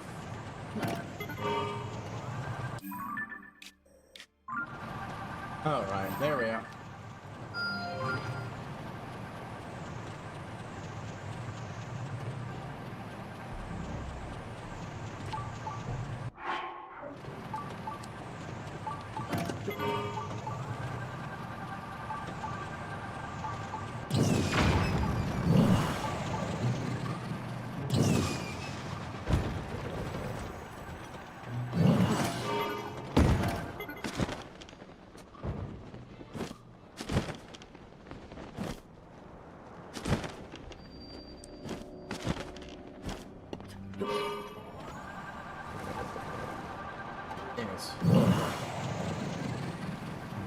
Anyways, yeah.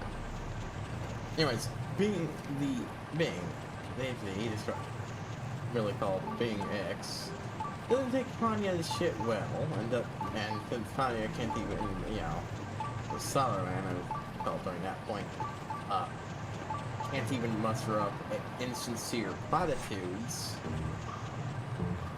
Well, thought, okay, you know what, I'm gonna teach you a lesson. It'll be for your own good. And proceeds to force him to reincarnate into a magical version of Europe.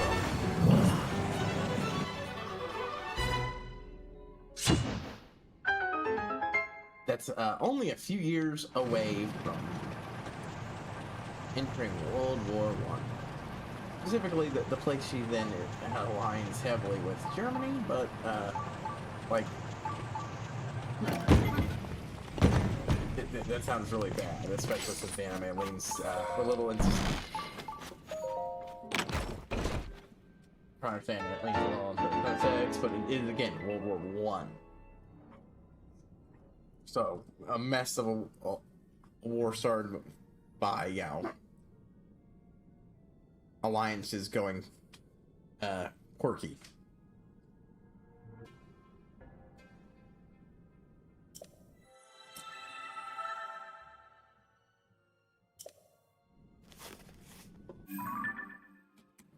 Congrats, Yi Clan morons. Your worst one yet.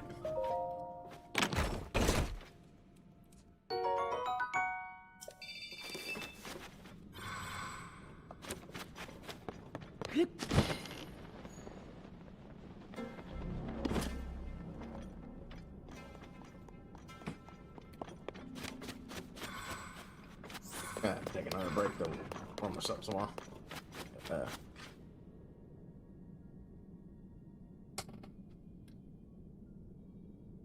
Grows up in an orphanage. Is shown to have magical talents, war starts, and she gets conscripted.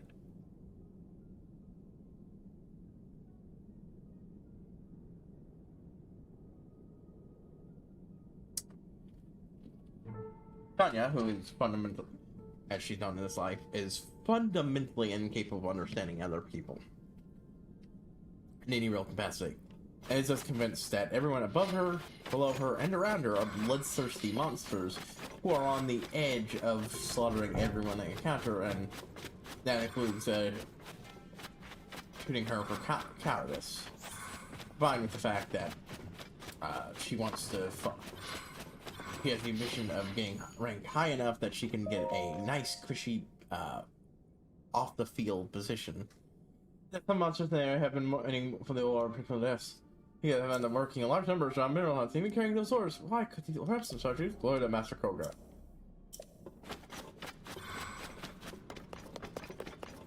You know, the thing is, actually, that is an interesting thing.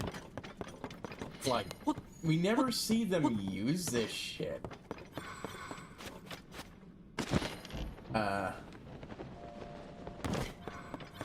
Wait, where? Hold the phone.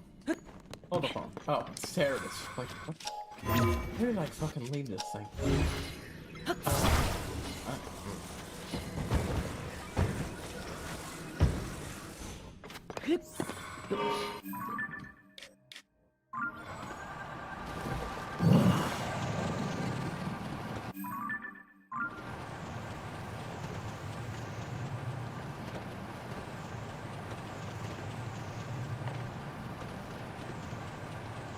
So, Tanya does what she thinks expected of her. Fine with the fact that, thanks to being Axe's parent, she's both mystically potent enough and the perfect compatible person to give this new high-end dwarf magic tech. Because the way magic works is setting is that even potent mages, you know, generally, you have to be exceptional. You have to. Magic is all powered by mathematics, and you have to be exceptionally skilled just to do a few things. And if you want to be useful in combat, you have to use a computational or relatively new technology that's not more powerful, except hers, which is strictly potent. And the fact that she is actually right about this particular guy being a mad scientist who wants to push her and her tech as far as fucking possible. Her and their tech as far as possible. And well,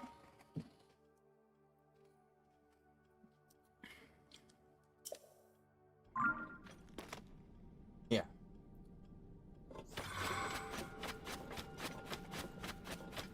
But yeah, she starts essentially doing a whole bunch of shit. Absolutely doing the whole, not a war crime the first time you do it. Logic. Go famous lava falls.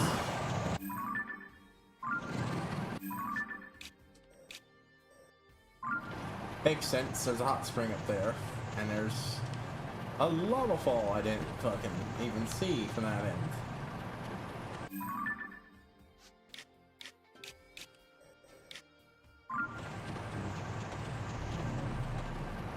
Just looking around to see if I spot a palace anywhere or any other enemy to fight. No.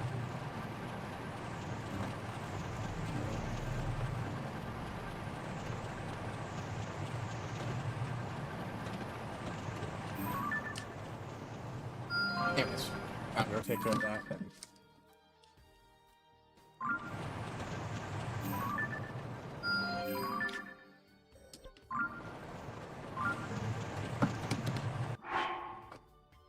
Yeah, warm up my food like that.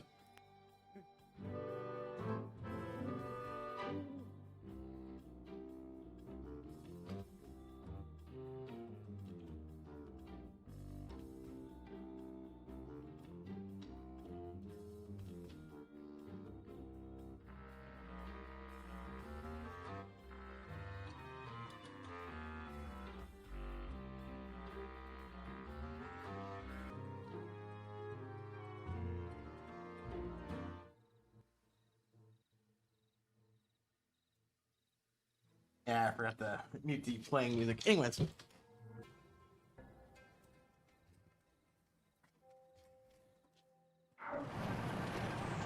What was I fucking talking about?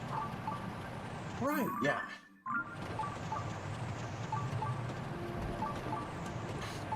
But yeah, all the horrible fucking shit there. Anyway, name of war.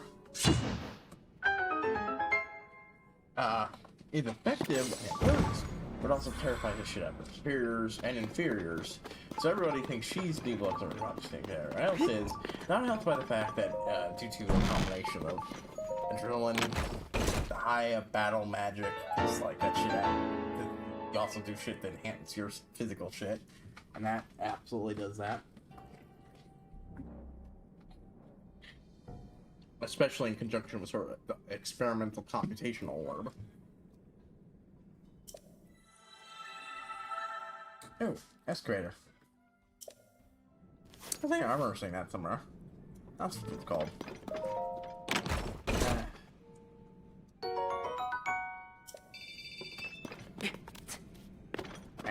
And fucking trauma. He absolutely does start heavily enjoying this shit. Even if she's in complete denial about it.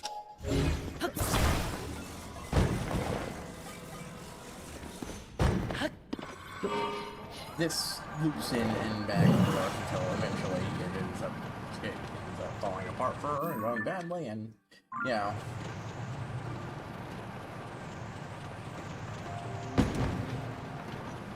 And she does well enough. She fails. What's it? Yeah, she fails successfully. Mission failed successfully. That's the way I believe I've heard it described before, and it perfectly encapsulates what the fuck's going on with her. And yeah, things just go to shit for her. Likewise, because of this stuff.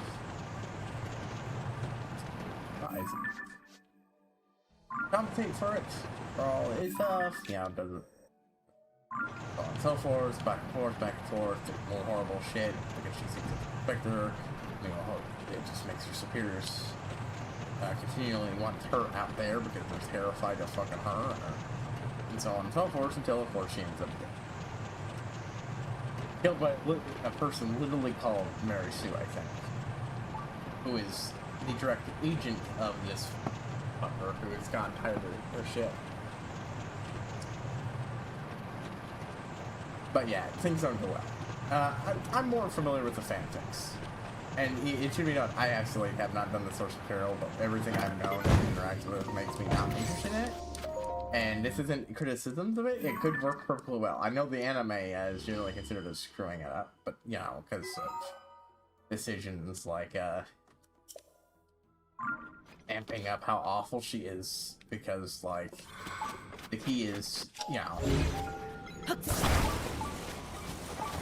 and making her look even more blood-thirsty than she's supposed to, because, you know, the gimmick of, oh, she looks like a little girl, but she looks like she wants to, like a batshit crazy serial killer and all that, blah, blah, blah. But I've heard fans say they aren't totally fond of how anime handles things. Hebrew Dark Skeleton. Okay, so, these dark skeletons are things now, huh?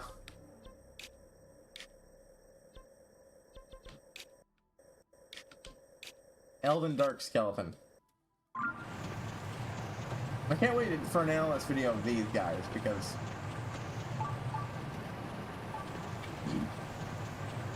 these things are long serpentine things, almost dragon-like. But the dragons are immortal, and the only one we've seen die exploded horribly.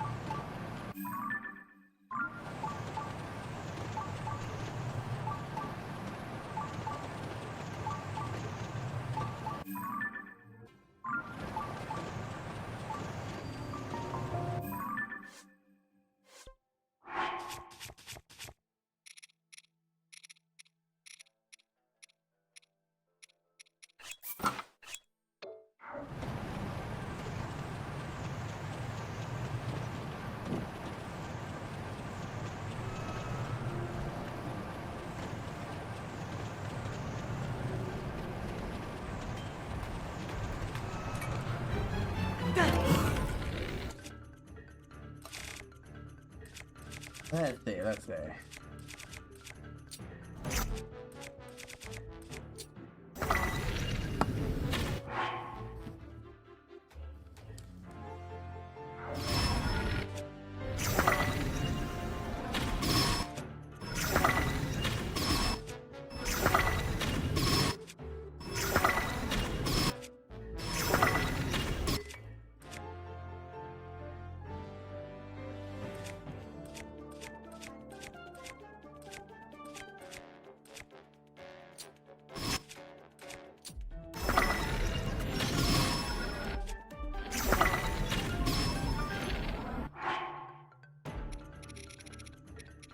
Yeah, shit. I should have.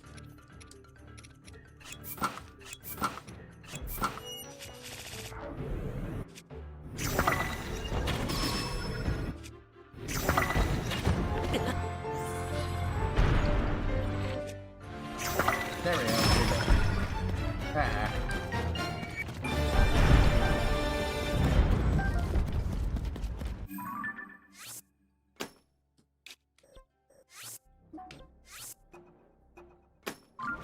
Oh shit, diamonds. That really is a rare fucker.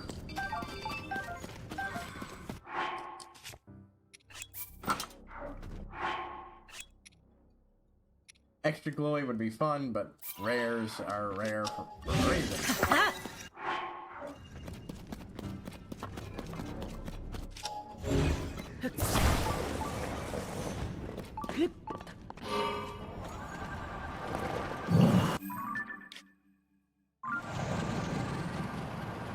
Fuck you, I don't want to fight you, I just want to get away.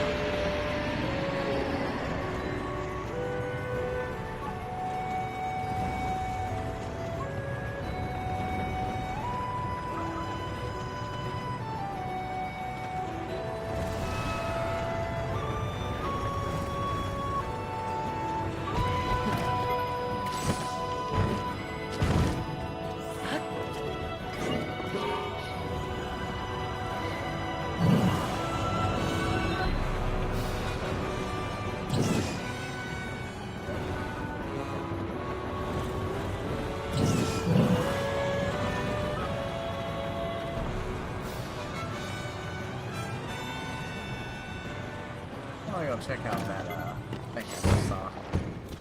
But yeah.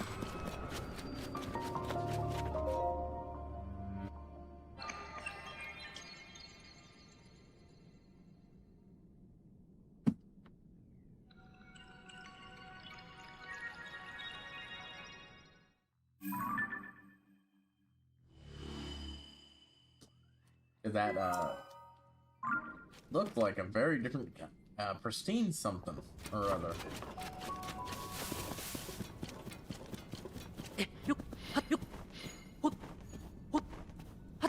Okay, yep, that.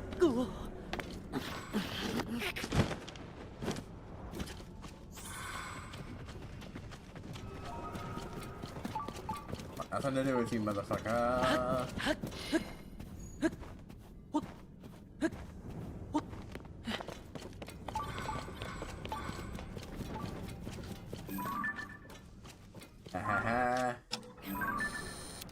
Finally, extra shit in the photo.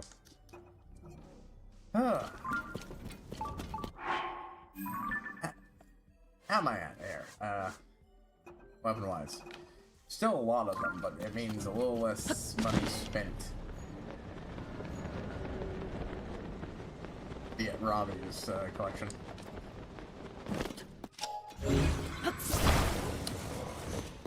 Anyways, what was I fucking...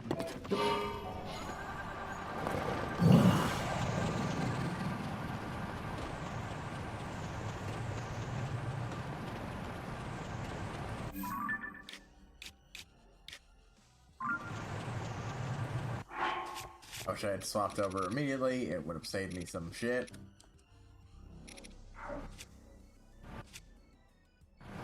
I'm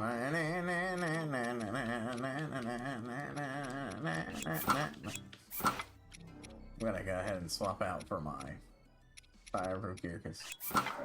Oh! The blue... What are those fuckers?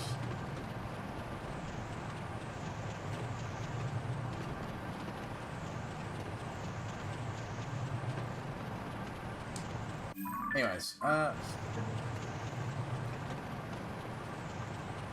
dum dum dum dum dum.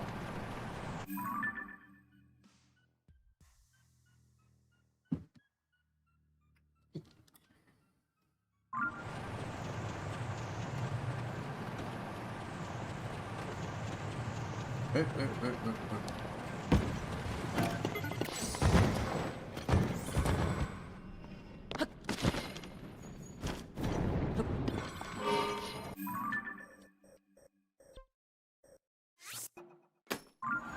turned the wrong way.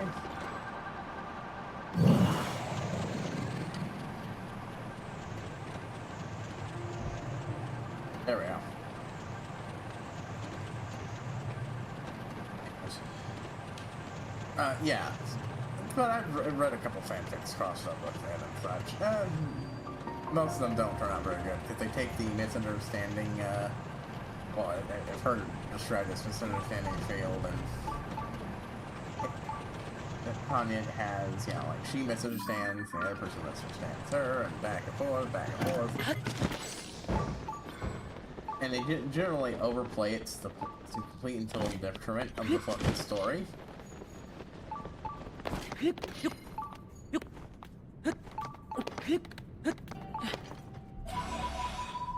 Like, there's never any point at all, no matter what the context of anybody sitting her down and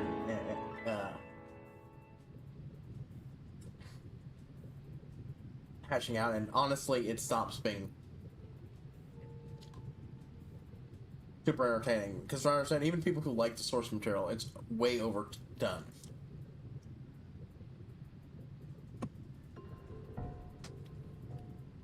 Compared to the source material. Even for all I described, the constant misunderstandings are to the total detriment of the story and her interacting with characters, because it's no matter what situation it's in, even if it's not a dire recipient, the kind of situation in the form of such understandings makes sense. It's just... Except a Code Geass crossover. I don't watch Code Geass either, but that one was recommended as something that broke that mold, and I was curious enough to check it out, and it was good. Teal there, she dies early on into the not World War I, ends up in the world of Code Geass. I'm really not going to go into deep on that one. Basically, a mecha anime with superpowers mixed in, and yes, hello. No, you're not getting any.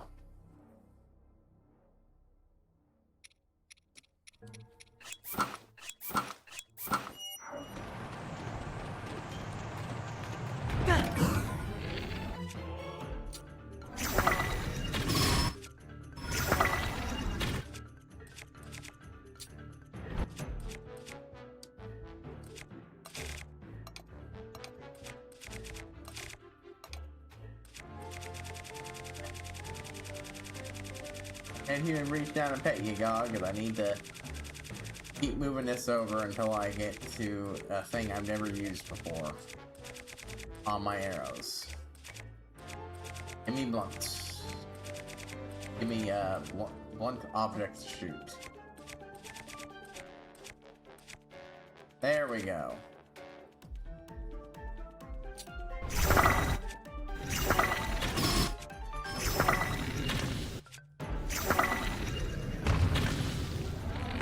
Okay, what the fuck? No.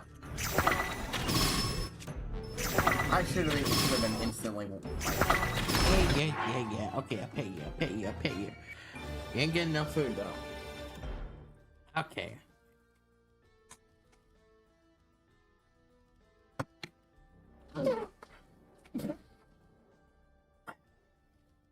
Sorry, folks.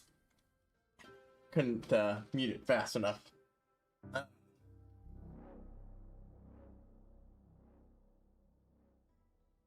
Handful with this big, feeling bigger.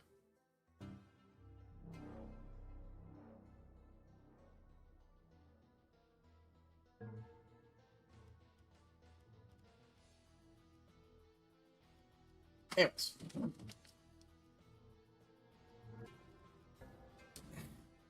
Yeah, you're just getting ignored now, dog. I'm not giving you any.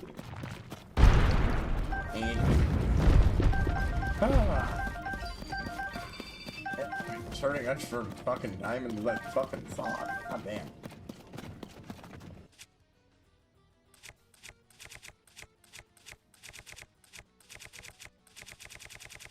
I really kind of like having the frost effect on the shield. It's not a primarily damager, so.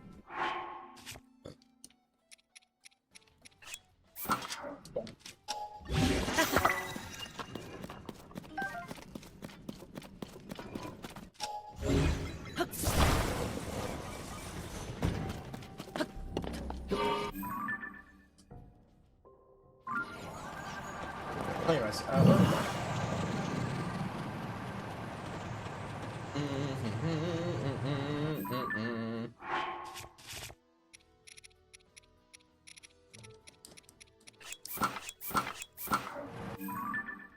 Ah.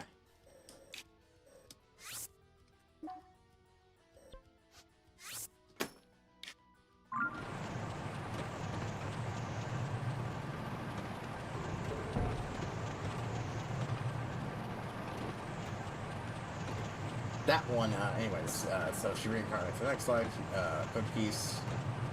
Anyways, creepy fan service. Again, I don't watch it for goddamn reason.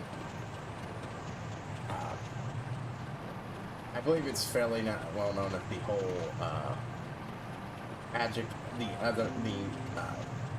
robot show that also has magic eyeballs, a la frickin' Naruto.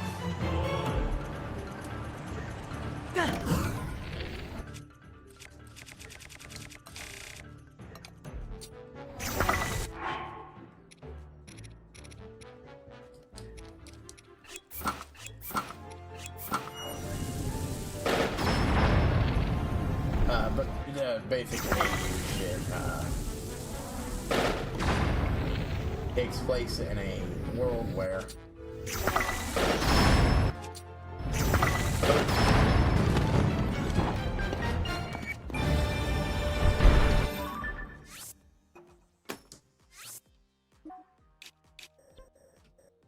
did I remember to fucking slap this down on anything I fought over there? Yeah, no, I did that over there. Fuck it, I don't care. I'll refight it if I have to.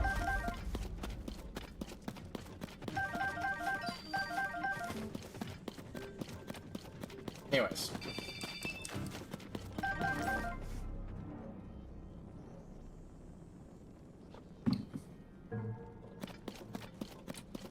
Boom, boom, boom, boom, boom, boom, boom.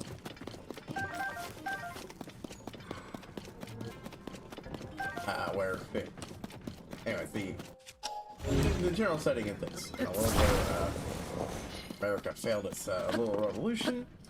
The Brits eventually get ousted from their homeland. It's fueled by this extremely poorly written and incompetent. Again, I'm just quoting what the people say about it. People who rule that area, from extremely poorly written and incompetent European Union, who is nothing like the real world one. And in exchange, the Brits then proceed to go on to conquer most of the world, including, eventually, Japan. The war is ended by the son of the Prime Minister of Japan, murdering his dad because he was a scared, stupid child, and thinks that was the only way to save the day. Only reduces people to third-class citizens.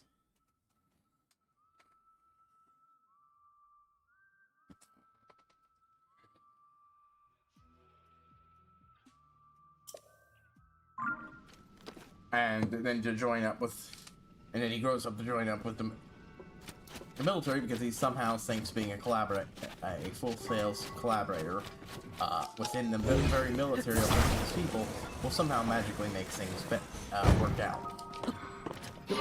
He's a Spinzaku is, as we know, is simultaneously a complete fucking idiot from what I understand, who's barely tolerable in the source material, where, yeah.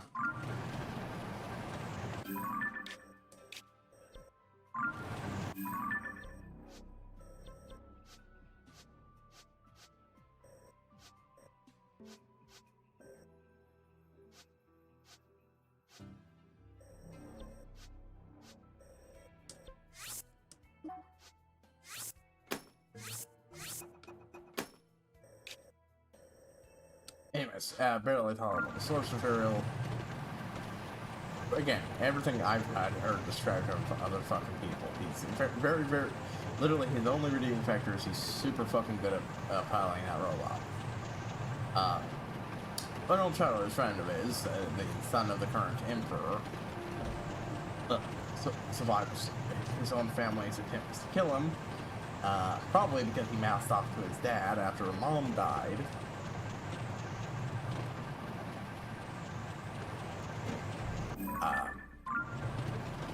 And his little blind sister,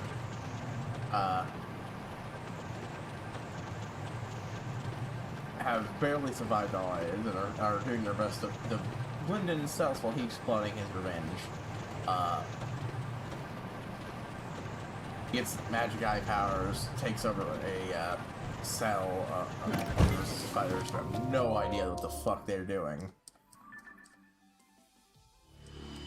And pivots things in it to a way that benefits him, and blah blah blah blah blah.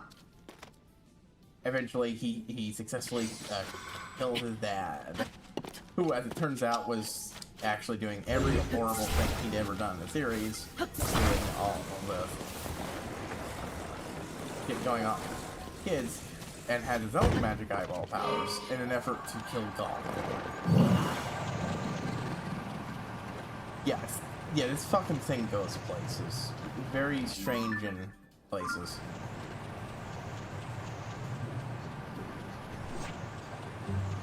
Also, he's got a twin brother who's immortal, and looks like a little kid.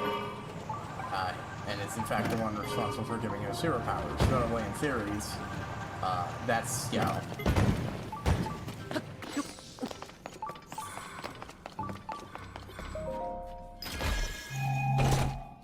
Trick of the wind! There, I got one here. Oh, dang it. Oh, at least it gives me something I can sell. At least it gives me something I can sell.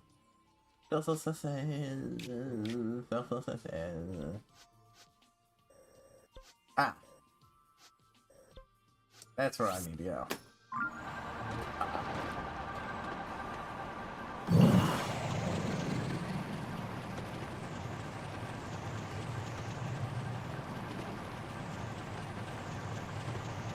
Like, the series opens up with murdering his brother, who might have been one of the few people who actually cared about him. Then mind controlling another one of his siblings, who was actually one of the few people there in his family who were good, and actually trying to improve the lot of the people of Japan by and then mind controls her into getting into a robot and slaughtering the Japanese en masse. Yeah, he's a fucking awful person. I have no appeal to read it or watch a series about him. Combined with some a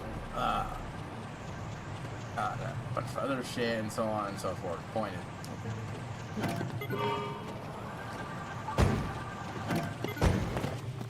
Somehow this works to make at least an interesting story to read. She reincarnates this world as a half British, half Japanese, hence why she's, you know, looks like she is in the film named Tanya.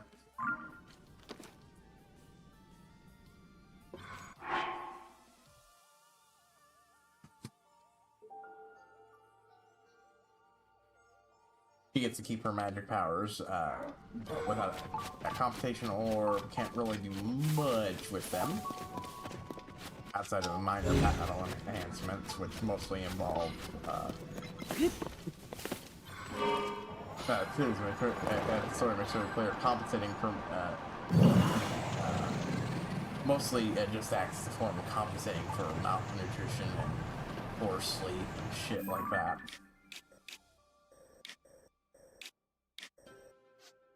Oh, how did I miss that?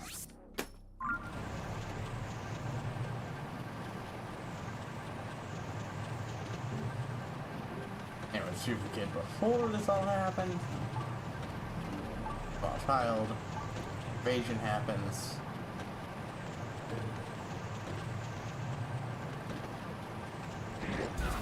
Yeah, the kind of shit childhood and still managed to make some connections with her mom.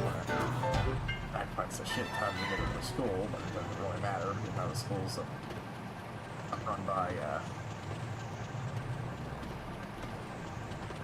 the British, and it basically sums up with, even if you look half Japanese, you will never amount to, you're not really a person as far as we're concerned.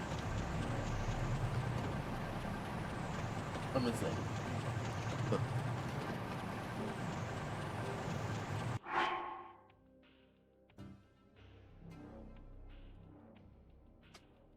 And yeah, things go shit. So it drops out that.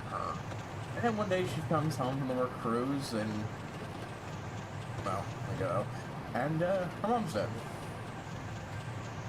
Which is how she gets involved in the plot. The guy who told her this, and the guy who found her body, it's mom's buddy, is one of the characters from.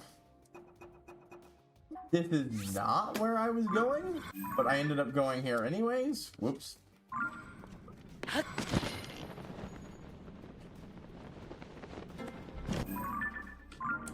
Wrong way. Oh well.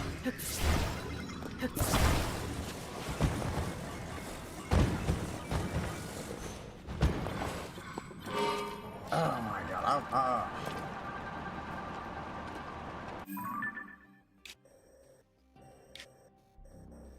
Not seeing a lot of places for Giga places, so right now.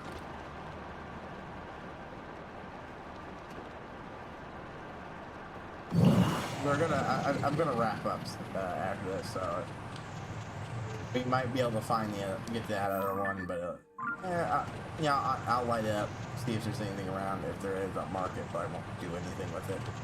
Come back later.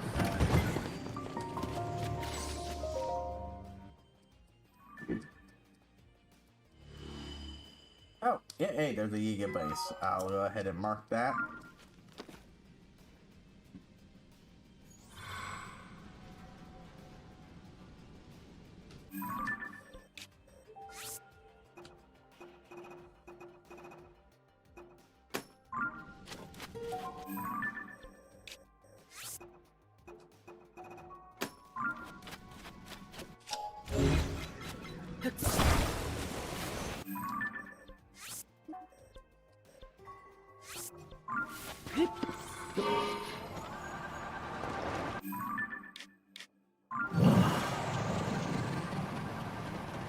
Anyways, because he's a member of that one cell I mentioned, and seeing a kid who looked like they were on a bit of an emotional breakdown, nowhere to go, he ends up inviting her place to stay, to, you know, at least stay the night at his place until she's like, something until at least something can be done. That's like the landlord literally throws her out first fucking thing he can, because literally the only reason she was still there was because of favors from the mom. It goes dark fucking places in the story.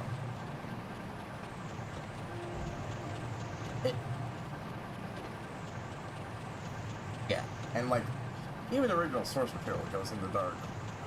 Most source materials go into dark places. It's just, you know, does it very well, wise. But, yeah.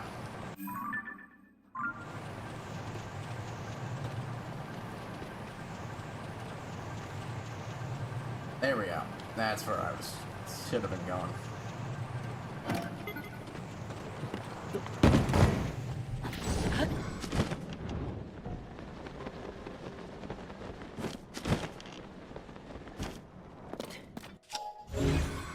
Strange, you know, this is the starting area, but clearly this is the last area you're supposed to fucking go in this game.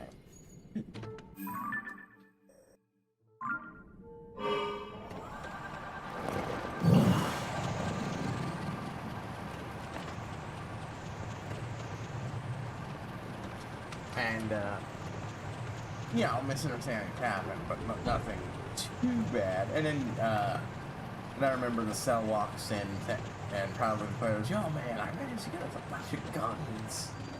And, only been sees a small child. He just made that announcement too.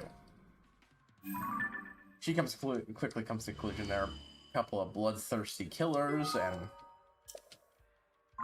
she needs to immediately make herself part of the group and seem useful, or they'll kill her.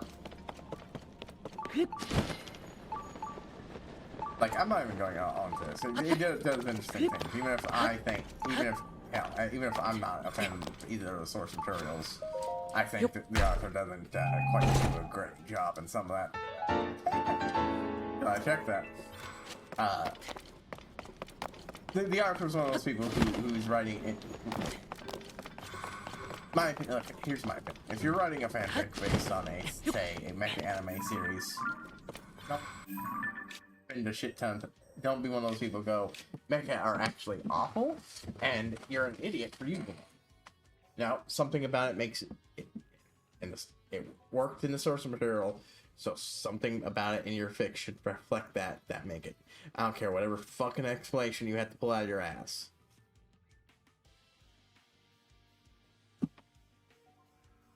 Mecha work now. That's just kind of how you should treat something.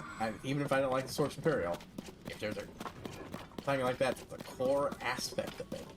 Don't do this, oh, mecha's actually shit at warfare and it shouldn't be used. Like, no, fuck that.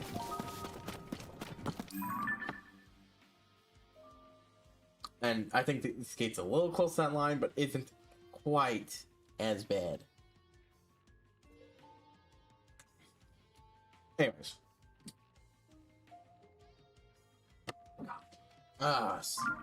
Look at that. Only this fucking, the area is not left.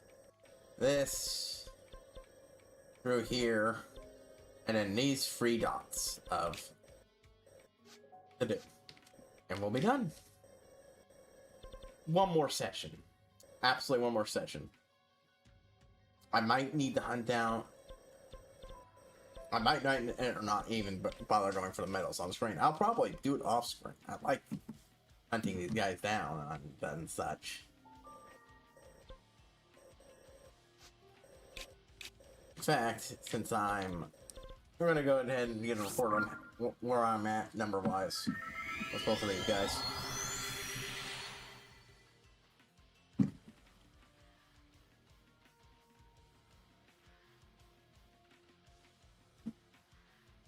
But the key is, eventually, someone figures out that she's misunderstanding what's going on, and sits her down and forces her to accept the actual fact.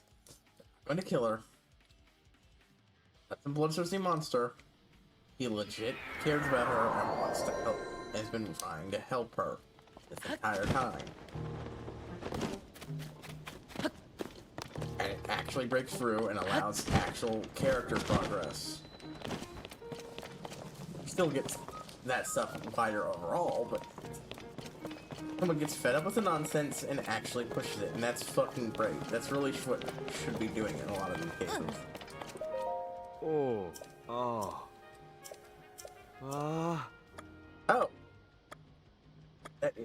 Yeah, are there medals for them? How is it? 52. God damn. Yeah, oxes. 24. I'm making a lot of progress there. Okay, apparently there are.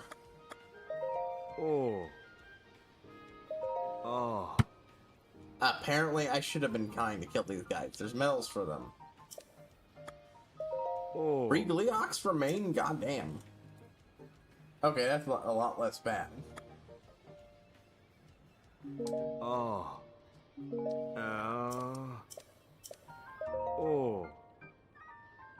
I kept consistently pressing the wrong button. Somehow I didn't notice that unusual monsters thing was there. And a bunch of boxes, because I've been avoiding those guys without actually engaging them. No wonder, fucking wonder. Yeah, I don't think it would be super entertaining to hunt down those guys once I've explored everything. So we'll see what my total score is if I've only got like 2 or 3 like the Gleeoks. I'll look up Gleeoks, see if I've killed the ones in those areas, and go hunt down the remaining 3. And that will be how we'll end it. After that, if I'm not done with A Link to the Past, which I shouldn't be, that'll be what will take over. And that'll be until next month when I start Final Fantasy 3, once I get it.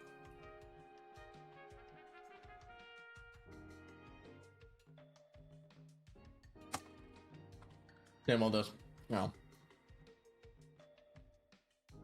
But, yeah.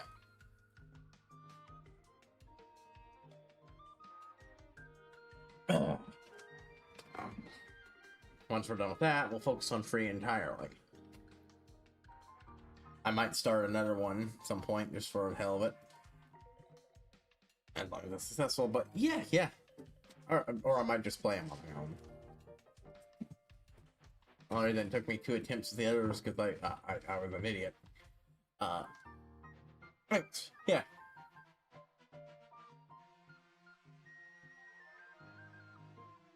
I do want to do the monster stuff. I'm not sure if I want to do them anymore on screen.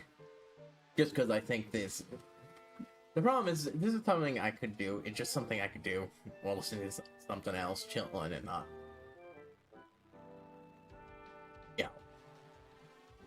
But there's certain grindy things that are absolutely best done without off screen and just listening to something where that's maximum enjoyment, and that's not here. Much so like streaming. So, yeah.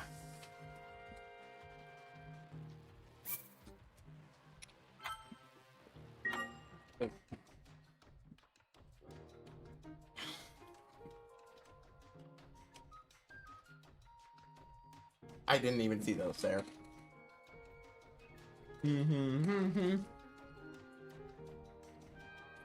Wait, forgot the wells. Sorry about that. Recounting. It might still take 2. I hadn't accounted for the wells. But we'll be back with more of this next week. So, yeah, we got other stuff to do.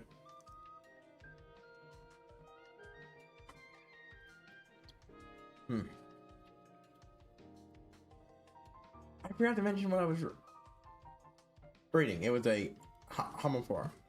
Basically, I think the misunderstanding field of that one guy and the idiocy and lovableness field of Bakarina could lead to some interesting... could be interesting. I don't know if it's going to be a good fit, but it's intrigued my interest. Anyways, everything, I'll see y'all next time.